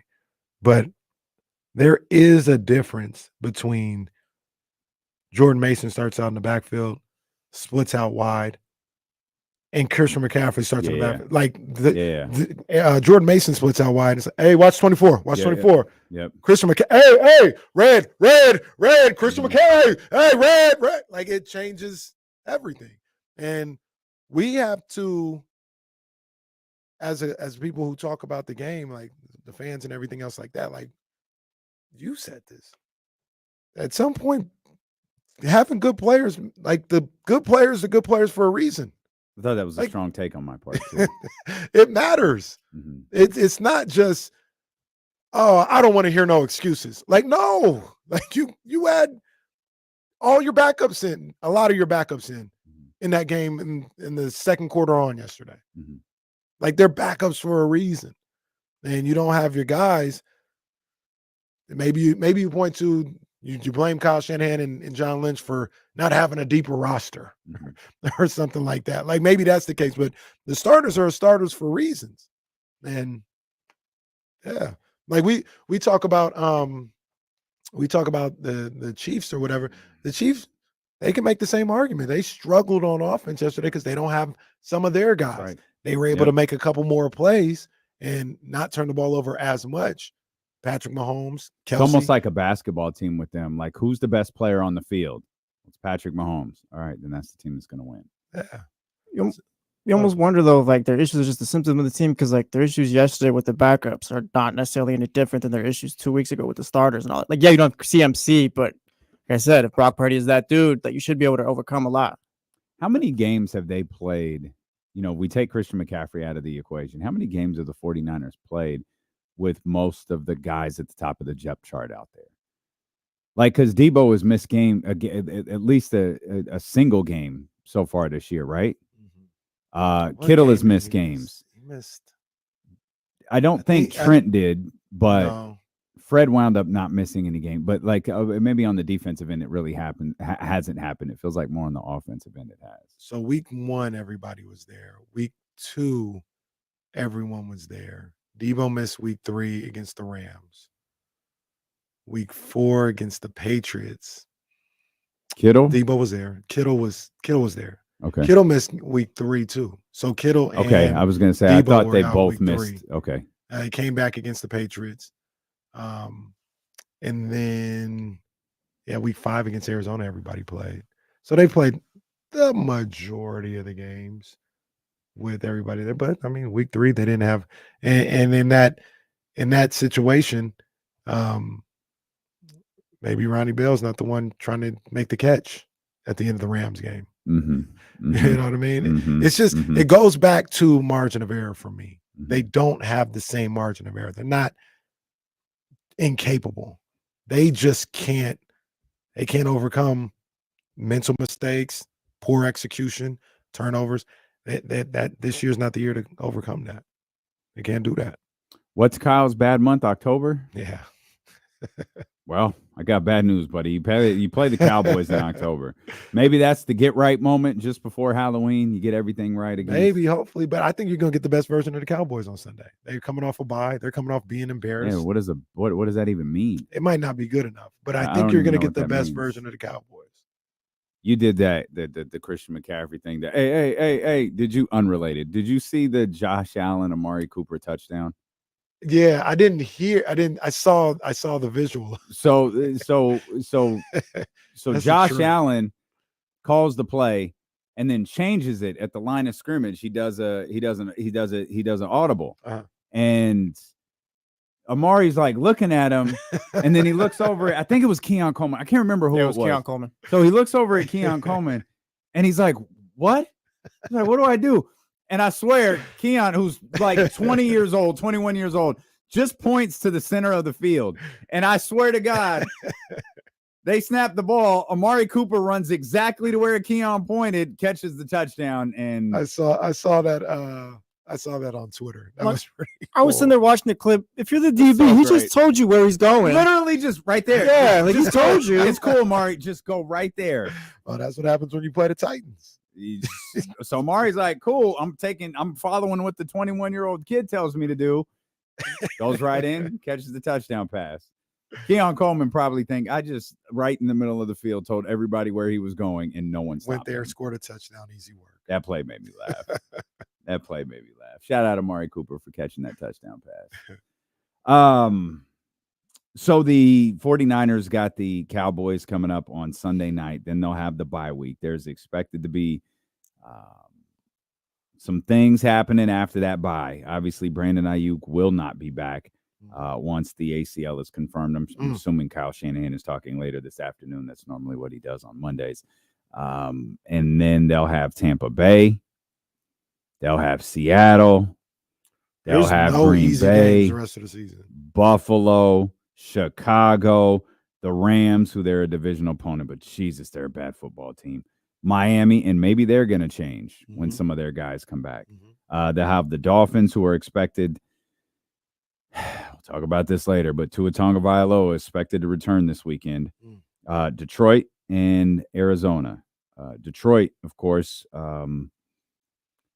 set San Francisco up, or set Kansas City up to be the lone remaining undefeated team.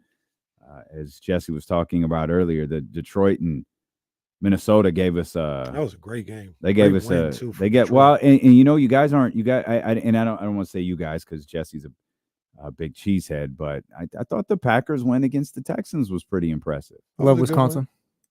Big Wisconsin guy hates Cleveland. Big Wisconsin guy. That was a good win for them. That was a really good win. I was them the Packers or was them the okay? Well, both of them, both wins. Lions and Packers. I thought so too. But that was a good win for the Packers. Good win for the Lions. I just talk about having the worst game of your career. That might have been CJ's worst game of his career. Yeah. He didn't throw the interceptions that Brock and Mahomes threw, but he was very pedestrian. Yeah, not good. Yeah. Like that's just very uncharacteristic of him. Yeah. Very uncharacteristic of him. But it took a field goal. It's one of those games still, like it took a field goal as either as time expired or as it was nearing expiration for the Packers to win that one. Two good teams going up against each other. The Packers handle business at home. It was a good win for them. Packers might hit the power rankings this week. It's going to be an interesting week for power rankings. I have respect for Matt LaFleur, who just seems to own regular seasons. And I think I like Jordan Love more than you, maybe a bit less than Jesse, but a bit more than you. For the record, I like Jordan Love. That's a lie. You don't have to lie. To I us. don't think he is the next coming. I just think he's a good quarterback. He's not top 5. I think he's like top 10-ish, maybe 10, 12 to 9, like that range. But that team all around is a really good football team. The receivers are young, starting to develop, coming to their own a bit. Defense is really good too. They just got a good, solid football team. More impressed by Detroit or Green Bay yesterday? Detroit. Green Bay for me. Detroit. Really? That was a statement game for me. Detroit easily. Minnesota was undefeated. But those are like, to me, like coming out of it, like these are the two best teams in the NFC right now. So however it goes is whatever. Like The Lions and Packers are? the Lions and Vikings, I mean. Like, there was okay. nothing that game would have told me different. Like those are two really good football teams. Got The you. Packers made a statement for themselves yesterday, I think. I like that. I'm gonna go Lions. But I like your breakdown of the Packers. We'll come back. We'll talk about I guess at some point we have to talk about Aiden O'Connell, and we have to talk about I don't want to talk a long time about them. Like we'll talk about it. Plus, seems like a good time to announce our next live show.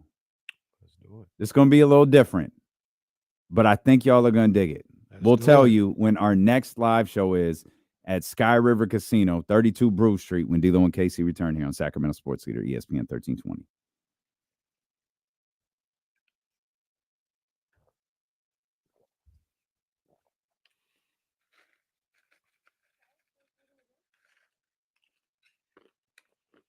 Drew Down always throwing shots. He act like I don't see him. He always throwing shots. I see you, Drew Down. I see you, Drew Down. You still my guy, but Drew Down, stay throwing shots at your boy. At some point, shots just become shots. You know what I mean? That's what at some point.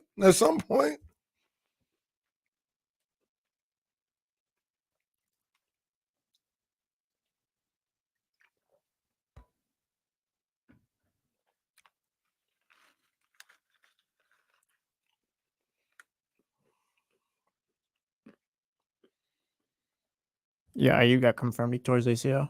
I mean, no surprise, but goodness gracious. Terrible.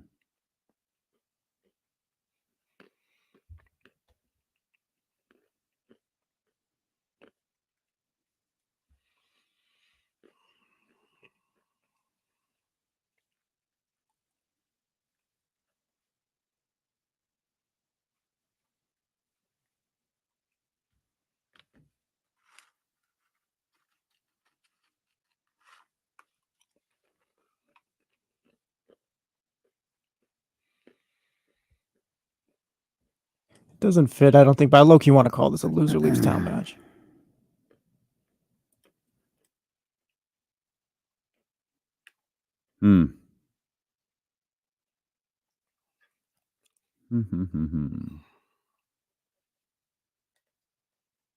That clip was so funny when Swagoo was eating on the air and didn't know he was on the air. He was eating like barbecue in Kansas City or something. And they was just talking to him. He had no idea. He was like, yeah, no, this is good barbecue. He was talking to like someone off the screen.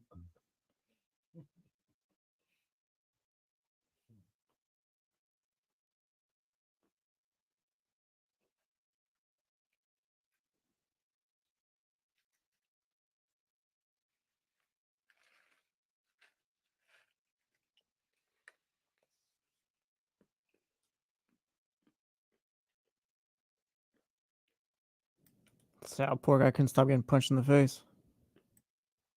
Now we don't talk about it.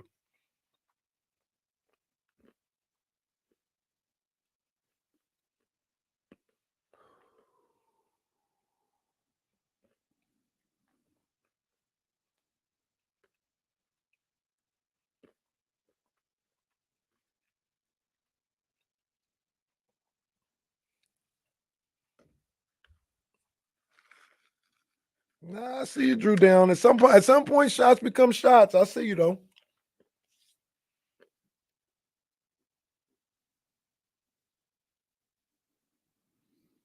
It's getting tense here in the chat. Oh no, it's not tense. But at some point, it's not like I'm messing with you, dog. At some point, it's a shot, and I'm gonna take it as a shot. But it's good. It's good. We have some really, really big things planned over the next couple of months with Sky River Casino. Obviously, we do amazing things with Sky River Casino. Nothing better than our live shows, and we have our next 2 live shows scheduled. We have teased the biggest live broadcast in history.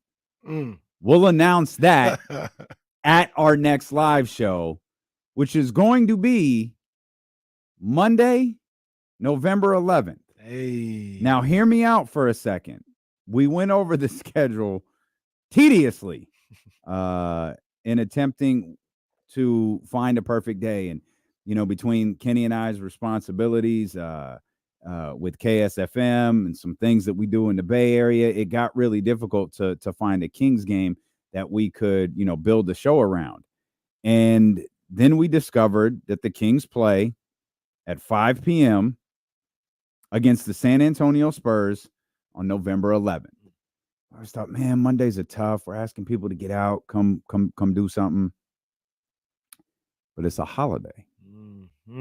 It's Veterans Day. So you shouldn't have to go to work that day. We're going to go to work at Sky River Casino. And that's going to be a day. We're going to do, I haven't confirmed this, but I believe for the first time ever, I don't even know if they know this yet. Is Kyle in there? All right. Hopefully he's not listening. I believe for the first time ever, the Insiders are going to do their show from 10 to 12 at 32 Brew Street. leading into D-Lo and KC, doing their show from 12 to 4 inside 32 Brew Street. And then as we do, hang out, have some drinks.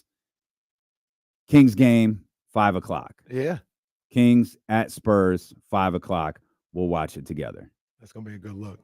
That's going to be a good look. I'm excited about that one. Kings at Spurs.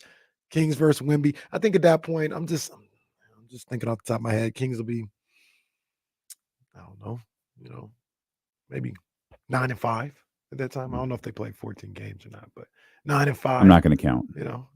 Going up against the Spurs. Also, it's going to be a big night because second night of a back-to-back. Well. Yeah, okay. Oh, where are they before? Lord God bless it. They're going to be playing a lot of basketball games. The week prior, so starting on Monday the 4th, they're in Miami. Wednesday, they're back home to take on Toronto. Friday, they're home versus the Clippers. Sunday, they're on the road versus Phoenix. Monday is the game we're talking about, November 11th, Veterans Day, the Kings at the Spurs. And technically, I know exactly what their record will be at that point. It'll be 6-4 because that's their 11th game. Remember last week I did their first 10 games. Oh, that's right. You did. Yeah. That Spurs game will be their 11th game. So it'll be 6-4. Shout out to our guy Jesse. He's got him. Things will be 8-2. Yeah, he's got him cooking. They're gonna flip the switch. I like that. Proverbial switch will be flipped. I'm anti-preseason is what it is.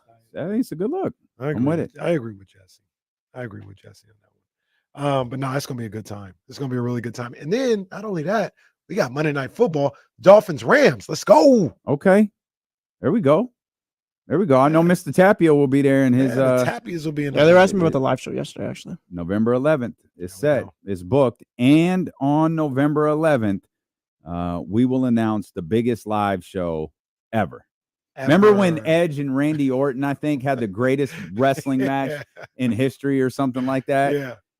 This is going to be the biggest live broadcast ever. Yeah, I'm with that. It's gonna be a good time, and it's a 6 o'clock start. This is a 5 o'clock start. The Spurs. I got it at 5. It is 5. You're right. 5 o'clock start. It's still a little time in the show at 4. Maybe slide over to the humidor real quick. We tried that last time, sir. It doesn't open till 5. We'll have to ask someone. Hey, can we open this? But what we can do is they do have a TV in there. Anyone who wants to partake, we gather up maybe at halftime, maybe at the quarter break. All go over together to the humidor for some cigars and whiskey. Yeah. Side question. I was meaning to ask you on Friday, but didn't get the chance to. Mm-hmm. You talk about Edge and Randy Orton and all this other stuff. Well, I think on Thursday, I don't even know if it was the anniversary. I think they might have just been showing the clip. But I saw the clip of Shawn Michaels super kicking Hogan at Arco. Mm-hmm. And I asked the question on Twitter. I said, outside of MSG, does Arco Arena, does Sacramento, I'll just say Sacramento because Golden One Center's on there too. Do they have maybe the most iconic wrestling moments? Well, no, Chicago does. Chicago has Jericho's debut. Okay. They have Punk and Cena. They have the Austin Brett I Quit match from WrestleMania 13. Okay. They have the Refrigerator Perry Battle Royal. They got it. Because right now we're going right now. They have Farouk hanging Ahmed Johnson with a noose. Does that count? They got that. Doesn't count either. Right now we're going band for band. And what were we at 3, 4? I mean that's just off the top of my head. You compare that to Super Kick of Hogan, the milk bath. Yep. Miss Elizabeth and them get married. Yep. Rock concert, right? The rock concert, the first rock concert. The Fiend situation. Well, the death of Hell in a Cell. Yeah, that's a good one. Am I missing any other ones? Would you put Yoko's? Oh no, that was the same one. Yokozuna and winning the Royal Rumble. Yeah, that was the same as Randy Savage, though, right? The marriage. No. Randy was two Savage. different That was ones? Randy Savage and Elizabeth. That was a TV taping.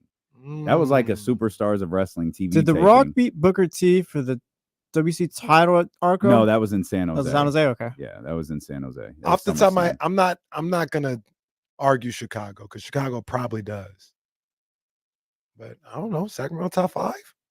It might be up there. Yeah, it definitely might be up there. Like MSG, take them completely out of the equation. MSG 's different. Chicago would be probably at the top of the list. Sacramento's got to be in the conversation. And I don't know. know. I can't think of who's next. Indiana. I mean, But Indiana they had haven't the done evil anything in a while. twin. They had the Shield, didn't they? The Shield. Oh my God, wasn't that in Indiana? Oh, was it? I think Okay. it was. Okay. But I don't think they got as many as Sac. That's a good one. That's a good one. And I'm assuming they don't. Oh, that's a plan good it call this from way. Mark. Toronto probably has quite a few. Toronto has the Hogan Rock. Yeah. But they're all like big events. Like Right. they have Hogan Rock. They have Ultimate Warrior. Ultimate Hogan. Warrior and Hogan. That fake pop or that fake Bret Hart thing was always sick for Monday Night Raw. When Sean's like, "Oh yeah, they Was play his that music." Toronto? I think it was. Yeah, because I think so. It was either Toronto or Montreal. One of the I can't remember. Canadas. I can't remember one of the Canadas. That's right. It was one of those. Yeah. Yeah. I can't remember which one. I it was. think, It yeah, I was think one I of think those. Sac is up there though. I think so too. Ironic, and it's I don't think they plan for it. I think these things just kind of happen. Like I don't think they they're planned like on the Hell in a Cell being infamous. no, I don't think they didn't plan on the milk bath. Well, we're gonna hold off on the milk bath till we get to Sacramento. Like they do that for That was the MSG, day right? after. That was the day after SummerSlam. That's why they did it. I think it was SummerSlam 2001 in San Jose. Raw the next night was here.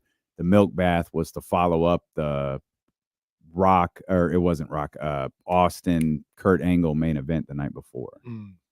Do they come to cities like around certain times of the year? Like, do they come to Sacramento maybe like around? They used to. They don't anymore. The only thing that I So think. I'm wondering if that like plays into it. The only thing that I think is the same is MSG at Christmas. They're always at the Garden in the Around days Christmas time. around Christmas. Gotcha. Yeah, Philadelphia probably has some pretty good ones. That's a good call right there too. Oh Philadelphia no, has man, some- I can't think. Well, of it. Chicago also has Undertaker versus Undertaker. Well, that's true too. Your favorite that was match a great. of all No, time. that was a great SummerSlam. That was Tatanka and Lex so Luger. to be fair, God, you really love that match, man. No, the whole SummerSlam was fire. That was the United Center though, not the Rosemont Horizon. So it's Chicago. and I but it's a combined different- Golden One with Arco. So Okay, it's, fair enough. Fair Fair enough. Just thinking of the city.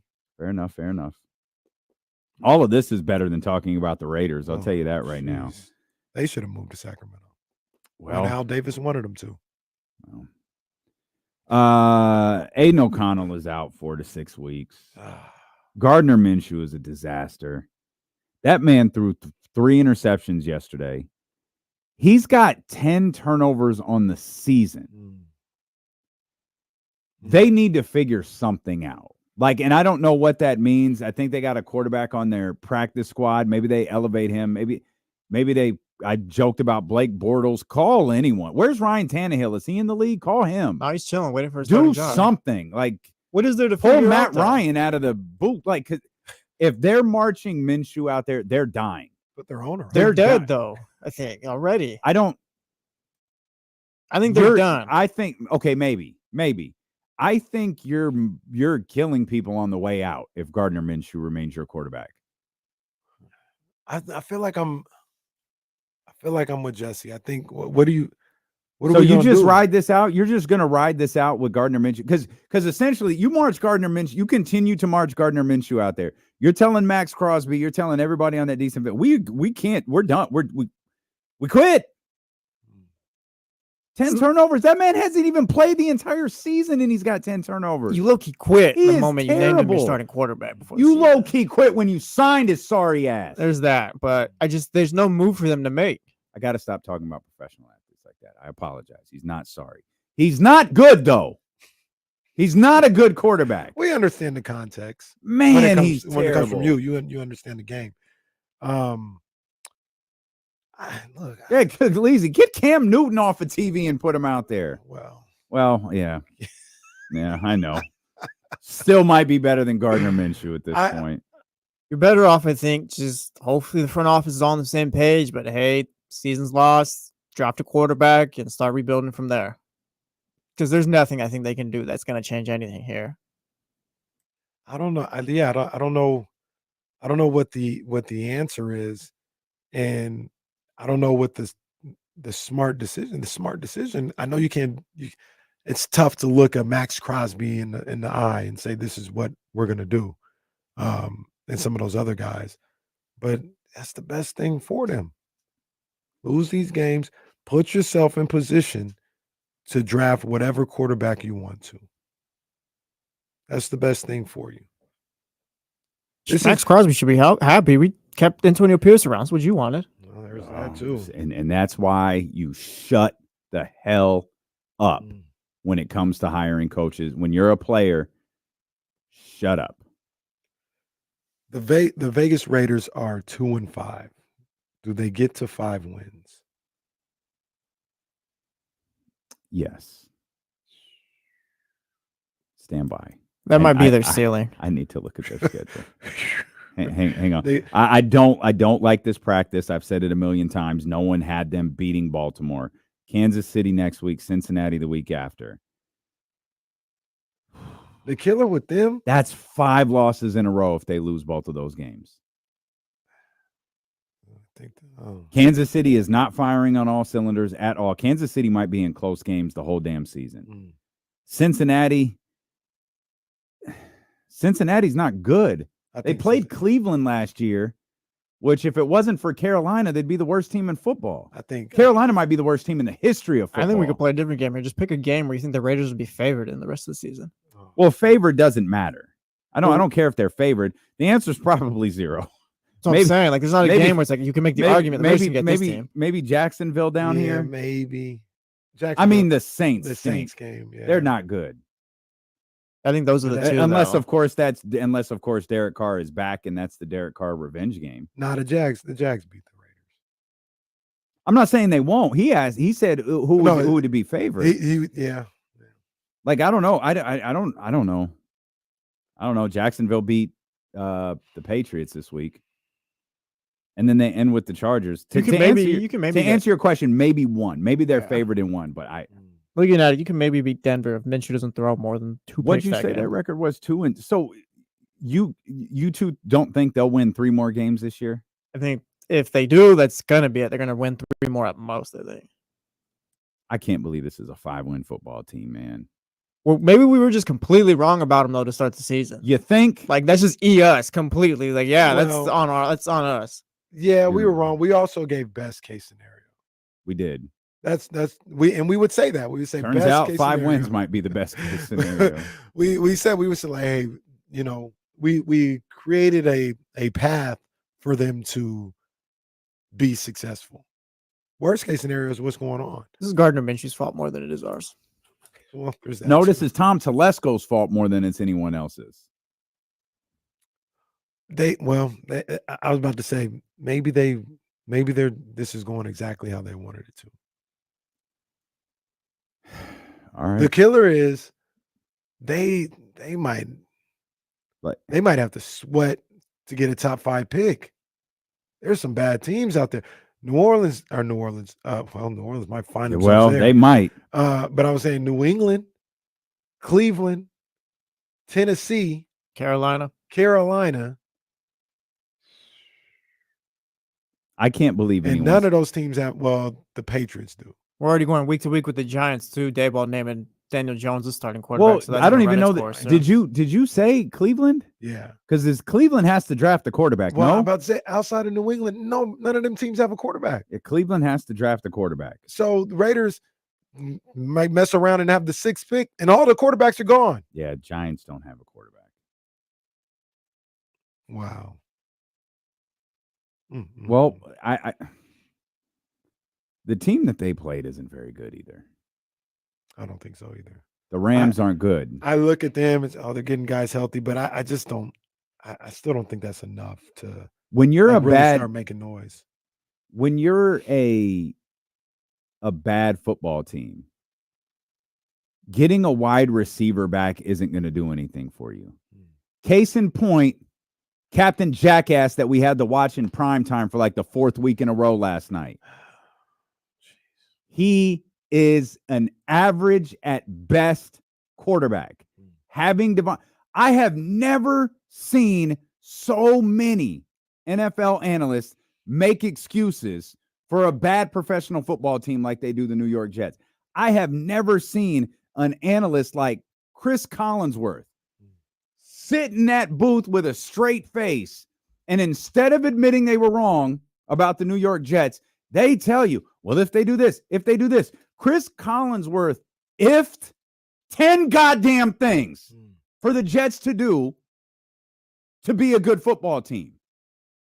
Sir, you think they're going to do that?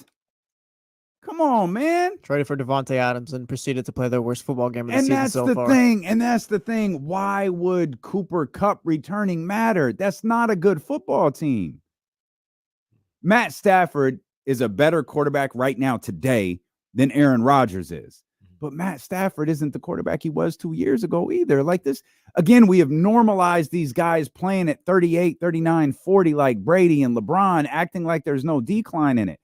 Aaron Rodgers is coming off just evaluating Aaron Rodgers, the player. He's coming off an Achilles tear and he's 40 years old. Right. What Brady did, what LeBron is doing is not normal. What's Stafford's what, like 36, 37? That's where you start looking like, all right, if the Rams are in position to draft a quarterback next year, you draft a quarterback. And so we get you look and you go, no, Matt Stafford's still solid, but the Rams need to start preparing for him not being around anymore. Maybe the move is to just continue to play Gardner Minshew because you're not winning games with him under center. Honestly, the worst thing that Because could he's happen, just going to keep giving the ball away. the worst thing that could happen for that team is that they do win 7 games this season. Yeah. Like you're right. You got You're to damn near and with the competition, quote unquote, to get a top 5 spot, man, you might not want to win no more games. That's where I'm at if I'm the Raiders. Because it And you know what? Still might not be number 1 because Oh. Carolina's in the league. Carolina's look, they might not be how many wins you think? Carolina has been outscored by 133 points. Damn, Bryce Young. You hear me? 133 points. That is awful. Give me 1 second. Is it New York? Nope, it's New England. New England, again, I will say this again. Carolina has been outscored by 133 points. The Patriots, who are second worst, have been outscored by 76. Is that Hey, they are 54-point awful. differential? They are terrible. Just terrible. Yeah, the one I think the number 1 pick is They might sewn not up. win another game. Yeah, it's locked up. It's like they were lucky to get that get the win they got. I Yeah, wouldn't call that luck. they sure as hell were. Raiders been giving those away last few years. Who was that? Andy Dalton? Who was that? It's Andy Dalton, Dalton. right? Yeah. So I'm looking at a mock draft Nonsense. right now, and I'd have to really dive into this, but maybe there's hope for the Raiders after all because they got a bunch of skill players going in the first 15 picks. It's not going to be all quarterbacks, at least right now. Things I could bet change. you it changes. Because right It now they got always changes. the Panthers taking Travis Hunter is the number 1 pick. And then New England, because they don't need a quarterback, they're taking a Mason Graham from Michigan. And Cleveland, now this is where I do disagree. They're taking some edge rusher from Ohio State. No, they're going to draft a quarterback. Who did you say that was? The Cleveland. Oh yeah, Cleveland's taking. They're a drafting quarterback. a quarterback. And then they got the Raiders at 4 drafting Shador. So, All right. and then You they better- don't have another better quarterback Make sure your ass stays there. being taken. But see, that's what I was saying. They don't have another quarterback being taken till Milroe at 16. So maybe It's not you gonna can get last. away with 5 wins and still get your quarterback. I don't know. I'm calling Cap. How many? Does it have the whole first round? Yeah, How many quarterbacks are in it? we got 2 so far. Because I'm gonna guess. Let's see. Got 2 so far. So you're scrolling for a while, so it means There's we're probably 3. Carson Beck. probably less than 5. Yeah. Yeah, I'm seeing 3. This is Fox Sports too. I think we get to at least 4, probably 5 by the time the draft rolls around. The quarterbacks are Shador, Milroe, Carson Beck, Cam Ward. They don't have Cam Ward. I think they're assuming Cam Ward stays in school. I think that's why he's not, because he would be a first rounder. Mhm. He'd be a top 5 probably.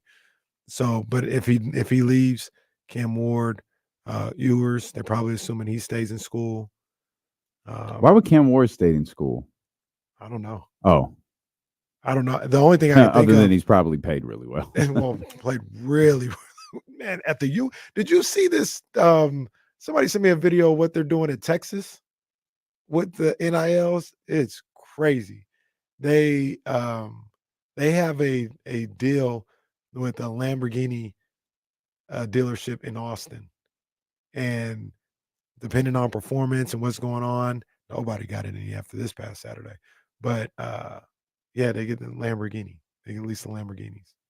You imagine being the Texas quarterback and being like, "Yeah, sorry, buddy, we got to repo your Lambo. I made the payments." Nah, you threw 2 picks yesterday. You don't get it for the week. Yeah. But yeah, I mean, to your point though, like if those What could guys go leave, wrong with giving 18, 19-year-olds Lamborghini? That's excessive. That's excessive. But to your point though, I do think you get to 4 or 5 quarterbacks. I don't know why. I feel like Cam Ward should be eligible. Maybe they're looking at him like a sophomore or something like that. I thought he was more like a junior, senior, but that's what confused me a little bit. yeah, you'll get to like 5 quarterbacks. One more injury note, because we've talked about Aiden. It was a bad day for quarterbacks yesterday. We haven't talked about Deshaun Watson yet, but Jaden Daniels, I guess at least according to Dan Quinn, is week to week. They hope he plays this week. He has a rib injury. That's going to hurt, man. That's probably going to hurt for a while. Play the Bears this week. It's him versus Caleb, man. Oh, yeah. Oh, that's a lot of Wanna see pressure that on one. him, man. Yeah. A lot of pressure on him. We'll come back. I'm going to shift our attention to the Kings here for a little bit. Also, a champion was crowned last night, but champion was crowned. And I think we're gonna go at it a little bit with this JoJo situation. Let's go then. I have no problem with I it. think we can go at it a little bit. Steelo and KC here on ESPN 1320.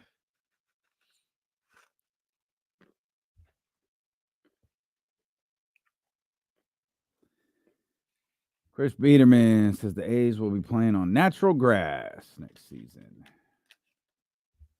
The grass is gonna burn though. Wait. They're not gonna melt. No. It's Lawrence Butler at the warning track. Oh my gosh, he's disappeared.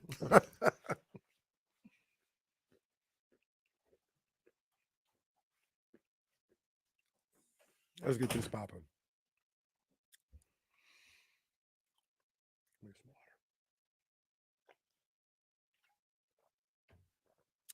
13th round with your main man, Kenny Caraway. Shout out to the dope ones.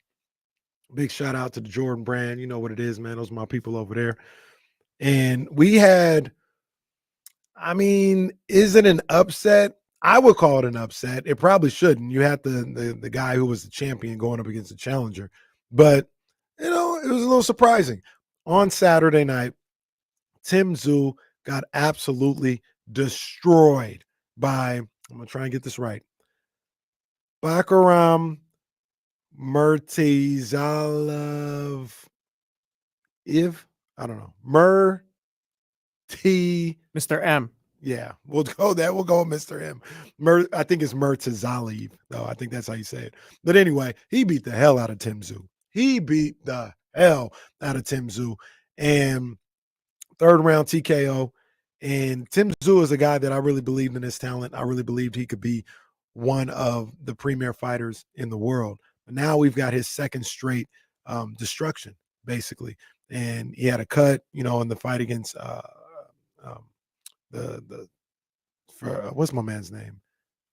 Fundora. And, you probably could point to that a little bit. But this one, he just got destroyed. And now you look at Tim Tszyu, and it's like, I don't know, man. I don't know if he's got it. He's lost a little luster. And when you get beat the way he got beat on Saturday, I don't know if you come back from that to be a top flight fighter. The other thing that I'm going to say real quick is PBC, they got to figure out what they're doing. They got to figure out if they're going to really be in this boxing game or they just going to get out the game. Because there was like zero promotion for that fight card. This isn't like the Showtime days. I didn't see them anywhere all week. They got to figure out what they want to do. Step up your promotion or get out the way, because what you're doing right now isn't good enough. It's just half-assed, to be honest with you. So, Tim Tszyu, questions abound. That's the 13th round. He got beat up.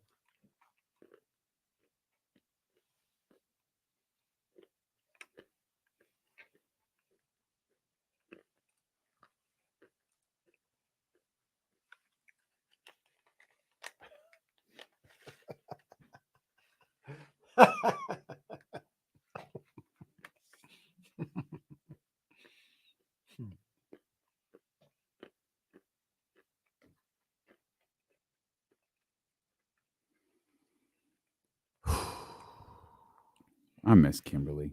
Yeah, man. That snack situation is bullshit. Oh. I mean, I miss Kimberly for a million reasons, but that snack situation is just not okay. Hey, James. Hey, big head. What you up to? I'm not gonna lie, I took a peek in there the other day. What you up to, man? Let's go with the Fortress of Snackitude, Hammer.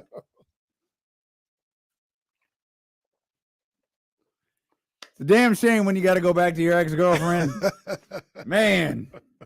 I was here on Saturday. You know how excited I was to find a Coke in the fridge or whatever.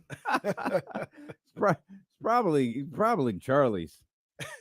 Charlie drinks soda like it's water. I've been telling Charlie, we gotta get you on a little H2O over there. Yeah, a little bit more water. I've been trying to. Charlie's like, I'm 76, buddy. I've lived this long on this. Like, yeah, I'm here. I'm good. I ain't gonna do all this silly stuff you kids do. I've already made it. I am here.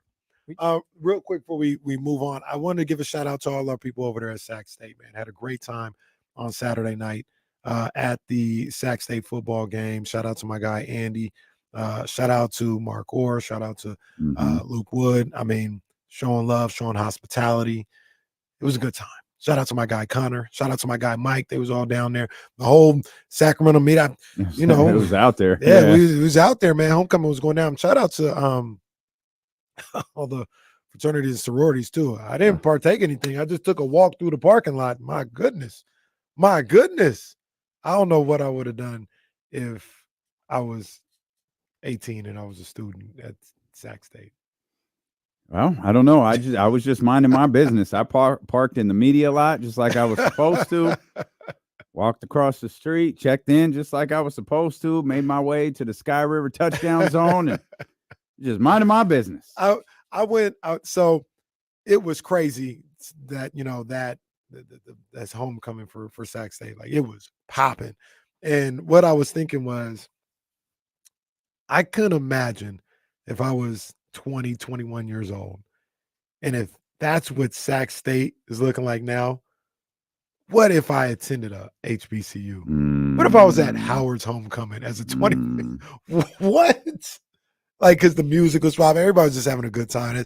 That's really what it was. But like, oh, man, it's crazy. You think you would have had your security out there with you back then like you did at Sac State? I didn't even have security at Sac State. I don't know what you're talking about. According to Chetty House After Party, catch the episode tomorrow, I believe. Yeah, we had you walking sidelines with security. I was going back to the end zone area. That's all I was doing. With security, that's all I'm saying. No, I was with my guy. Shout out to my man Andre. That's what he was doing. Security and a videographer. Well, shout out to my guy. He knows how to do all that stuff. Oh, he did a great job. Yeah, he did a great job. I saw Manny out there. I Got a video. Yeah, of man, he Manny, didn't even Manny- holler at your boy, man. Manny- Come on, man. Well, I didn't have security. Hey, you're a tough guy. I to didn't beat. have security either. Well, that's Oh, not. sorry, what's not it- security. Entourage. Well, there it was. Sorry, There it was. I know how talent is. I wasn't even the star in the group I was walking with. I was Well, carrying jackets and glasses. That's for and sure. I'm saying that for me too. Like all of us, we second rate in that situation. There is nothing, absolutely nothing more humbling than walking around with Katie from the wake up call. I feel like I have just lost the last 20 years. Like, you think you're doing something with your cute little sports show, huh, buddy? Watch this. The killer was the Kings, the Kings event. That was the real, like, you are nothing in life moment. Because shout out to the dope ones, the little dope ones. Yeah, the that we little got to dope spend ones is some in the time with. building. Yeah. The kid walks up to me, he goes, Damien, and I'm looking at him, I'm like, hey. And I'm like staring at this kid like, hey, what's your name? He goes, I'm Don's son, the dope ones. And then I look around and we're surrounded by Don's kids. And I'm like, oh, let's go. Yeah, man, that was really cool to see that, man. Yeah, that was a blast. But we was walking over to Q's, and these two brothers stopped me like, hey, I love the show. Where's Kenny? I was like, oh, he's in the back having, oh, cool, man. Tell him we said hi. Oh, appreciate it. Another stop. D-Lo, what's good? Hey, where's Kenny? No, he's in the back. This doesn't happen. This happened, and we're walking, and KC hits us with, Katie was like, wow, Mr. Famous. Immediately. Katie. Oh my God, Katie. I mean, phone's out. Like she's like, Katie, I've been listening to you since forever. Picture. Go take off down the line again. Again, these are all Kings fans. Malik Monk jerseys, De'Aaron Fox jerseys. Oh my God, Katie. Picture, like, get through everybody. Look right at her. She's like, don't say anything. All right. I'm already the guy who carries KC's bag. Now I'm walking around. Don't listen to this guy on that one.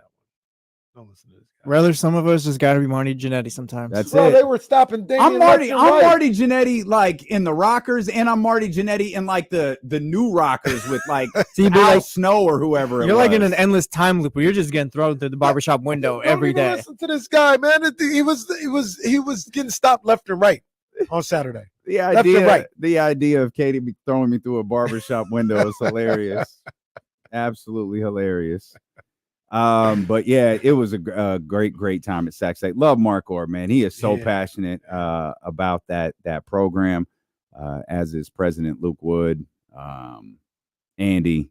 Yeah, and it's always great to see it was a pleasant surprise when we talked for what, a minute, 30 seconds, whatever it is. That's the hardest job I think we have. Yeah. Because we'll say something, and about 3 seconds later, we'll hear it. I just try to just talk. That is tough. When I was trying to say the station, that was, oh my God, that was brutal. Well, just brutal. Don't forget, we sitting there like Brock Purdy in the pocket, trying to. Well, they keep telling us, guys, guys, back up. Here comes the whole roster out from halftime. And we're like, okay, they're like, scoot up. Nah, this isn't close enough. So we like go running forward. And then they're like, okay, guys, we're ready to go. It's like, hey, you need to back up. We can't move any further. I'm just trying to avoid getting trampled. Oh, man, we was about to get run over. Yeah, man. Absolutely run over. But no, man, it's always a good time out of Sac State, man. It was a perfect night too. Weather was great. Oh, it was beautiful. Yeah, it was good, man. They showed out, like you guys got to do for the rest of the season. Yep. For these Sac State games, man. They got big plans. They're trying to make some things happen, and the city got to come out and do their part. Community got to come out and do their part. They did it on Saturday. Let's keep it going for the rest of the year, man. That's so crazy. That one day we're gonna be walking out there, and it's gonna be like a new stadium and stuff like that, Man. like legit, like actual stadium.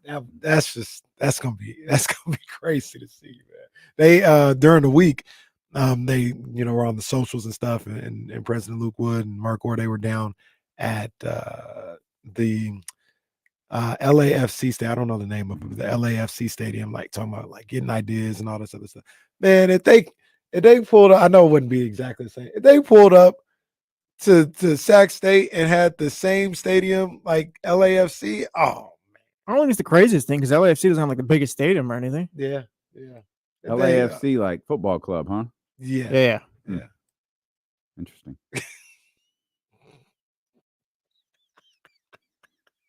It's another one of Kenny's teams, huh? You know, can I tell you something? Yeah, no. Have you ever seen a light bulb go off over somebody's head? That I just saw happened? something too that I wanted to text you guys about. We were. I'm sure we saw the same thing. I don't know if I saw it. Just hit me up. All right, I'll text you. I got the funniest question on the way into the stadium too, because we're talking about Sac State and the different things going on with the program. Hey, what happened to that stadium with the rail yards? Like, whatever came about of that? Gave the quickest explanation I could. But yeah, I got that question on the way in. Oh, that was only one of two hilarious explanations. I'm going to get me some more of these little sliders in the soda, and I come back and D'Lo's talking to Katie and goes, and their name was the Washington football team. She says, "What? You're lying to me." So no, it's funny because Katie's like, "No, I know. Like, name a team, and I'll say the city." So I start naming off a couple of teams, and I said, I think just instinctively because of the way we are, I think I said football team. Yeah. And she's like, "Excuse me?" It's like the football team, or I'm sorry, the Commanders. And she's like confused. She's like, "Wait a minute, what's the football team?" Their name was the football team. It said football team across the jersey. And then that's when KC comes walking back, and I see like Casey overhearing this, and I was cracking up. It was like TV. It's like a TV show. Their name was the football team. She wants to. I think Katie will be back later this week. She wants to talk about her Sac State experience. Oh, Sac State alum, valedictorian from Sac State. Katie from the Wake Up Call. That's the story we came up with. That was the story we came up with. So she'll be with us later on this week. The greatest WNBA Finals in history concluded, the biggest year in WNBA history yesterday, with one of the originals winning their very first title.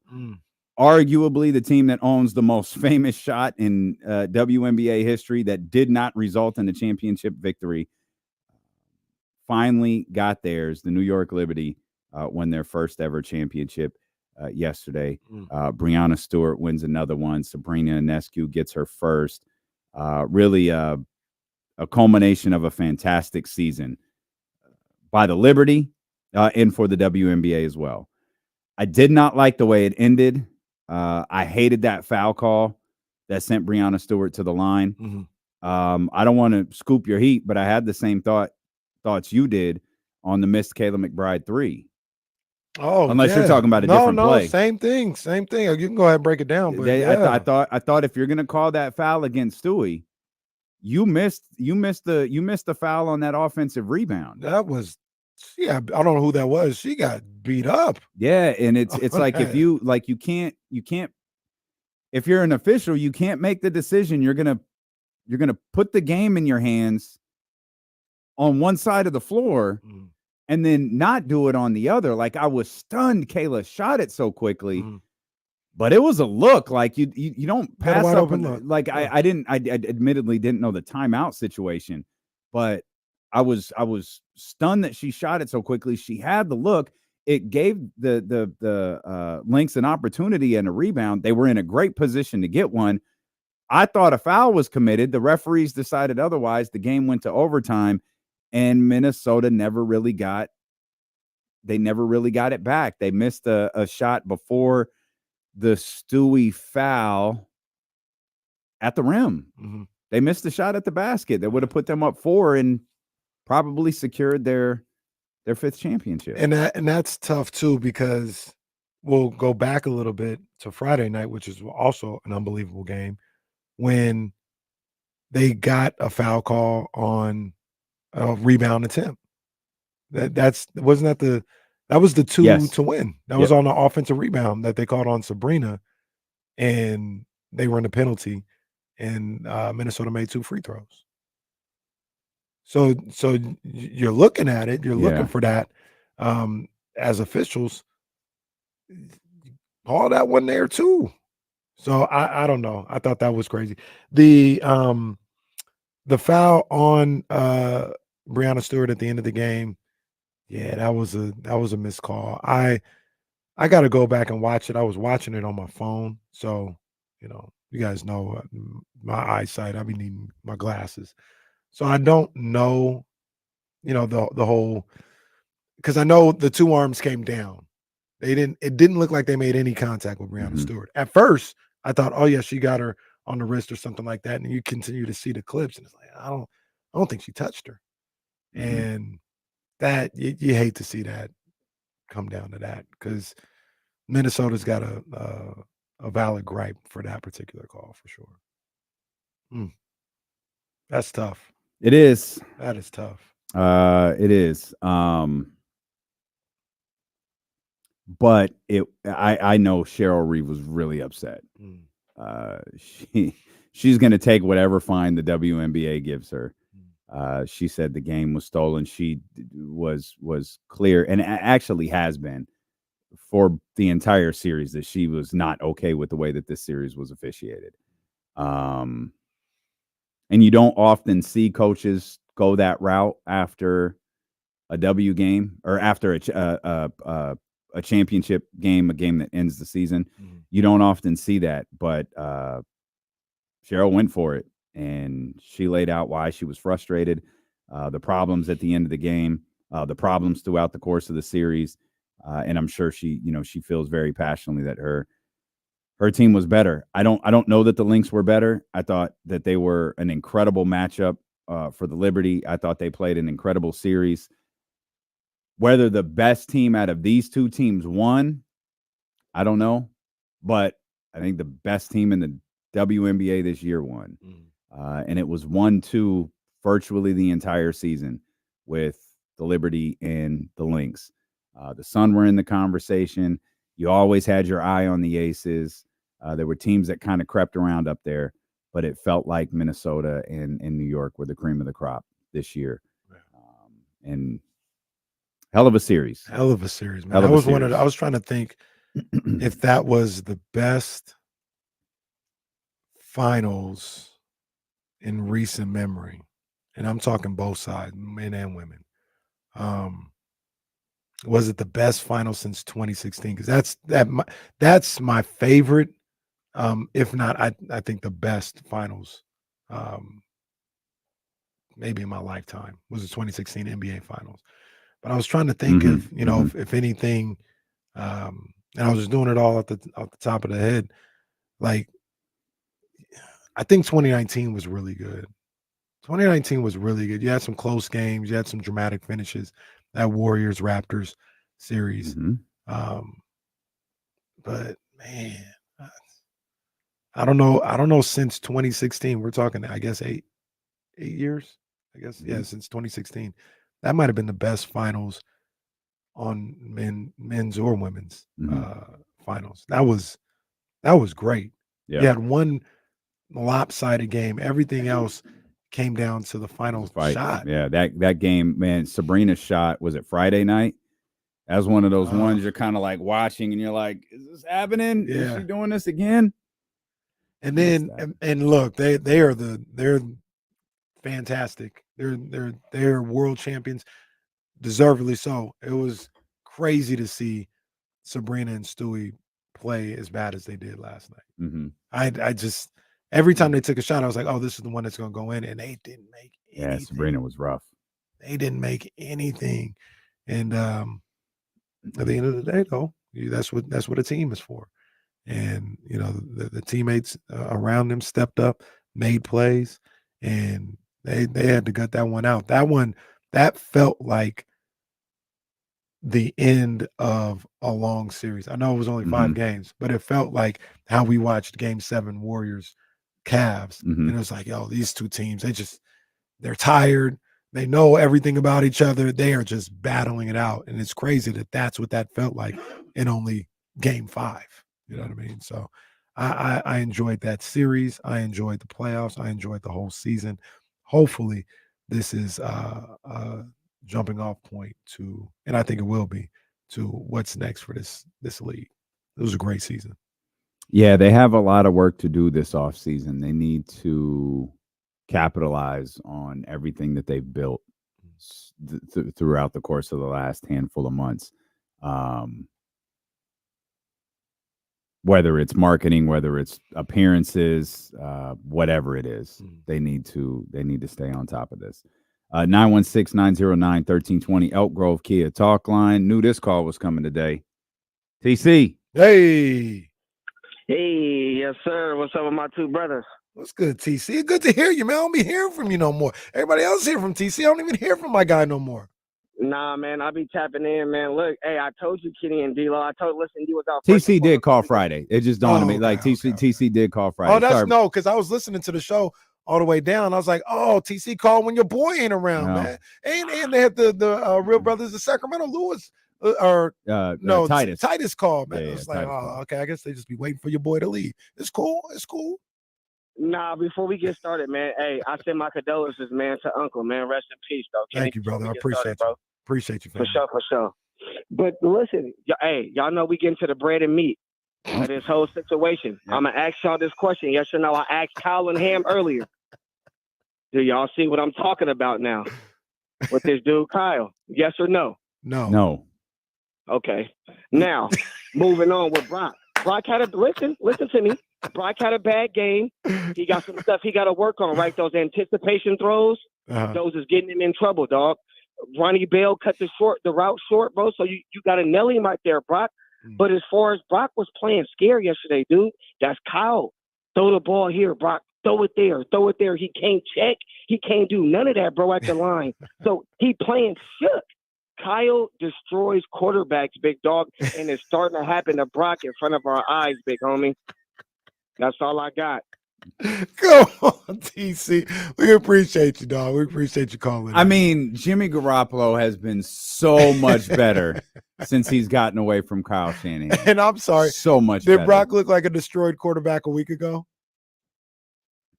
Well, he was in the process of being destroyed. That's right. He hadn't been destroyed yet. That's like right. the process of destruction is beginning. Man, that is absolutely. I was waiting for that call. I knew it was coming today. I was happy we got it. Shout out TC, man. Shout out TC. Did TC calling in to talk about Kyle? Allow me to expose my colon once again. The ramification inflicted on the incision placed within the fallopian cavities serves to be holistic, taken from the Latin word jalapeno. No, thank you. The Latin word jalapeno. Bread and meat will never not be funny, by the way. Never not be funny. Did you see the picture of Damon Wayans on the set of his new show with Tisha Campbell and then Claire from My Wife and Kids were on the set? Yeah. Didn't you post it? Did you post it? Maybe. I thought you did. Yeah. I don't know, but I did see it. Yeah. My Wife and Kids may be the most underrated show of all time. That show's hilarious. That's a great show. Yeah. That's a great show. They called her light skinned Claire, by the way. Because the first Claire was dark skinned. It was light skinned Claire. That's kind of funny. You wanted it. You got it. Titus on the line. 916-909-1320 Elk Grove Kia Talk line. Titus, what's happening, brother? Hey, what's up with it? My dog, man. One half of the Real Brothers of Sacramento. What's good, man? You already know. Hey, look, you ain't speaking on y'all special teams, right? Y'all give up big plays. Y'all got trouble with mobile quarterbacks. Then y'all got too many teams. Y'all can't even handle y'all division. So I don't know how you think y'all gonna make the playoffs. Then you had the Broncos being last in the division, and look at us. Broncos. What are they? 4-2 now? 4-2 or 5-2? Oh, they're not that good, are they? I thought they had three losses. Maybe I got 3 losses. Let me check. Denver. Yeah, they're 4-3. Okay, 4-3. 4-3. Yeah, which is fine. Yeah, that's fine. Respectable. It's fine. I look at the other thing that I look at with these teams. Appreciate you, Titus. The other thing I look at with these teams in football and all this other stuff is it's a long haul, man. It's a long road. You know what I mean? And it's a little too early to put a stamp on what a team is and what they're going to be, good or bad. Mm-hmm. You know what I mean? Like I look at Minnesota. I think they're a good team, but maybe this spawns a 3-game losing streak. Mm. So, like, I just all right, they're good right now. I need, when I'm talking specifically with the 49ers, I need them, if they're capable, to be playing their best football in November and December. I don't need them playing their best football, and I'm not going to worry too much about them not playing great football in September and October. Now, the problem with that, though, is you can find yourself way behind the 8 ball if you don't play at least some type of winning football. That's why next Sunday's big. Get to 4-4, keep your head above water, and try to regroup at the after the bye. Mm-hmm. So you got to play some type of good football, but if you can keep your head above water Mm-hmm. and then gear up as the season goes along, that's more so what I'm looking for with the 49ers and any other team. So we'll see what happens with them. I don't know. I don't know what happens. We talked about it earlier. I think all the things that they have an issue with outside of injuries are correctable. We'll see if they can correct them. And I think there's last year, 2 years ago, they won like 10 games in a row. Yeah, it ended up being 12. And to be fair, I'm not banking on that again. Like I'm not like people there. I think David Lombardi was talking about like, oh, they started off 3 and they won 12. No, I'm not. Yeah, but my overarching point was you can see seasons within seasons. Yes. Right. Yes. And that's not exclusive to the San Francisco 49ers. It's every team in the NFL. There are some teams, like if the San Francisco 49ers turn it around and reel off, 8 of 10 wins, I don't think people are like, oh my God. Now, there's levels to this. I don't think the Raiders are doing it. Right. You know what I mean? Like, I don't think they're having a season within a season. I think that's a bad football team. But like if Cincinnati got hot, I'm not a Bengals fan whatsoever. But if Cincinnati got hot and won 8 of 10 or something, okay. Not stunned. All right. Not stunned at all. You have seasons within season, especially good football teams. The Chiefs, they could start losing games. Mm-hmm. They could start hitting on all cylinders because they're not. They're finding ways to win, and that's what, it's cliche. That's what champions do. Yeah. They find ways to win football games. Like, that's what they're doing. This thing could turn on them quick. It could accelerate for them quick.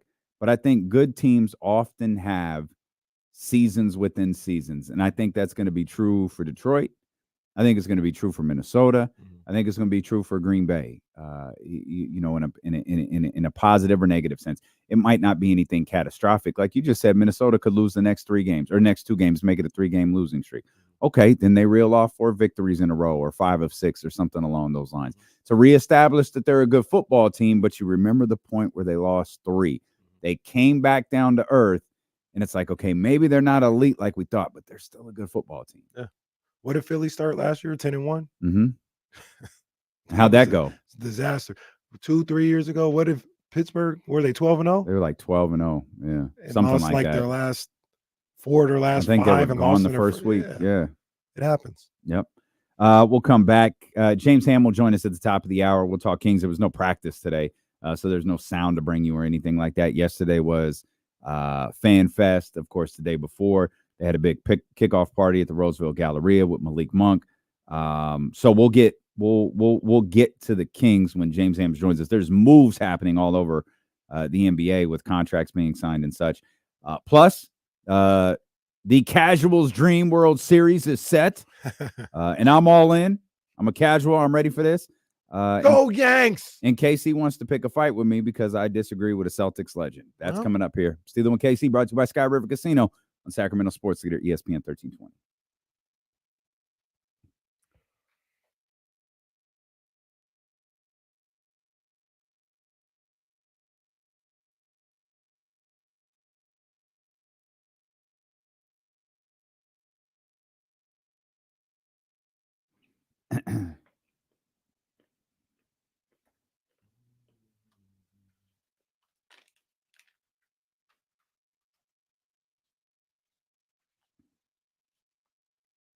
I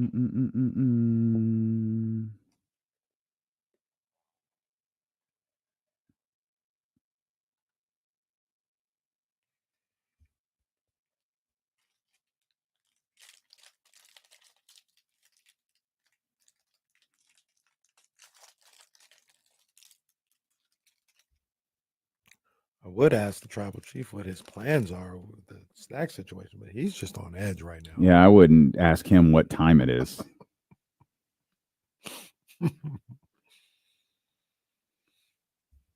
Must be why we've been without In-N-Out Friday. Well, no, he just isn't here on Friday. There's that. He's at festivals.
Hey, man.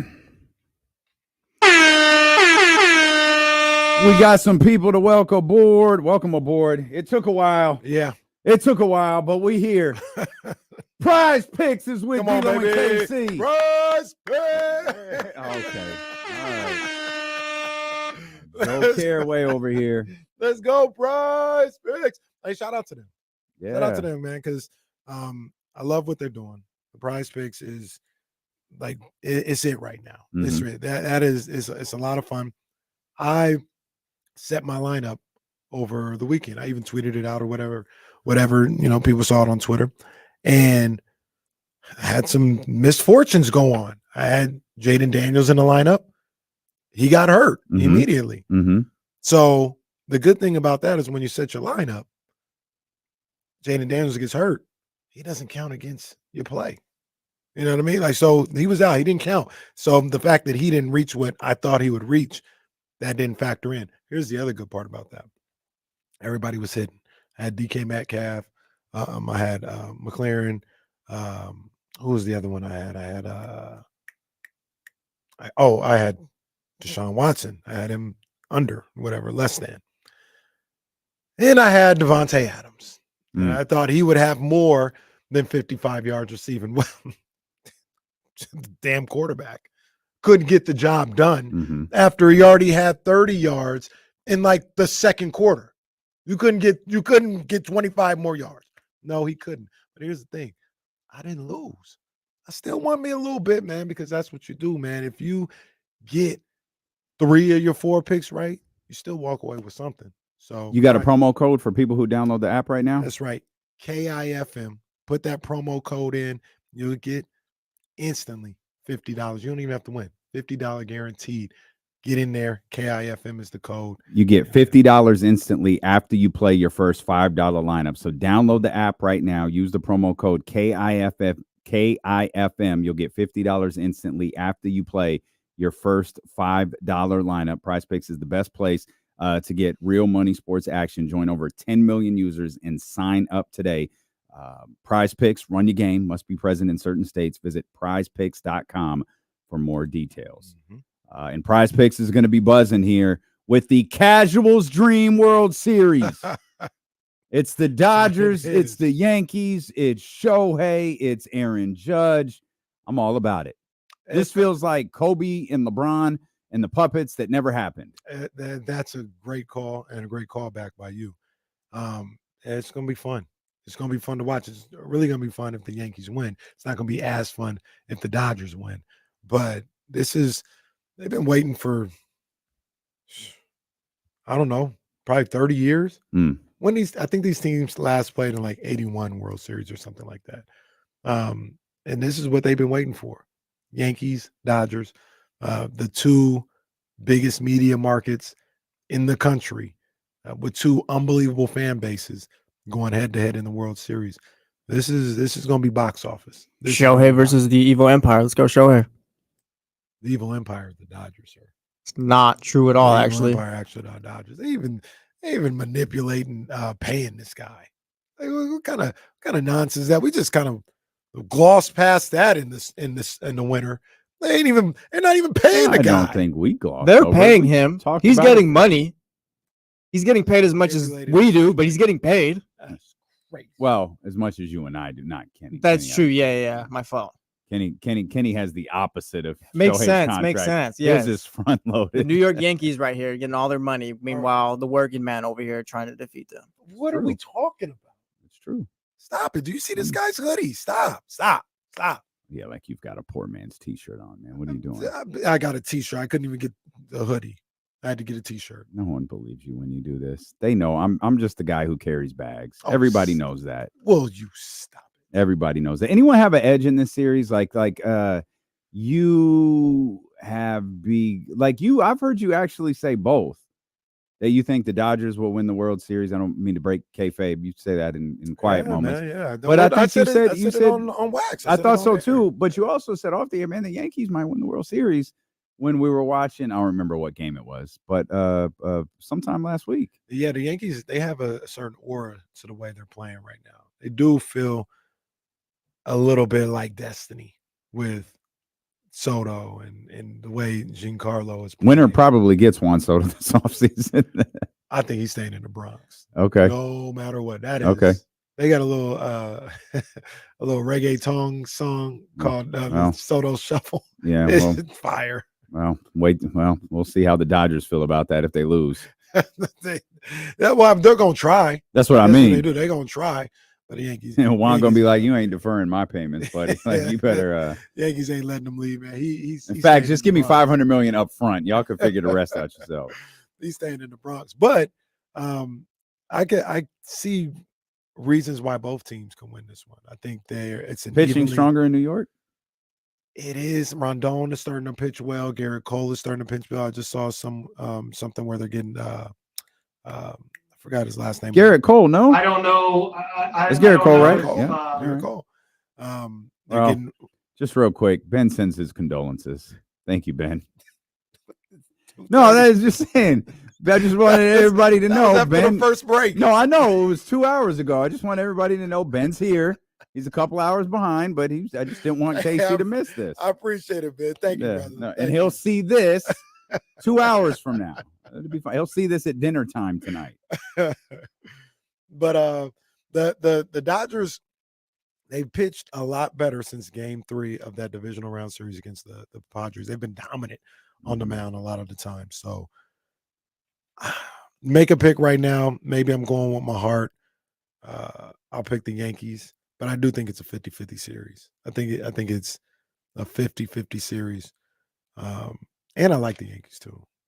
I like the Yankee fans have told me, get the hell away. Like, we don't care if you like us or not. You have a team, stay with them. I was like, well, that's harsh. You know, I've always liked the Yankees. See how they treat you? Huh? You see how they treat you? No, treat me better than Red Sox fans. I know that much. Go to Fenway. Reasons. Go to Fenway and see what happens. I'm not gonna vouch for Boston. But I like the Yanks, man. I like the Yankees. You know what I mean? So I'm definitely, going to have the Yankee fitted on, multiple times throughout the week. And we're going to try and make this happen. Well, David Lopez says you can be a Dodgers fan. I mean, you've already got the pictures. Why not just root for it? Yeah, come join us, Casey. I don't have pictures, first of all, that say anything about me supporting the Dodgers, and they don't listen to none of that nonsense. And I hate the Dodgers. I hate them. And but look, the Dodgers win the World Series. People think, oh, it's going to be a disastrous thing. Oh, it's no big deal. They only got one of them things. Yeah, I mean, like we've been doing what we've been doing over here, man.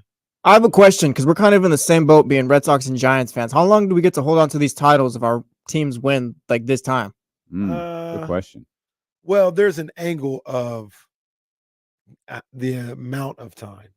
So if either the Yankees or the Dodgers win another one after this, okay, then they're like, nah, you got to hush up because we got multiples too. Right now, we can kind of little brother their championship. Because I still got the cute. 2004 ALCS in my back pocket too, so I'm just kind of wondering. That's an all timer. That's an all timer. But they win one. You're like, that's cute. You know what I mean? It's cute. Win one. All right. The Marlins. Even the Marlins won two. It took you long enough. Even the Marlins won two. You like the Rangers. Rangers won one. That's cute. You know what I mean? But try to get multiples. Try that. See how that works. Try to be the team of the decade. See how that works. Even be the team of 2 decades. Well, it would be their second, just to be clear. Oh, no, it ain't their second. Oh.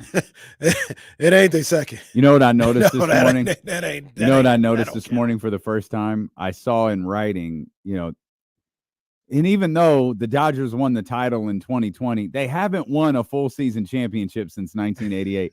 That was the first time I've seen that written. It's like, okay, everyone is out on this title that they won. That's a good thing to see. That one is that's well, there's only the W went into the bubble.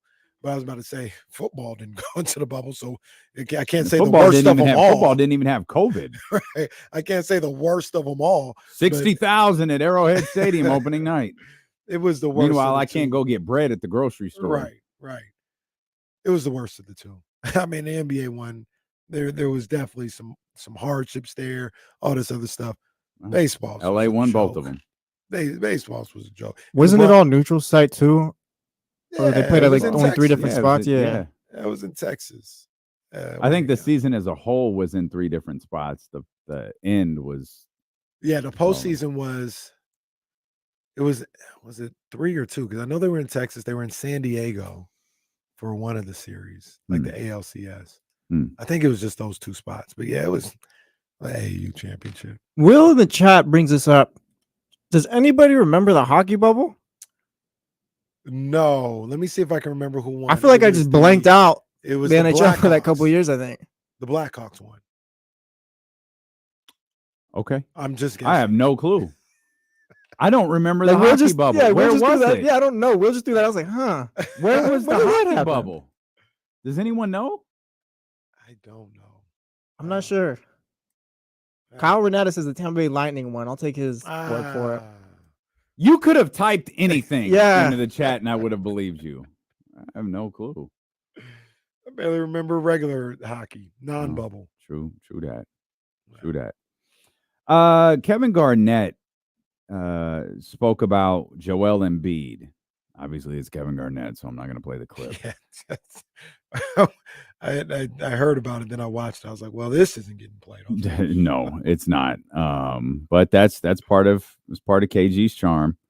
But he was talking about Joel Embiid, and he's like 82 games, man. That's what the job calls for. And he talked about it really stems from Joel's line about believing he's probably not going to play back-to-backs again. And Kevin Garnett took exception to that and said, man, you can't do that. This is 82 games.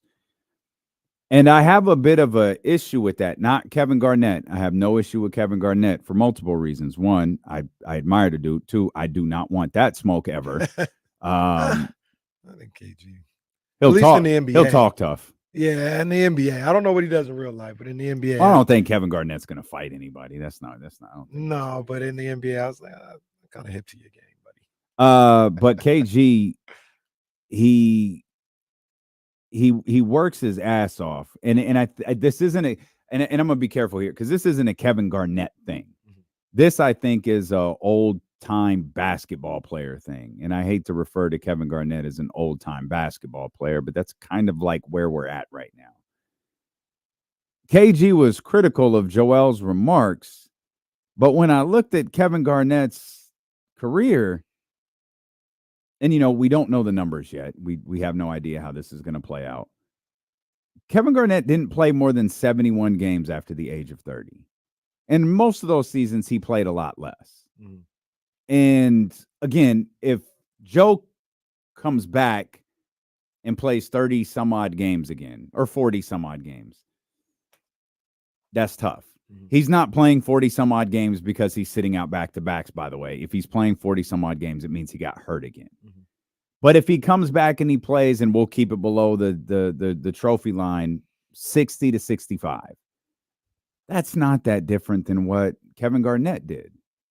And the idea that Joel doesn't want to play basketball, or he's trying to shortchange his team, or he's not tough enough or whatever, I think that's all false. And I think it's whack that you're misremembering your own career. Charles Barkley did the same thing. Charles Barkley's career went down. Now, he'll poke fun at it, which is what kind of gets him like a little grace for it. Mm-hmm. But that man made embarrassing Anthony Davis on national television popular. And I don't like these narratives about how these players, because in one regard, think about what I just said. In one regard, you have a legend like Kevin Garnett being critical of the way Joel may approach this season because he wants to be available for his team when it's time to win a championship. The other component of that is Charles Barkley embarrasses a player who gets hurt or doesn't play and gets made fun of because he gets hurt or doesn't play. And so Anthony Davis goes to find a way to manage his availability at the end of the season when it's most critical. He's going to get criticized. And I think all of this thought from these older players is extremely short-sighted.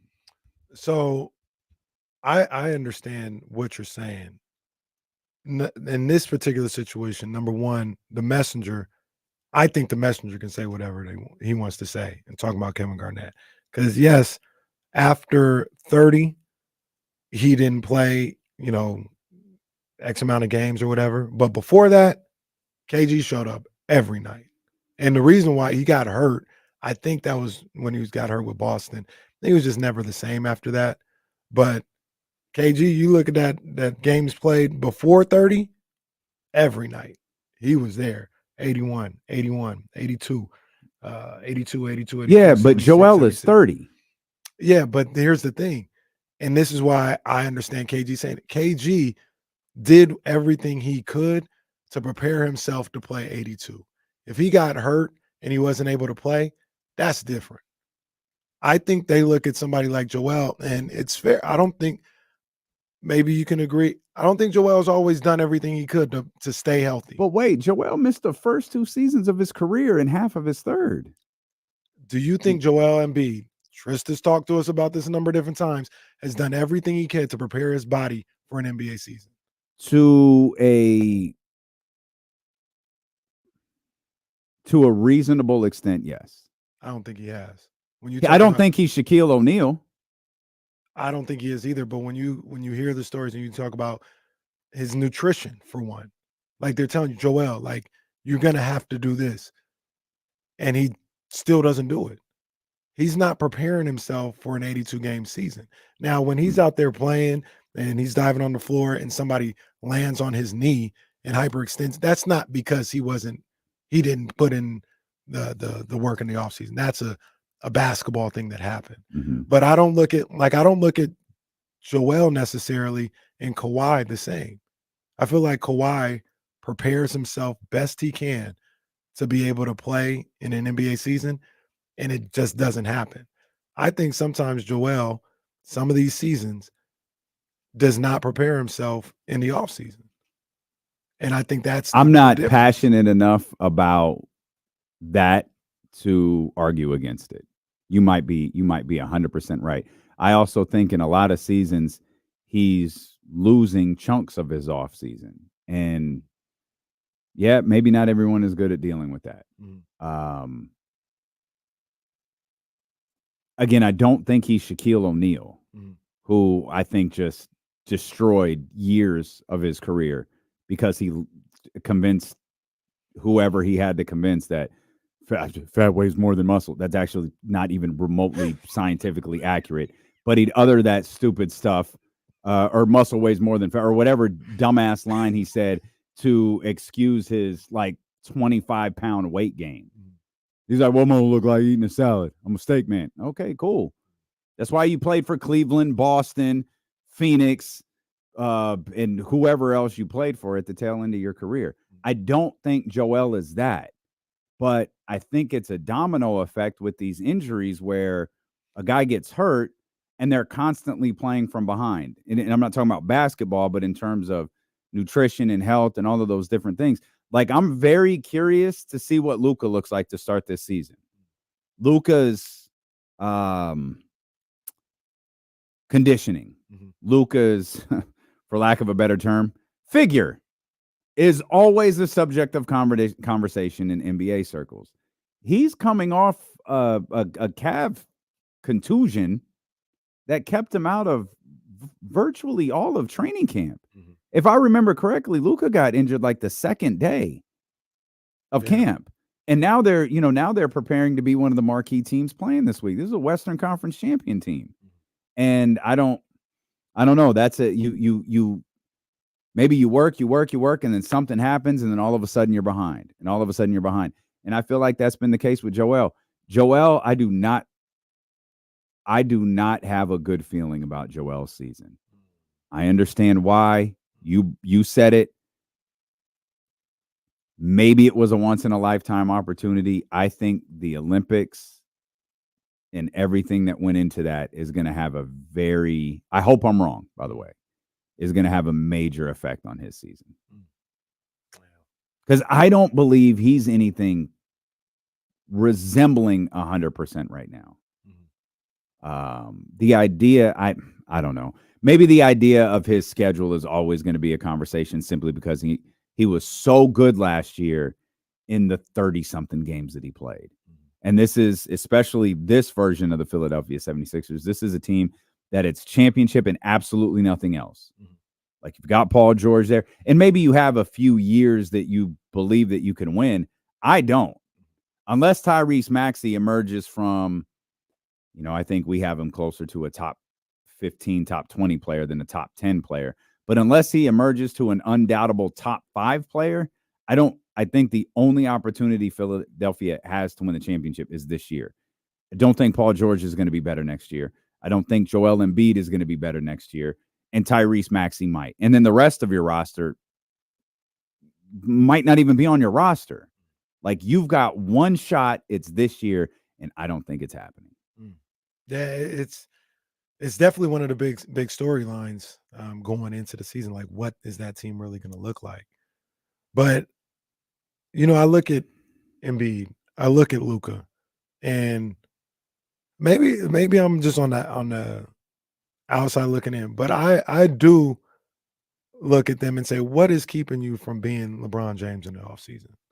LeBron James does not cut any corners on making sure his body is ready for basketball season.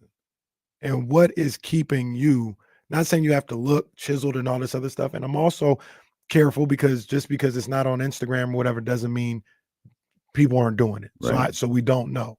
But sometimes you hear stories and then they match up with what you see. Like, oh yeah, he was kind of half-assed. He was kind of cutting corners on that. And I look at Joel, I look at Luka. What is keeping you? And then I think this is the problem, right? This is where KG and some of these guys have a problem. You don't do this stuff. You cut corners in the offseason, and then you come to media day and be like, yeah, I ain't going to play back-to-backs. Well, you're not even doing anything to try and prepare yourself to possibly say that. And the more I think about that situation, that wasn't, I'm not going to make much like you on the other side. I'm not passionate enough to like go in about him with that statement, but he shouldn't be saying that. But So let's do what we do. I don't know what the question was that got him to say that. Mhm. It also, based on what we heard later that day or the next day, it might not have been his decision. That might have been something that was told to him. That could have been something that was told to him by Daryl Morey or Doc Rivers, or a brain trust meeting of their doctors and their trainers, and then of course Daryl and Doc saying, "Look, man, this is obviously our number one goal is to win a championship, and the best way we can get there is doing this." Now, we're not writing it in stone that this is what we're doing, because I don't think either one of them did that. Because Daryl Morey said something. I think it was Daryl Morey. He said something similar to what Joel said, and Joel did not say, "I'm not playing back-to-backs this year." That's not what he said. He said, "I'm not sure if I'm playing back-to-backs again in my career," which his line of thinking is probably where, if they're going to do that this year, why wouldn't they do it next year? Right. I've got a contract extension. I'm not playing anywhere other than Philadelphia. That might be their approach moving forward. And then all of a sudden, Paul George is lumped into this. Paul George isn't getting any heat for this. I guess because Paul George didn't say it. But at the same time, we asked guys to be honest, and Joel was honest. Maybe he shouldn't have been, because that might have been a conversation that wasn't supposed to leave the walls until later this season, because Daryl tiptoed around it again, either that day or the next day. He didn't say it emphatically, but he was like, "Yeah, there's some validity what Joel Embiid said." The only thing that, and we've talked about this before, and I'm sensitive to these guys and the schedules that they keep and everything. I'm not completely, Grandpa Simpson talking to the kids. I'm not completely that. But the thing I always ask is, why could they play 82 and you guys can't? That's the thing I always ask. What the KGs and even the guys before that, they played 82. And I just, why could they do it and these guys can't? Well, not everyone. I mean, I understand, like, if you want to be mad, like at Kawhi or Paul George or Joel or whoever these guys or Anthony Davis, all of these guys who do load management, like, that's fine. Like, it's not like no players play 82. Like Harrison Barnes played 82. Mm-hmm. I don't know how many. I think he played 82 twice in a row. I don't know how many. He had a streak going, like an Iron Man streak, didn't he? Maybe. I don't know how many guys in the league played 82 games. I don't know how many big names in the league played 82 games. But I don't know, if you want to be upset about it, I guess you have the right to be, because you played 82. But again, I'll point out, you played 81, you played 82, you did all of this stuff. Well, at the end of your career, you didn't play anything close to it. And a lot of those times and there are exceptions, those guys that play 82, we were looking at David Robinson's the other day. The fall off is steep. And 82, 82, 82. And then all of a sudden it's 50. And then it's 40. And then it's like, whew. That ended quick. And no one has made the correlation. Well, maybe it's because of everything that you did before. Maybe guys are legitimately trying to elongate their careers. I don't know. I have no idea. I just say they don't ask them to do anything that they did, I would say. That's fine. And you're entitled to bring that up. Leezy, Manny, hang tight. We want to get to you on the Elk Grove Kia talk line before we talk to James Ham when we return here on Sacramento Sports Leader, ESPN 1320.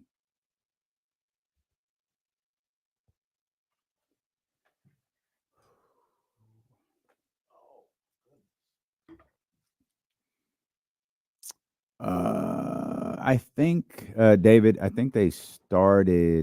I think they started, your question about Doc, I think they started the season with him not doing back-to-backs, and then as the season progressed, more of them got worked in.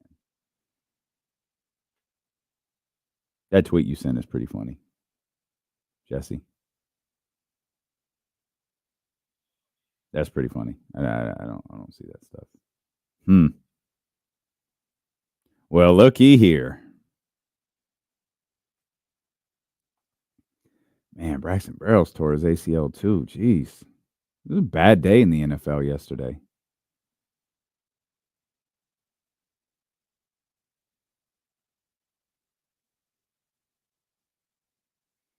Yeah, you can absolutely feel that way, but doesn't matter. Like, you don't play. Like, you don't have like the doctors all around you telling you, oh, and a lot of this stuff isn't their idea. Like, I don't think guys don't want to play basketball. I think this is stuff that comes from doctors, their trainers, all of that stuff. I don't think it's Anthony Davis walking in going, I don't really feel like playing tonight. Hey, and shout out to our brother Gran Torino. Great to link up with you too this weekend, man. Very, very nice to meet you. Appreciate the support and love that you show the show and all that good stuff, man. And it was a lot of fun talking for a few minutes. I saw the picture of everyone at the Roseville Mall with like Malik Monk, and that looked like a nightmare if being a player. Just all that amount of people and all that. It was really well organized. And man, those people at the Galleria nailed it. Like they everything was like super efficient. I don't think there were any autographs. I think it was all pictures. So it moved pretty quickly. But yeah, I can't imagine that it's super easy. But Malik made sure everybody left happy. Right. Kaylani is at Hard Rock. I believe we are. Yeah, I believe we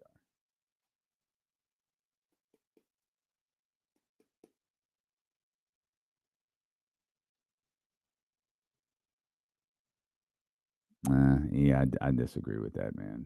I don't agree with that at all. John, I haven't heard this, but I'm thankful that you're sharing it. That's a valuable piece of information to have. Is the people sitting out thing like a big NBA problem, or is that like a select amount of people? Like I don't think it's a big NBA problem. I think because it's happened with some of the biggest names. That's what I'm wondering. Yeah. I think that's part of it.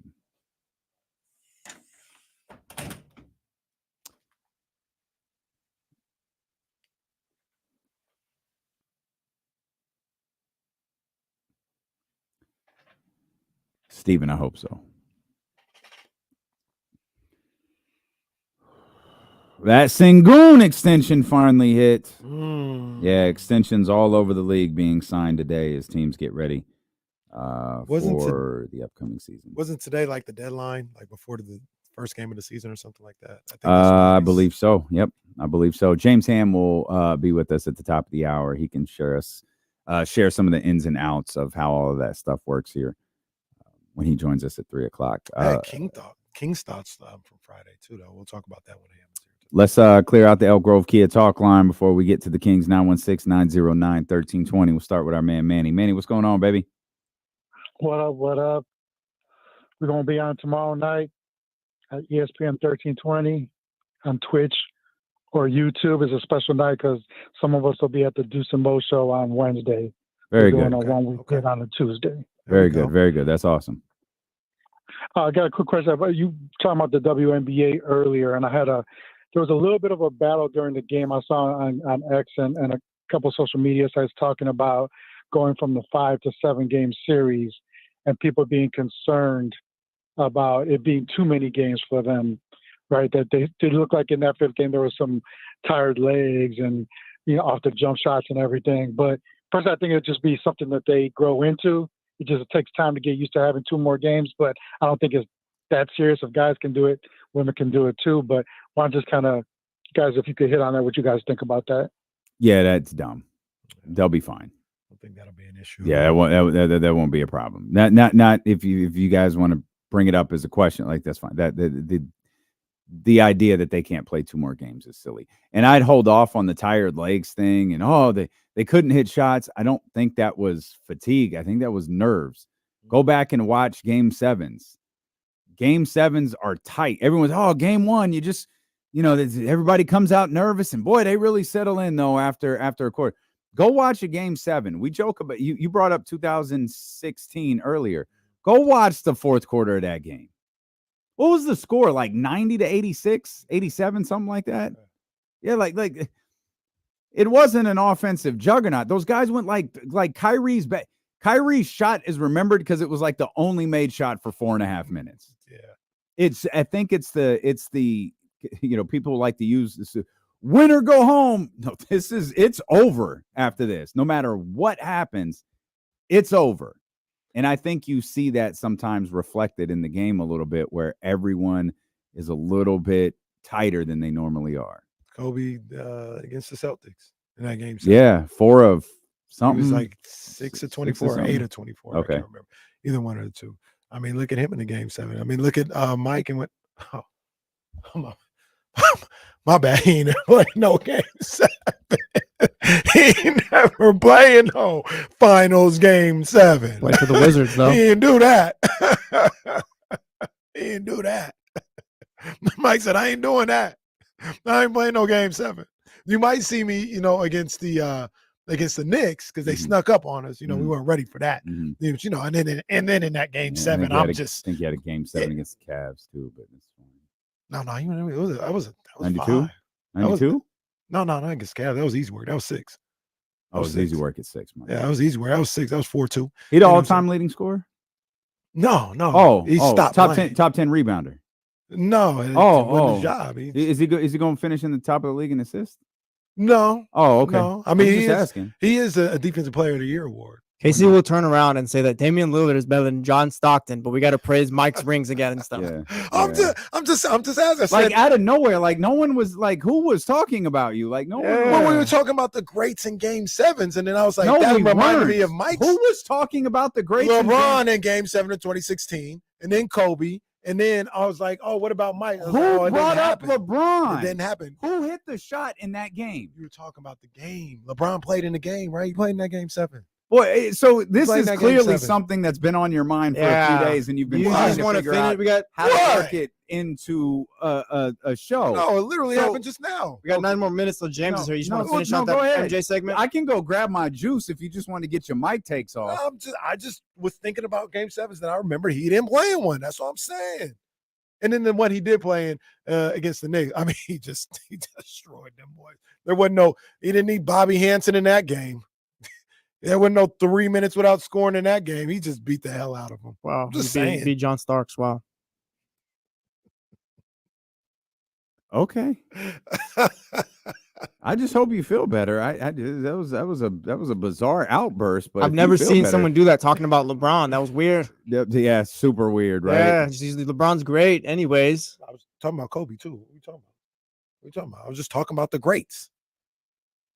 That's all. Okay. You scared Leezy off. Now he's not even on the phone lines.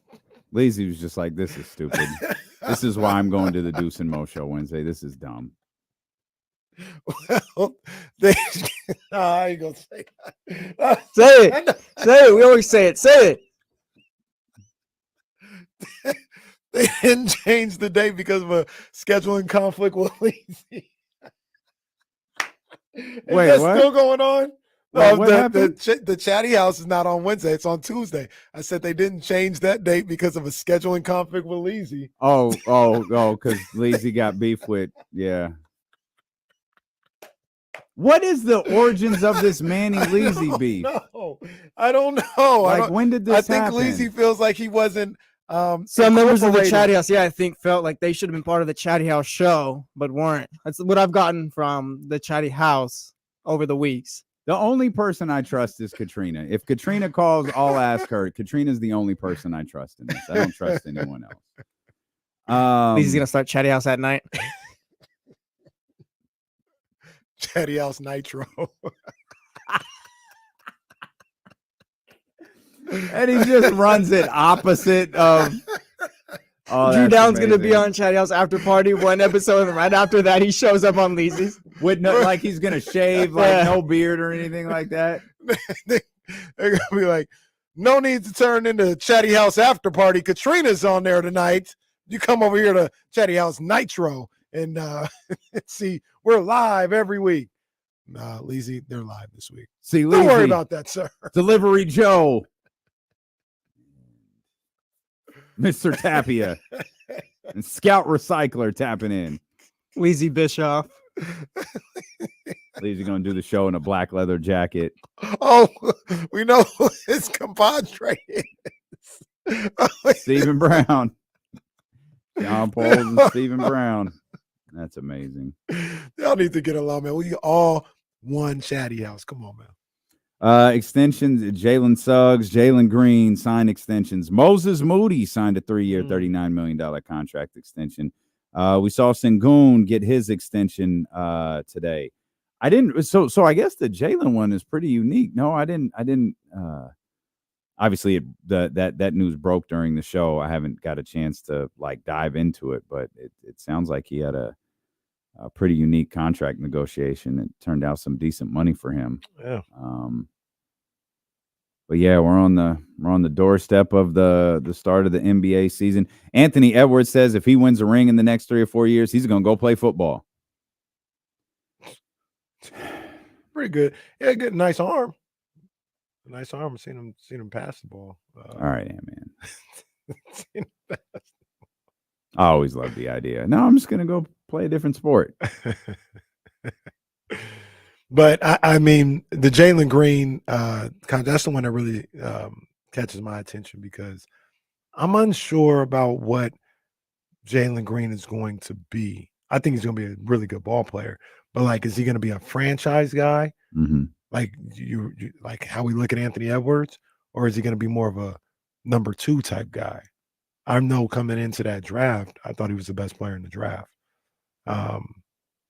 I was a big Jalen. I still am a big Jalen Green fan. But we'll see because he's a little bit of a tweener. He's a little too short and slim to be a shooting guard, but he doesn't have the mentality of a point guard. So what he ends up being is going to be interesting to see. That run they went on at the end of last season looked like he was on another level, which is a matter of he can just be consistent over 82 games, I guess. Yeah. I think he has the potential to be that, but he was don't know how consistent he's going to be. When they started cooking, it was because he started cooking. So this will be a big year for him. It'll be a big year. Catching up with some of these notes here. The Green extension is unprecedented for multiple reasons. It's from our man Bobby Marks. Player option in year 3. Teams have gotten away from putting player options in rookie extensions. The last time a rookie extension had a player option salary of $30 million plus was Luka and Trey. 2. The ability to extend the contract starting in October of 2026. So Jalen signs a pretty unique deal there. And what was the other one? Oh, Suggs. Suggs signed a massive 5-year, $150 million rookie extension with your Orlando Magic. Well, that's a little significant because remember, I think all 3 of us, maybe it was just me and Jesse, but I think you agreed too. One of the things, now I even think Kamara even chimed in on it.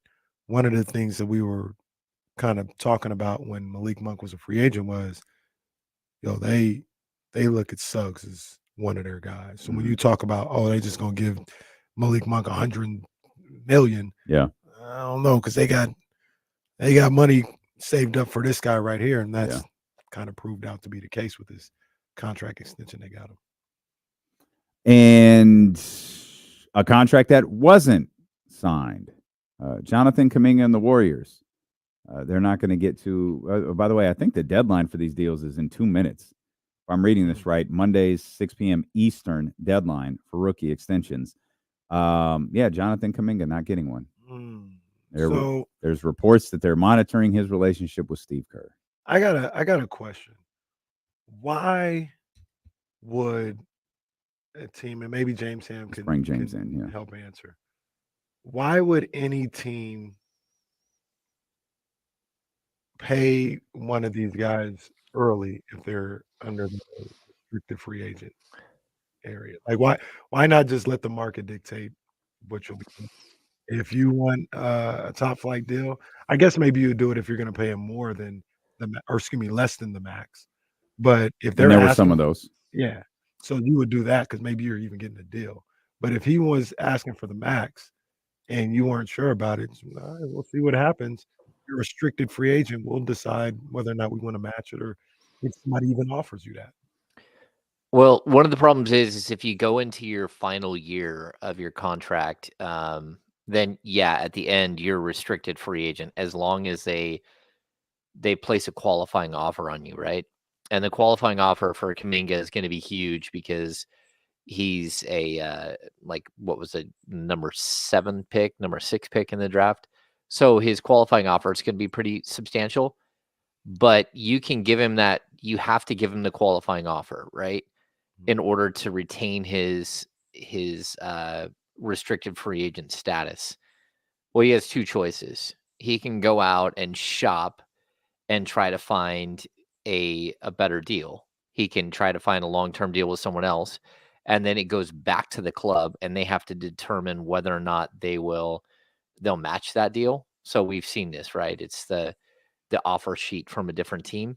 But what a player can also do is he can go, all right, I'll accept the qualifying offer. And now, as a team, you're done. Because the qualifying offer means that he plays out this 5th year, and then he's an unrestricted free agent and can go anywhere he wants.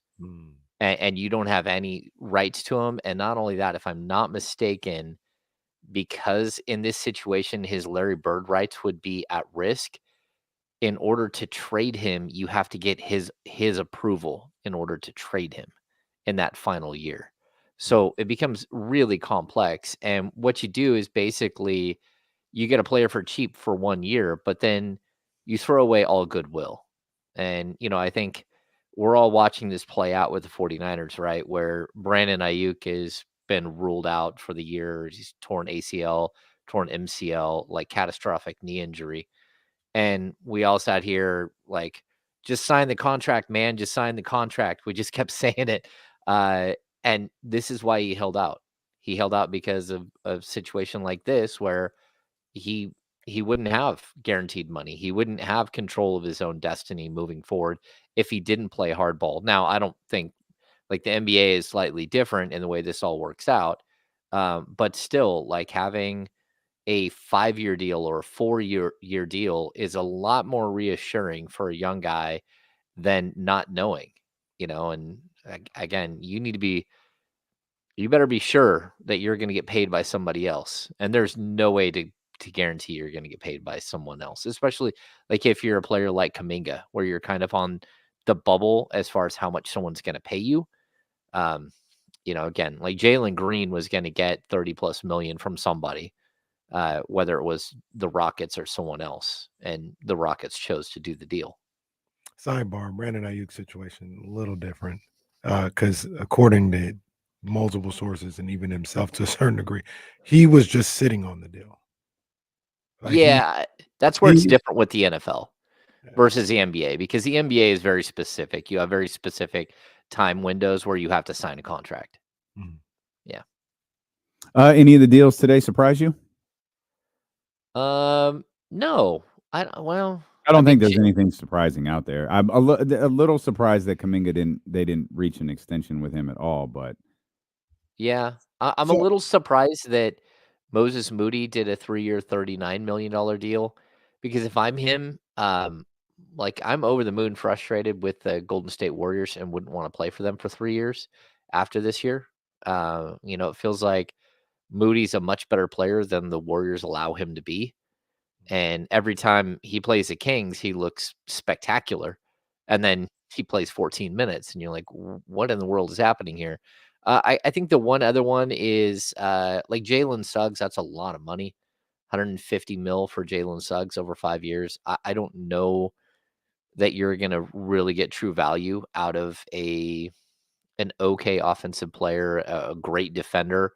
But there's a big difference between a great defender making 15-20 million a year and a great defender making 30 million. You have to be a lot more than just a defender at 30 million. Big time money for Jalen Johnson also. Yeah. Atlanta Hawks. Ooh, I missed that one. 150. What just happened? Just under the deadline. I'm assuming as it's getting reported right now. Wow. And this is 150. Yeah. And this is what because obviously it's our checkbooks. This is what we're looking at next year with Keegan, no? Yeah. This is it, right? I mean, it sure does look like seeing all these deals right now. You might as well just pencil him in for close to a max money deal. Yeah, I'm with you. Like between 120 and 150 for 5 years. I mean, I don't see any way around it. Yeah. You've avoided, like you have made it clear, you're not trading him for the last 3 years or heading into his third year. There's no question that he's not the guy for you. Yeah, I agree 100%. The other alternative would be like what's going on with Kuminga, and that is not a good alternative. No, like you don't want to go down that road. So if you plan on keeping him, there's no need to mess around. Don't waste any time. Sign him to the deal. The way we joke about it with the cap going up and all this other stuff, it's still something that if you need to down the road, you can probably move him if you need to, but that's just the going rate. Jalen Johnson and Jalen Suggs getting those type of deals. Keegan Murray is locked in to that type of max extension. Yeah, and I know a lot of people are confused, like here in the chat. Sakirna Bagley, the max money for a young player is different than max money for like the next contract. So these guys aren't eligible for 220. And if someone was eligible for 220, like a Luka, got huge, like the max money, it's because he's met all the criteria for all NBA multiple years in a row and all that stuff. So that's the only way to get max money. De'Aaron Fox signed a 5-year, $164 million deal. That's what he got, and that was max money for his. It's a max rookie extension, and now he could have got more if he was like a multi-time All NBA player at that point. The number behind the word max changes every year, doesn't it? Well, it changes, but not by. I mean, it's all based off a percentage of salary. Yeah, it's not like it goes from 130 to 150. Like there's just small incremental changes in what the term what the term max represents. Yeah, I think it's probably based off of either 25 or 30% of the salary cap, and then they get 8% raises if you sign with your own team. That's the biggest difference between signing with your own team and signing elsewhere. Because everybody has like a basic maximum that they can give somebody for their years of service. So there's always going to be a maximum. But then if you sign with your own team, I believe you can be under contract for 1 additional year. And on top of that, you get 8% raises versus 5% raises. And that 3% doesn't sound like a lot, but it's a lot when we're talking contracts in the hundreds of millions. Can I ask a King's question? That'd be a great idea. You talk about the LeBron Jordan situation, waiting for days. Let that pop up on the show. Well, no, because we're talking Game 7s. Game 5 hadn't even happened. Look, Jesse brought it up again. Like I don't even. Game 5 hadn't even happened on Friday. So how was I talking to it at that point? Man, brought it up out of nowhere for the second time. But this I have been waiting to talk about since Thursday. Mm-hmm. I know it's not like the biggest deal. Boogie Ellis gets cut on Thursday. And I liked what he brought to the table. I thought he was a guy that had an offensive bag, potential creator. Could be, nothing in this league. Could be a overseas G League guy or whatever. But now I'm looking at kind of like Monty McNair, and it's like, well, why doesn't he ever like these guys? Why doesn't he ever like these guys that in college or something can get their own shot? It feels like he wants guys that go station to station, catch and shoot or whatever. And I look down the list and I look at Hardy in Dallas. You had him as a second rounder. Just moved on. Just signed an extension, by the way. Just moved on for him for no reason. You look at a guy like Boogie Ellis. People were upset about a lot of things on Thursday night. I'm not gonna say I was upset, but I looked at it and I was like, wish this was different. As the Kings couldn't throw the ball into the Pacific Ocean in LA.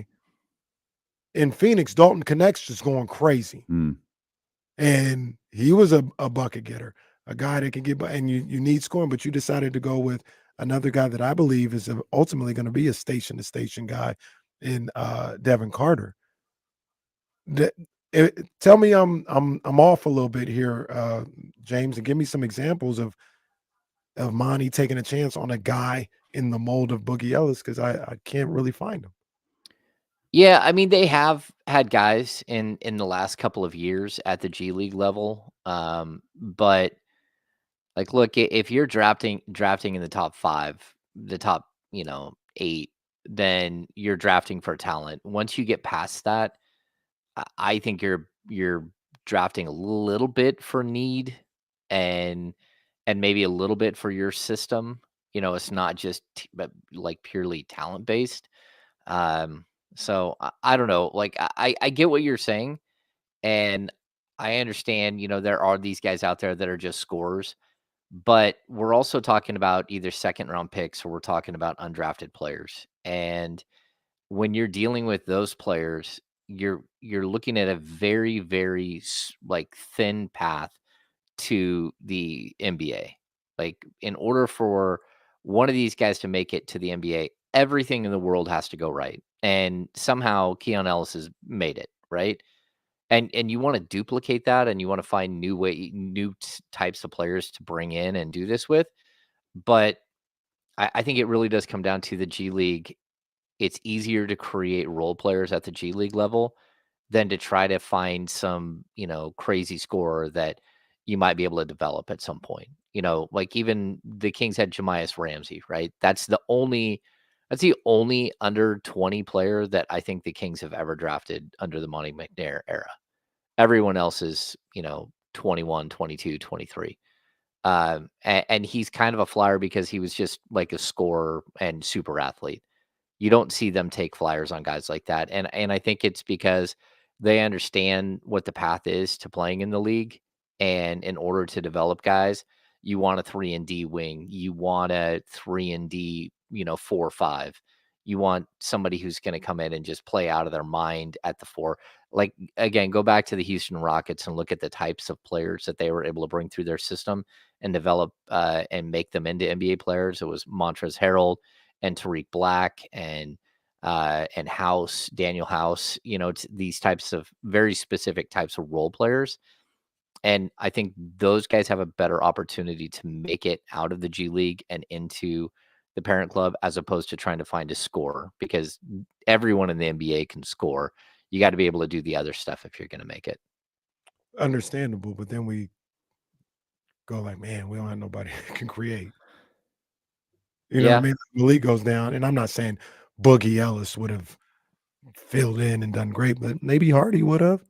You had Hardy right there, and you gave him away for nothing, and that's a creator. Like, I think they are missing, maybe not now because you got DeMar DeRozan, but in the past they've been missing guys that can create their own shot. They're just station guys, and it's basically for free. You had an opportunity to take a flyer on some of these guys, and you haven't. And I just don't know if it's it. Obviously he's got a plan, but it's like, maybe take a flyer on one of them, see what happens. Yeah, Hardy is a very specific case, and I'm not going to get into specifics, but there was a reason why a lot of teams passed on him in the draft. The fact that the Kings took him, they didn't take him realistically. That they had traded the pick and the other team selected him. Dallas had selected him there, and the Kings weren't going to select him, from what I know. But I think a better example is probably last year, where the Kings had multiple second-round picks, and as opposed to drafting Trace Jackson Davis, who had tumbled. And of course, there's this whole, word out there on the street that he only wants to play for a guaranteed contract. And that's number one. Number two, he really wanted at a certain point to go to the Golden State Warriors. The Kings could have selected him. He would have signed with Sacramento. They had an ability to give him a full roster spot, and they didn't. And instead, they drafted Jalen Slauson, who, after 1 year in their program, he was just cut by Orlando, I believe, and he's out of their program. So I think that there is a lot of time there's too much gambling in these situations on just, trying to find a diamond in the rough. But again, look at Isaac Jones and Isaiah Crawford. Like, one of those guys could make it to the NBA, and I think both of them will actually suit up and play in an NBA game this year as a two-way player. And those are both undrafted players. And again, their specific path to the league is as 3-and-D players, is as aggressive defenders. And I don't think you're going to get that out of like the scorer types. You can't convert those guys, is basically what I'm saying. You can't take a guy. I always make this comparison with Dante Green. You can't say, well, we're going to draft Dante Green, or we're going to trade for Dante Green, thinking that he's going to be a high-level scorer at the NBA level. And if he's not, well, we'll just convert him into a 3-and-D guy. That never works, ever. I'm not sold on how Mike and Monty even feel about those guys, because I still question how they feel about Keon. Like Keon, I mean, Keon's not far off the type of player we were talking about, at least, the humble beginnings part. And I'm still not sold that either one of them believe that he is the definitive answer to their two-guard questions, or the definitive answer to the guy being, him being one of the guys that helps take this team to the next level. Maybe that's just me reading too much into words and body language and semantics and things like that. But like, I just don't feel like they're sold. Well, I mean, let's be honest. They went out and drafted Devin Carter, and Devin Carter he's not here to replace De'Aaron Fox. That's not what the plan is. I mean, he was brought in as a lottery pick to potentially be a starting shooting guard at some point for this team, even if he is undersized. That's the plan. So maybe you're right there, but I also think you can't have enough of these 3-and-D type guys, these athletic guys that play on the perimeter. You do need to keep bringing them in. And, I think worst case scenario, Devin Carter is going to be a much better version of Colby Jones and be more of a jack of all trades guy, but still a guy who plays defense, a guy who at the college level was an incredible rebounder, but again, a long athletic defender. And I think that that's what they're trying to do. They're trying to build around the stars that they have, and the best way to do that is try to add these guys who do the dirty work. And I think you can create those guys, but I think when it comes to Keon Ellis, you're probably right. We haven't seen a definitive like Keon Ellis is starting game one. And I even if he is starting game one, we don't have anything definitive that he'll be a starter by game 6. And part in Mike and Monty's defense, I don't know that Keon did anything to stamp the fact he should be the starting two guard game 1 or game 6. Yeah, but I think he did enough last year to do that, like during down the stretch of the season. And if we're going to look at preseason numbers and start making claims about people, well, but he's pretty far down the list. And sure, that's perfectly fine. But we also have to be honest that the team stunk at the tip. That's why the team was in the position that they were. Like did he step in and play well? Sure, he didn't make up for anybody being gone, and that's an unfair position to ask him to be in. By the way, is hey, our entire two guard depth was just wiped out. We need you to be all things right now. But at the same time, it's like if we're evaluating this, maybe that is in fact how Mike Brown and Monty McNair are evaluating this. Is like, yeah, he came in, he did some good things for us, but ultimately it didn't result in us winning enough games to get where we wanted to go. Well, and I think we always have to be reminded too that the year before you had a shooting guard that played almost every game and helped you win 48 wins. 48 games. And that's a guy who played 30 minutes a night and was your third leading scorer, and that's Kevin Huerter. And so I don't think you ever want to just close the door on Kevin Huerter. And, I think most of what we deal with Keon Ellis is, like the three of us pontificating on whether what we would do if we were Mike Brown, what we would do if we were Monty McNair. That's a big difference between what they're going to do. And, again, we're predicting or projecting or whatever we're doing. We see something in Keon and what we think how he can help the team. But they may not see it fully the same way. And that's what you always have to kind of be prepared to deal with, is that our opinion is just that. And their opinion is they get paid for it to not be on the radio, but to actually, do this job professionally as head coach and as general manager. And they do have their own idea of what it is that they're trying to accomplish. Yeah, they see a lot more than what we see on a daily basis and understand the team dynamics a lot more than we do. Another thing that I took away after watching that game on Thursday, which was atrocious, by the way. I mean, that Clippers game was awful. And it fit the mold of the entire preseason. The preseason was just dreadful. But what I took away from it was I don't really care. Don't really care. I don't think it has any bearing on what we're going to see on Thursday and moving forward. Really don't. The only way it would have mattered is if somebody would have gotten hurt. That would have been the carryover for the regular season. I was looking at some numbers last night, and I think it's interesting to see. I had it written down, but I didn't put it in my backpack. But the best team, the Kings shot 25% or whatever from beyond the arc. Like, just awful. It was just awful. The worst team, three-point shooting team in the league last year was the Portland Trail Blazers at 34%. Like, the Kings aren't even as bad as they were from beyond the arc this preseason. They're not shooting 25% in the regular season. Like, no, let's just say they'll be the worst in the league. They'll shoot 35%. I don't even think they'll shoot that. I think they'll be more along the lines of 40-some-odd%, but whatever, argument's sake. And then I thought about, like, I was like, okay, well, let me see what the best team shot in the preseason this past season.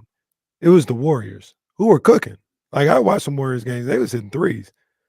They shot, as a team in the preseason, 38% from beyond the arc. Like, even the best team, for whatever reason, I think some of it has to do with some of these G League guys and stuff like that, aren't shooting well from beyond the arc in a NBA season sense. So I know, the people talking about, even being focused, you're not trying to miss shots in the preseason, which is true, but you're also not 100% locked into what you're doing either. And I think that does matter with shooting. Like, if you're just there's a difference between being locked in to what you're doing on every shot and then, like, kind of trying some things out or getting the shot up because you're supposed to take it. There's a different level of focus. So I look at something like that, and that was really the three-point shooting was really the only thing that was, like, that really stuck out as an issue in the preseason to me.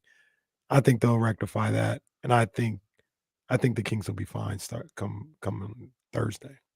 Well, offensively, that was the only problem. But the problem is that, again, the team that led the preseason in three-point shooting led because they played the Kings twice. Like, straight up. When you shoot 28 of 50 or 52, whatever it was, against one team, it's really hard in a 5-game stretch to bring that percentage down below 38%. Like, after that, you would have had to be Sabrina Ionescu from last night, who was one of 19 or whatever it was. Yeah, I mean, there's really 1 of 14 from 3. There's really no way to bring your 3-point percentage down when you have that big blow up game. Now, the Kings were the worst in preseason by a long shot. Like, it wasn't even close. But I'd also point this out. Like, we asked De'Aaron Fox about, like, sort of the concern about all this on Friday.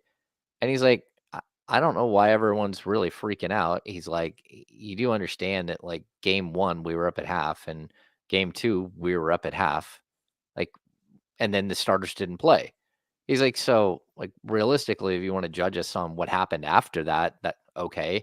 He's like, but they think they're ready. And so I get that.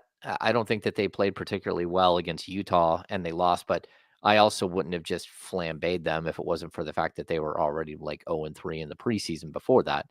That was just like kind of a dirty game and kind of got mucked up on both sides. And Kings were in it all the way down the stretch and didn't close out a game. That wasn't that big of a deal. It's so maybe we are thinking too much about, the first 2 or 3 losses and not really like factoring in the fact that starters only played a certain amount of time and your bench wasn't your normal bench. Your bench was a bunch of guys who many of which have already been cut. That's a great lead in. That's a great lead into the next part of this conversation that I want to talk to you about. James Ham of the Insiders helping us get ready for the Sacramento Kings schedule that tips off, of course, Thursday at the Golden One Center. We'll come back. We'll talk more with our insiders from the Insider. I'm going to try that again. 3, 2, 1. We'll talk more with our insider from the Insiders. James Ham with D'Lo and Casey return here on Sacramento Sports Leader, ESPN 1320.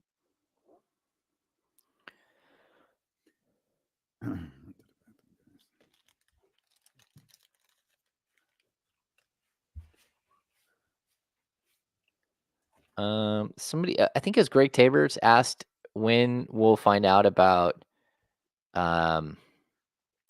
starters and inactives and actives. That will not happen until 6:30 on opening night. They do not have to release any of those things until they release their starting lineups. And that happens 30 minutes before the 30 minutes before tip-off.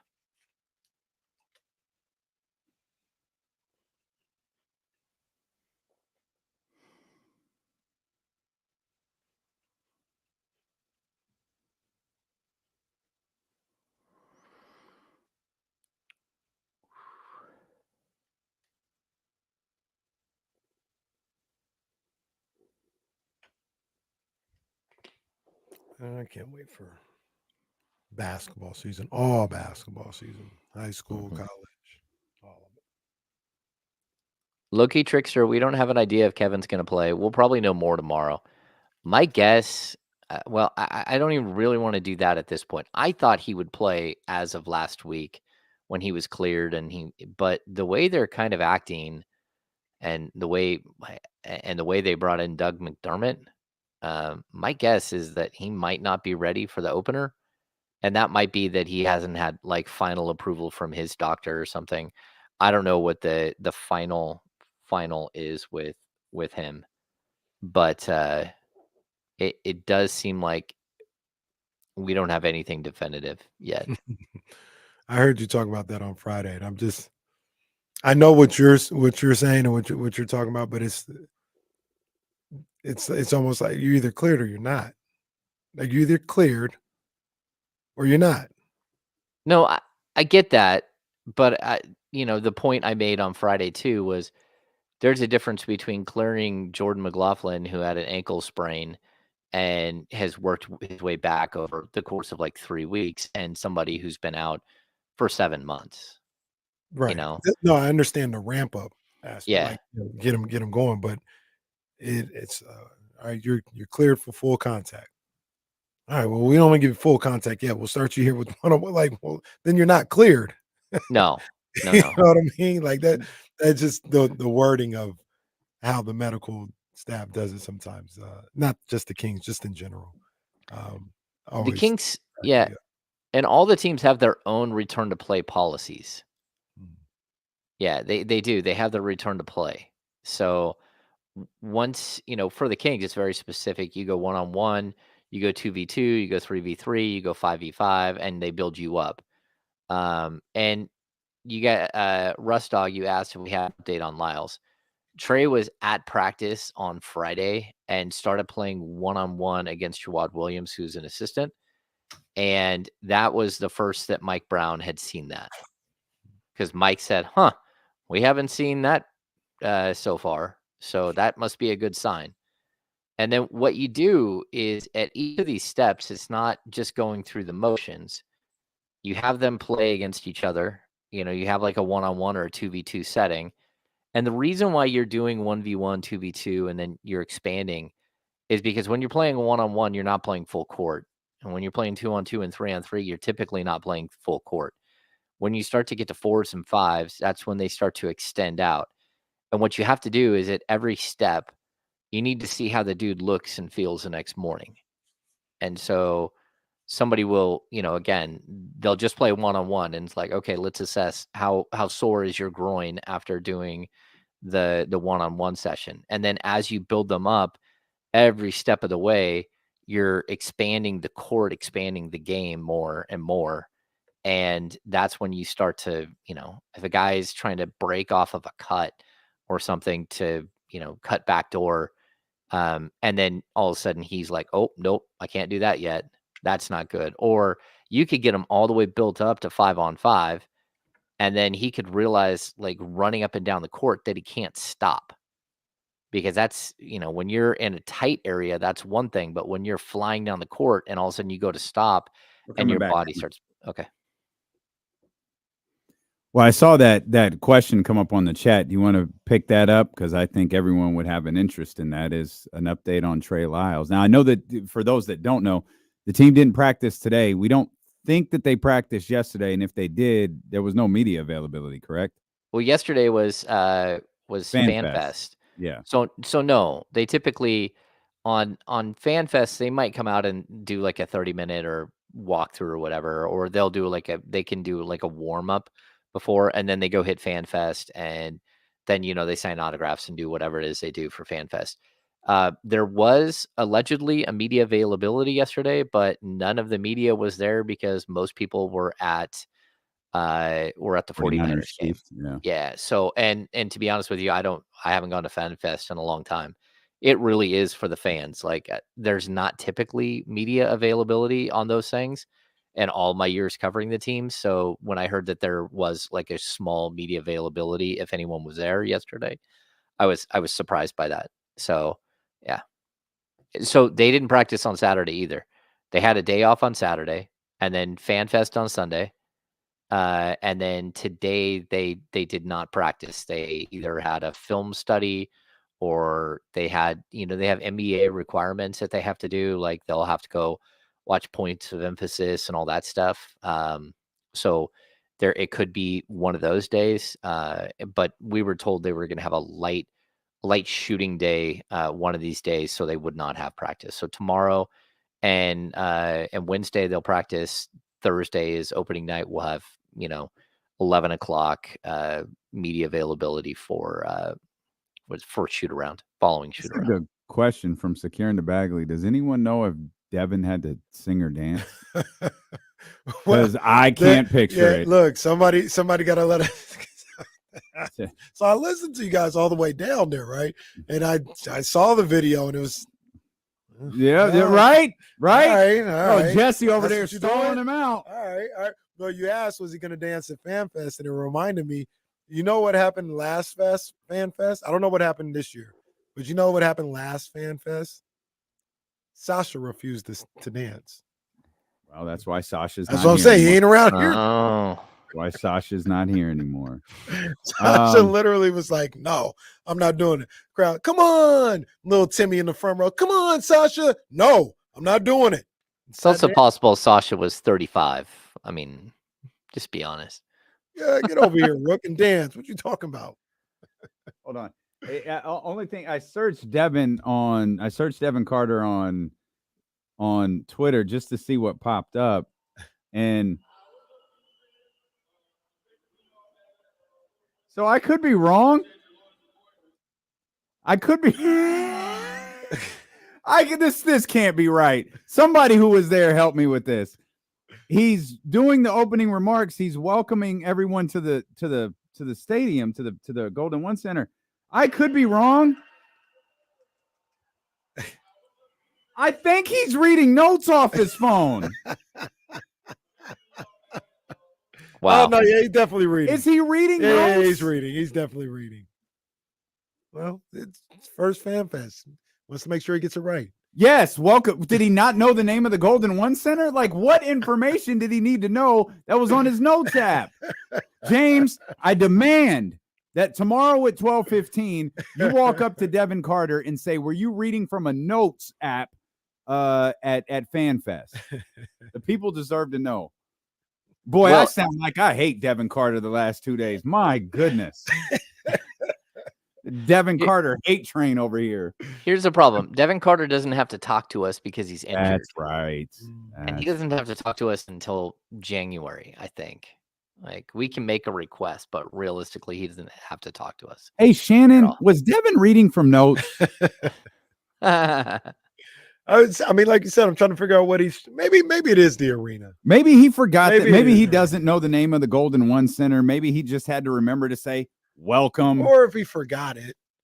I mean, he shouldn't. I was about to use an example. He shouldn't have forgot it, but maybe he did. Like, what's the name of the Phoenix Suns arena? The Footprint Arena? I don't think it's that no more.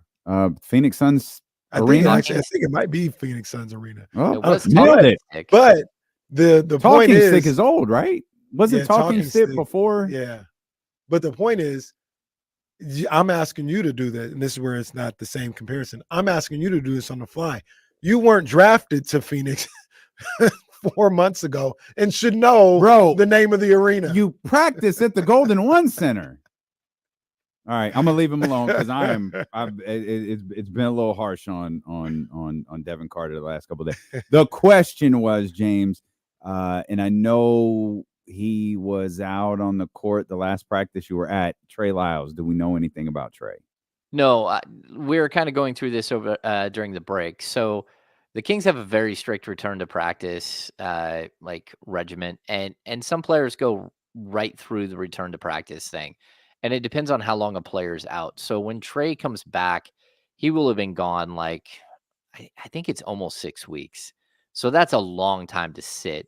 So what they did is on Friday, he was playing one-on-one against Jawad Williams, one of the assistant coaches. And then once you play one-on-one, they have you come in the next day. They're like, okay, how are we feeling? Like, are you sore? Is there soreness in the area where you're injured? How do we feel? And then what they do is, we always talk about this return to play, and we talk about the 1-on-1, 2v2, 3v3, 5v5. They keep expanding the court, right? And so players, again, when you're playing 2-on-2, it's just a bigger game than when you're playing a 1-on-1, and there's moving and cutting. When you're playing 3-on-3, again, now we're using the whole half court. When you get to 5-on-5, that's when they start running you up and down the court. And again, it's about how do you feel the next day? Or do you feel something right now in your groin, and can you not play anymore right now? And sometimes that's the issue. It's like, oh no, I'm still sore. And then sometimes it's like, hey, I have some swelling the next day. And then sometimes it's like, no, I feel great. And so if you clear one step, then you go on to the next. And they're always sort of, again, expanding the court, and especially with the groin pull, they're going to want to make sure he can run up and down a court, 5-on-5 full court for at least 1 or 2 practices, because that's the biggest thing with this type of injury is his ability to stop and start. And, taking off and dunking a basketball might be an issue. He might not have his pop, but realistically, you're worried about whether he can put on the brakes without just running into the front row, because that's part of the issue with a groin pull. Because I know you said sometimes they just don't even go through the process in certain situations, but in your opinion, because we haven't even really heard anything about Trey Lyles, the possibility of him playing opening night seems kind of slim. Oh yeah, no way. I don't think there's any way, because Friday was supposed to be, that's 3 weeks where we might get an update, and we didn't. So sometime during this week, you would think that there would be an update. And so far we haven't seen that. So I believe it was 3 weeks on Friday. I might be wrong about that. I don't think it's this coming week. It was a couple of days before training camp started. So look, if he misses the first week of the season, I wouldn't be surprised. It might be a little bit longer than that. Just because his return to play. So say a player gets sick and misses 3 games. They're not doing return to play for that. They're not doing the 5-on-5, and they might want them to participate in practice first if there is a practice. But if not, that's like too short of a window for them to get out of shape or anything. But you can fall out of basketball shape really, really quickly at the NBA level. So that's why we usually, if a player misses 10 days, 15 days, that's when you start seeing like at least an abbreviated return to play. But with a longer injury like this with Trey, it's going to be, it'll probably be a week of buildup to get him, maybe a little bit longer. And to be honest, we saw the same exact thing last year. And he missed the first 13 games of the season where, but he got hurt right at the end. He pulled a calf muscle, I think, right before either the final preseason game or right before the opener. So, yeah, it's just a bummer that he keeps having these injuries like leading into camp or coming out of camp. Just a couple of heads up things not related to the Sacramento Kings, but as we mentioned earlier, Kyle Shanahan is speaking to the media now. He does confirm that Brandon Aiyuk has a torn ACL in his right knee. He will need surgery. He is out for the season. He also said Deebo Samuel is dealing with a form of pneumonia. He was struggling to breathe yesterday, which was why he didn't play long. He had some fluid in his lungs, and he's in the hospital. That's not past tense. He is in the hospital right now, and there's no timeline right now for Deebo Samuel's return.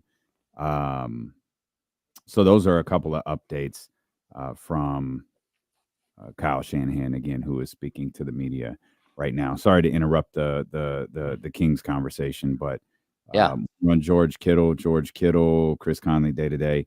Well, that's good news. At least there's he's out for the year too. Day-to-day is about hey, all right, day-to-day. Good news, guys. Man, what a tough 7 weeks it's been for the San Francisco 49ers. My goodness. Yeah, brutal. Man, this is honestly, it's moments like this. And I know the Kings went through it at the end of last year, but that's the thing. And I don't think the 49ers season is derailed at all. But these are the types of things that you just need so much to go right for you. And while I thought the argument as to why the Kings were good was dumb, but a lot did go right that first year with Mike Brown. It didn't quite go right at the end of last year. And you see all of this happening in San Francisco and you go, man, I hope this doesn't happen to Sacramento. I hope this doesn't happen to the Kings. You need these guys. And they're already kind of behind the 8 ball because you just kind of laid out a potential timeline for return for Trey Lyles. We don't know what's going on with Kevin Huerter yet. Yeah. No. And those are key pieces. Like you were talking before the break, Hammer, about rotation, the preseason and the rotation guys with guys that have been cut. So many important components to the Kings second unit haven't played a second yet. No, that's true. And I mean, look, that's why they brought in Doug McDermott last week. You can tell they're feeling it right now. They're like, okay, well, we're not at full strength and we don't know when we're going to be at full strength. So we probably need to bring someone in who doesn't shy away from coming in here and just throwing up the ball every single time he touches it. It's okay to have players like that, especially veteran players that know how to play in your system. They can read and react super quick. I don't blame them for bringing in McDermott, especially if you think, Kevin Huerter might be out for a little while, or, heck, you can probably even go push Kevin over and have him play a little bit have him and McDermott play some 3 and 4 for stretches until you get healthy at that 4 position. So you need veterans on this team. You need guys who understand the game. And what you can't do is you can't get the first 8 games of the season, you're playing a couple of 2-way players, major minutes, because that's what you got. And that's not fair to them. And it's not fair to Mike Brown. So again, I think the move to go get McDermott was a lot because of, whether or not Kevin will be ready for the opener or whether or not Trey will be open the first week or first 2 weeks of the season. You're definitely trying to make sure that you at least have some sort of scoring punch outside of Malik Monk off the bench. And if you can't guarantee that you're going to have that, then you better go manufacture. You better go find it. And so that's what I think we saw McDermott. Yeah, it's so when I was like doing research and trying to break some things down about like what it really looked like with the Kings preseason, um, I come to find out Kobe Jones, Mason Jones, um, Boogie Ellis, those guys, they took a lot of shots in the preseason.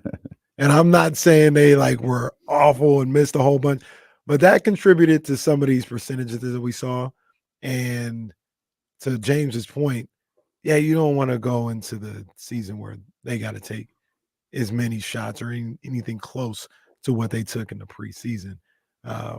Obviously, you'll have your starters and your big time players playing more minutes, but in those times when they don't, you probably still want to have a guy like Doug McDermott there, because like those guys took as many shots than a lot of the big guys that we talked about. Like I think Boogie Ellis was at like 24 shots. Fox took like 27, I think, or something like that. Like they took a lot of shots. Get him up, kid. They took a lot of shots, and you don't want to go into the real basketball with that type of situation. Yeah, I mean, look, if Mike Brown has to play his starters 38, 39 minutes a game the first week of the season, he will. Like, it's about winning. Once it comes down to opening night, like, it's game on. Like, every game counts. You saw what happened last year. If you trick off a couple of games, like, every game counts. So he's going to have to do whatever he has to do while some of these guys are getting healthy in order to put this thing together, to make sure that they're sort of melting in the pot together, that they're figuring out how to work together. And it's not just a simple cut and dry, like, hey, everyone's here and healthy and ready. That's just not the case. So you gotta mix and match the way you have to. And I think having a veteran like Doug, just like at the last second, if you need him to play 18 minutes in a game, he's got it in his bag, and he's not going to be shy, and he's not going to hesitate. He might not be great defensively. He might not like lead your team in rebounding, but he knows how to play the game at a high level. And I think there are a couple other guys still out there that you could probably, if you think that some of these injuries are going to be long-term, you might start digging in a little bit deeper and figuring out if a Jay Crowder is ready to play, figuring out if like a Nasir Little who got waived this week, or Lonnie Walker who got waived this week, if those guys are interested in coming in again and have another tryout or playing a little bit. You just have to figure out, like, on the fly, if you're Mike Brown. That's the name that kept popping up last week, was to Jay Crowder. Yep. Even remotely realistic in your opinion? I don't know. I mean, even I like don't know if Jay is looking at a place like Sacramento, he might be hoping for like a Milwaukee or a team like that. But I mean, why not? If you can look at a spot where you might be able to play, even if it's short term. Let's say you come in and you play for like a month, and then they don't need you anymore and they cut you. At least you know that you played during that month, because they're going to need the bodies, and you're going to get some actual PT. So when you go on to the next spot, you'll be in game shape and ready to roll. Like I think there is like sort of an advantage to that. I also think it's interesting the Kings went with more of an offensive player than a defensive player when it came to that. But that's kind of the dynamic that we've seen here. Always what they do. They talk about defense, then they go find guys who can do stuff for them offensively. Yeah. I like McDermott though. Like again, if he wants to fit in, and and also I think we learned McDermott's contract is a league minimum deal, so it's like $3.2 or $3.3 million bucks. Of that, the Kings are going to pay 2.1 million of that, or 2.1 will count against our cap. But also 750,000 is guaranteed. So he didn't even get a full guaranteed deal. So that means like for him that probably gets him till mid-December, where he would, if he's hit mid-December, he's probably made about 750,000, where like a young player, if they get a $500,000, or what's his name? Orlando Robinson, he got 500,000. So that's basically a quarter of the season, because he makes $2 million bucks. So yeah, the more money you make, the longer you're in the league, the shorter amount of time that you're going to be able to stick around for that $750,000 guarantee. You said you talked, or you guys talked to De'Aaron Fox about, the preseason and, and how they felt about it. Was that the consensus, that they were just kind of looking around like, I don't know why you guys, while we're all like bugging, like, you guys can't make a three. What the hell is wrong with you? Like, they're like, why are you guys tripping? Was that the consensus with everybody you talked to? Well, the other person we talked to was Doug McDermott, who literally had just walked in the door. Even that story is wild. We talked about that on Friday a little bit, but man, that was absolutely crazy. He agreed to a deal on Tuesday night. Wednesday morning, flew to Sacramento from Phoenix, where he took his physical, which took, like 4 or 5 hours, whatever it takes. Then he boarded a plane for LA, got to LA at 10 o'clock Wednesday night, made it to shoot around on Thursday, sat down with Jay Triano, sat down with Luke Laux to go over the offensive and defensive schemes, and then played 25 minutes. Like, for a dude who hadn't gone through a training camp or a return to play or a build-up or anything else, like, hey, man, you ready to go? Like, yeah, I'm good. So, I'm sorry, yeah. I had to chuckle at this. Ian Rappaport just tweeted, Coach Mike Shanahan confirms that Christian McCaffrey is unlikely to play this Sunday versus the Cowboys and says there's a better chance after next week's bye. Yeah. Coach Mike Shanahan. Yeah, I was wondering if maybe you said, I didn't want to say nothing.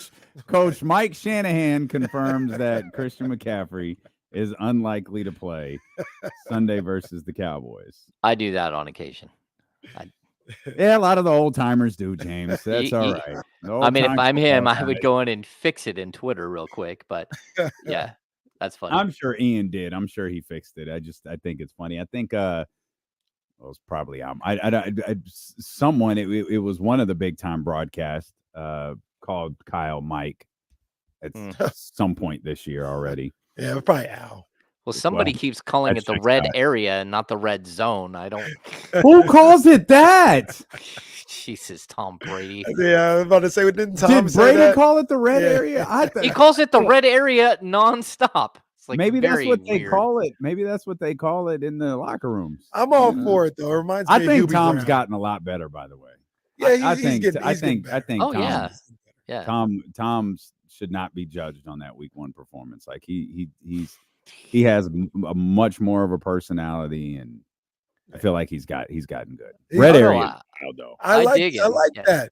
It reminds me of Hubie Brown, the painted area. Oh, there you go. There you go. Yeah. Yeah, There you but go. calling it the red area like 7 times a game, just like It sounds man, crazy. what are we doing here? Like, Tommy, they got creams for that. Like, what are we doing right here? They have you can even give it a spray form, I think. Go to the Put some doctor or talcum powder something. on there. a little Goodness gold gracious. bomb for that. Gold bomb. Hammer, how different do you think things are going to be for the Kings on Thursday? Based on what we've seen, how different do you think it'll be on Thursday? I don't think we're going to see the same team that we've seen through the preseason. I think they're going to be just perfectly fine. And that's going to be a really, really good, highly contested game. At least that's what I'm sort of prepping for. You look at the first 10 games of the season, and they have every opportunity to get off to a great start. And if they don't, we're going to look at preseason and keep pointing back to it. But like if they just look like the team that came out 2 years ago, or even the team that, we saw for most of last season, like the good team we saw last season, not the one that, would lose the bad games, but I think they'll be perfectly fine. And I think they've got a really good chance to get off to a good start. I agree. I think, and whatever, they come out and play well on Thursday, not all their problems are gone. Like they still got issues that they need to work on throughout the season, whether they win or lose. But I think, like Ham just said, you're going to see a good, typical NBA basketball game from the Kings on Thursday. Yep. Yeah, I'm ready for it. Isn't Minnesota one of those teams that, not that the Kings like match up well in terms of size with anyone in the league, but isn't Minnesota one of the worst?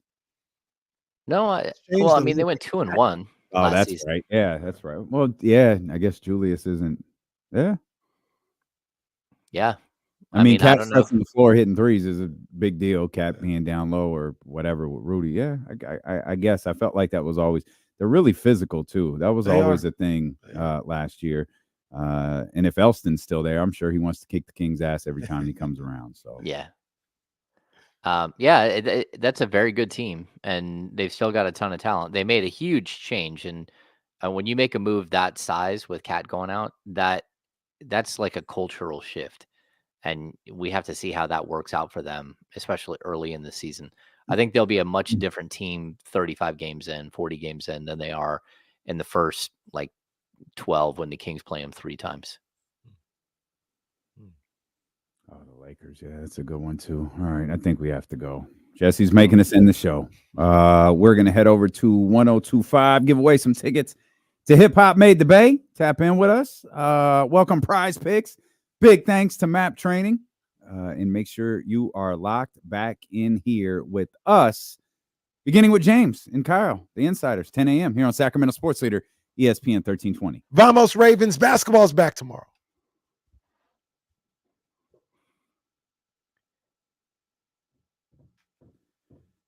Oh, excellent. Yes, 4 p.m. already, Soren. We're going to go do another show. Appreciate you guys as always, man. Hit the thumbs up before you go. And, man, one day down. Almost a Thursday. Yeah, man. Can't wait. We'll see you guys tomorrow morning.